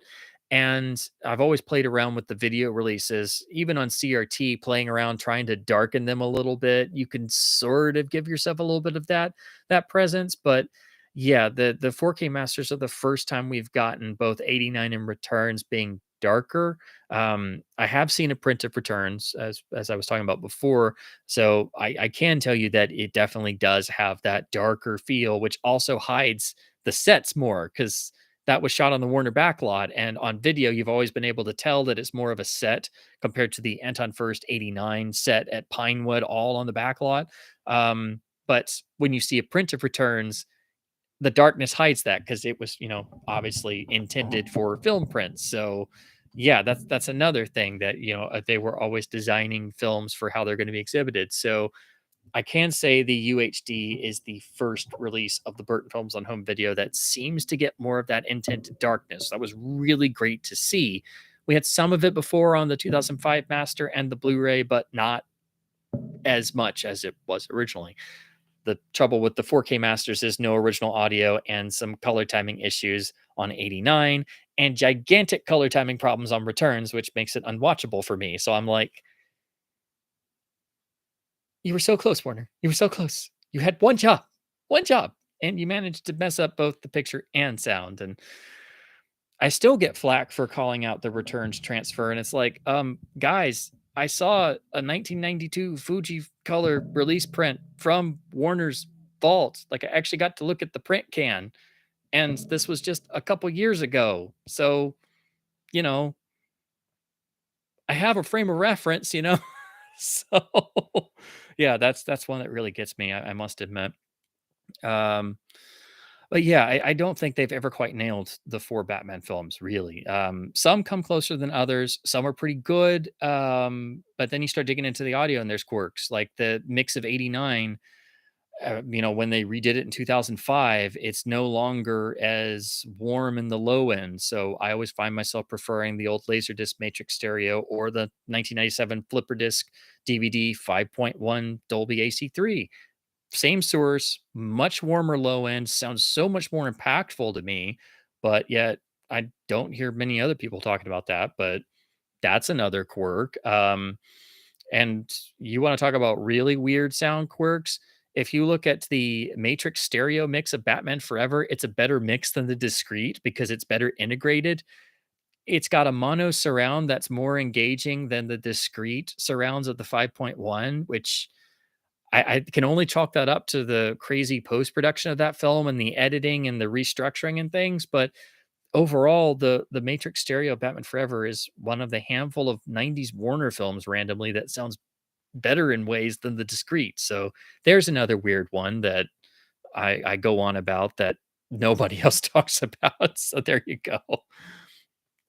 But yeah, I don't think they've ever quite 100% nailed the Batman films, and it still irritates me, which of course is why I did my whole home video history, which is just like a microcosm of my years of trying to figure this stuff out and getting confused and frustrated and like, why? Why can't we just get this right once, you know? Um, but anyway, let's see.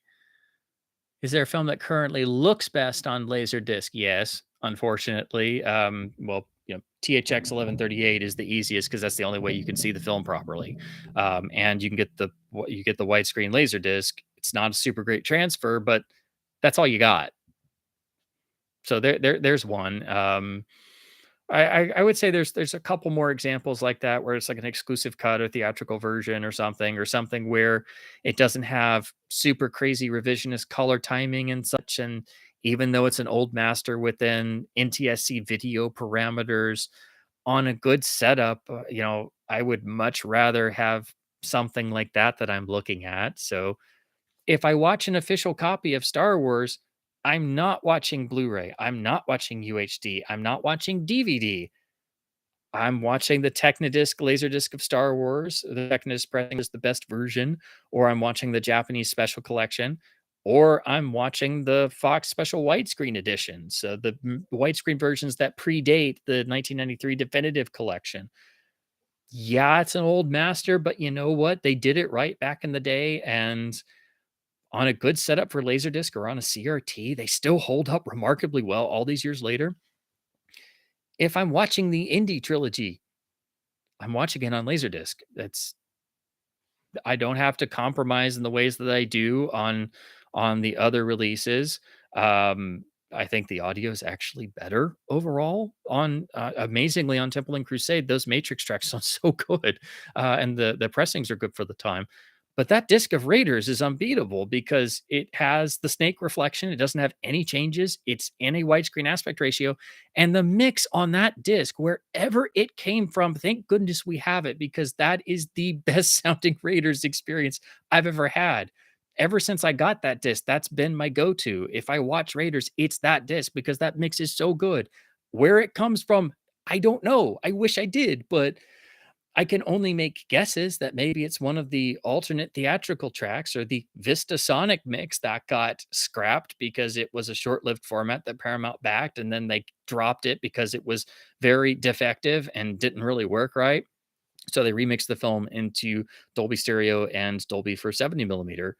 And then, of course, there's the mono mix of Raiders we don't have with alternate dialogue and stuff, just like Star Wars, because that's how Lucasfilm titles were. But to try and talk to people about the mono mix differences of Raiders of the Lost Ark, you totally lost them. And you're like, well, it's actually there in one of the clips on the bonus disc DVD set from 2003 when George Lucas is talking about the stunts and they play the truck chase. They're using the mono mix where Indy has his line where he puts the whip handle under the truck and says, "Do they think I'm dumb?" And the first time you hear that, you go, "What the hell was that?" Indy has a line there in the mono mix. What? So yeah, there's that floating around nobody talks about that we don't have a preserved version of. But yeah, if I watch Raiders, it's the widescreen laserdisc. I That's the version because there's no changes. I have a good laserdisc setup, and the sound on that disc is the best mix of Raiders I've ever heard. It's even better than the 2003 5.1 discrete Dolby track. So there you go. Um, so yeah, there's a lot of examples like that, but you say that to most people and they're like, "Oh, Laserdisc, that's old. That's gotta look terrible." It's like, well, it takes a little work. You got to figure this stuff out and you got to have a good setup. You can't just throw it on an OLED and expect it to be great. Obviously, it's an outdated video format, but if you find this stuff interesting and you get into the hobby and you start finding films with examples like this where quite frankly, it can be the most enjoyable option and you're not having to worry about the problems we have on the modern transfers, then, if you have the ability, why wouldn't you give it a shot? So that's unfortunately where I'm at on some really big famous films, just like the Star Wars and Indy trilogy.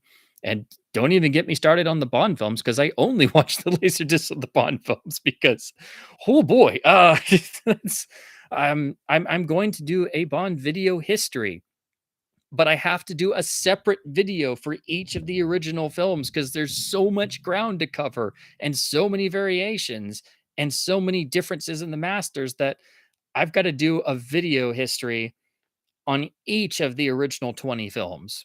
So yeah, that's another project I'm working on that's going to take me a long time. I can't just do all, just like the first 16 is one because there's so much ground to cover and each film is wildly different in its preservation status. So yeah, that's a whole other kettle of fish, unfortunately. So oh boy.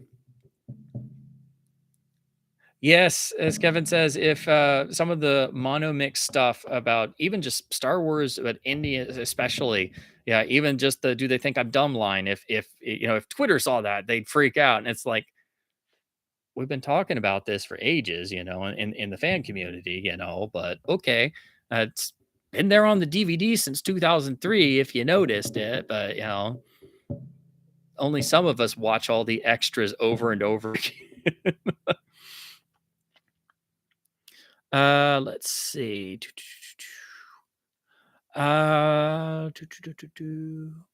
Okay. Alex, in response to your question about Laserdisc, no, as if you're talking about resolution, it's hard because it's an analog video format, so there's not a direct resolution, but essentially it's roughly around 420i, so it's close to DVD, but it's still interlaced in analog video, but it's pretty close. And VHS was more like 220i roughly, or so it was a dramatic difference back then. And on a good setup with a well mastered disc with a good transfer, it's going to look relatively close to a DVD presentation on the same setup. So it's in that ballpark.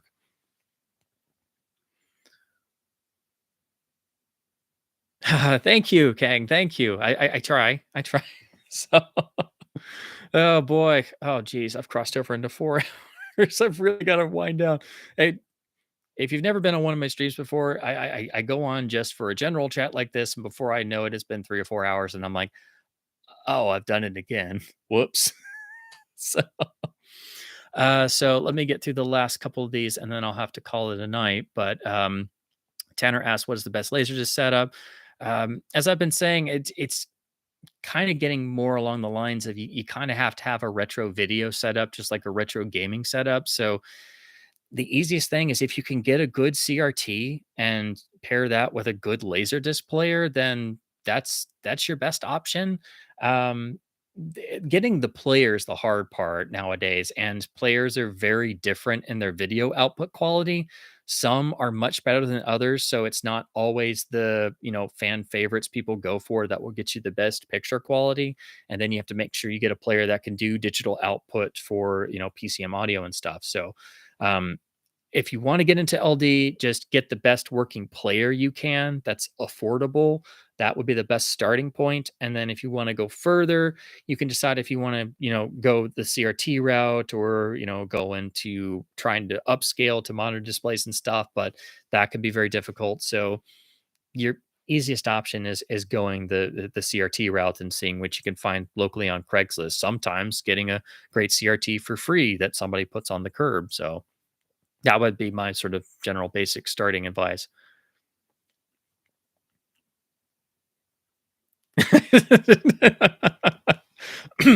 Kevin saying, I predict Dr. No will be 75 years old before Spencer finishes upon video history. Well, at least with some of them, like I could do them off the top of my head literally right now. That's how much I have here that I carry around.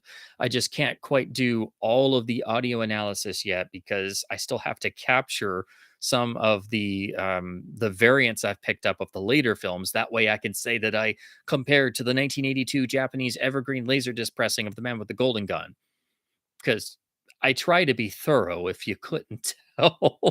So, but I've been going through film by film and also chatting with the Blu-ray blog. So I've been showing them some of my captures, and they've been doing some write-ups. So I'm about part way through doing that of all the films. It just takes a long while when you're like capturing 8 or 10 or 12 or more sometimes versions of a film to then look at in Audacity or Reaper or something to look at the waveforms of like sometimes 10 to 15 copies of a film that you've captured in real time. And you capture Goldfinger 15 times, it takes a while.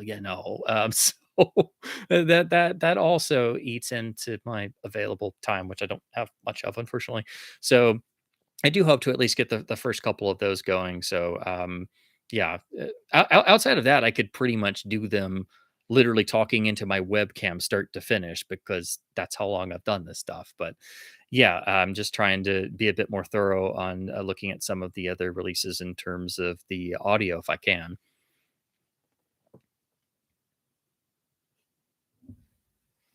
Yep, the 4K masters of the Bond films have been sort of available on streaming for a while, and Eon and Amazon and MGM are just sitting on them, and no clue about a disc release, and no clue if we're even going to get one. That's the worry. So, and I don't even know the era of those because the 4K masters started turning up in like 2014 ish, and I don't know. They all seem better than the Blu-rays, but that's like saying you know, anything is better than nothing, because the Blu-rays are a hot mess. So yeah, it remains to be seen. Let's just hope we can get something finally. Yeah, this I've probably got to call it a night here because I've gone way longer than I intended. But that's what happens when I start. And apologies if I have missed anybody in the live chat. I do try to cover as much as I can, but I'm just me here, and sometimes it jumps on me. So I hope I've caught most everybody, but again, if I did, just leave a comment below once this posts, and I will definitely get to your comments as well. I do try to get to every comment whenever I can, so that's another thing. So if you leave a comment and I don't get to it immediately, I do try to get to it within a reasonable amount of time as well. So, but I just want to say thank you to everybody for popping in. I didn't know if anybody was going to be around or if I even had the time to do a stream, and then I think, oh, I'll go on for 2 hours, and I forget I'm me. So, so I want to say thank you to everybody for liking the videos and subscribing. I'm astonished that I've hit 6,000. That's just amazing, and really touching because I never expected to get anything out of doing videos, and I never ask people to like or subscribe or anything because I think that's, I know that's what you're supposed to do, but I don't mind channels doing it, but I personally prefer not doing that. And I think it means much more when people subscribe because they like the video and they legitimately think about subscribing themselves. So I kind of look at it as not just 6,000 subscribers, but 6,000 hard earned subscribers. So that makes it even more special because from day one, I said I was never going to ask people to like or subscribe or anything. And I've never done that. And I never will. So thank you to everyone. Thank you for all the positive comments. Thank you for um, actually being receptive to my nerdiness and giving me this outlet for this stuff, because without the ability to do these videos, I was literally climbing up the walls just about because I was like, I can't be the only one who notices this stuff or starts trying to dig more deeply into this stuff, because I have no outlets for this. I can't get a job doing this. I can't get people to give me the time of day. So it's like, if I talk to industry people, usually I get blank stares. And I'm like, if I can't get industry people sometimes to recognize the stuff I'm talking about, what hope do I have? So um, uh, I in a lot of ways, I definitely needed the outlet of being able to do these hyper nerdy, super long videos that are very, very niche. But I'm just amazed that I was amazed when I got one subscriber. I'm amazed that people actually watch my videos or even know me. So that it means the world, and I just wanted to convey that on this live stream as well. So thank you to everybody for hanging out tonight. It's been a great chat, and I hope to do more of these in the future. So thank you to everyone for watching the videos, for commenting, for having such positive feedback and such great discussions. And I will just keep continuing in the same manner of my as detailed as I can make them, no frills reviews and discussions and promoting of classic films in particular, because they need it in this day and age, in these videos as much as I can do. And that goes for my book reviews and book content as well. And all of the admittedly very niche book series that I get into, whether it's the Hardy Boys or pulp reprints or different things. And I guess if I'm going to, I've kind of said it before, it's not really an announcement, but if I'm going to close this with any sort of announcement, I am doing videos on the James Bond novels. So I am going to start a literary Bond series and go through each of the novels one at a time, like I'm doing for the Hardy Boys series. And I've just been wanting to do that for some time, and the continuation novels never get the coverage they deserve. So I want to give them their time in the YouTube sun as well. So hopefully I can do my video on Casino Royale, the novel, pretty soon. But that's another thing I've been trying to work on for a while. So that's some of the stuff I hope to achieve in the near future, along with my never-ending backlog of other videos and disc reviews that I want to do. So just want to say, as always, thank you to everyone for hanging out tonight. Thanks for supporting the channel and watching the videos and commenting and everything. It really means the world. And as always, thank you guys ever so much for watching.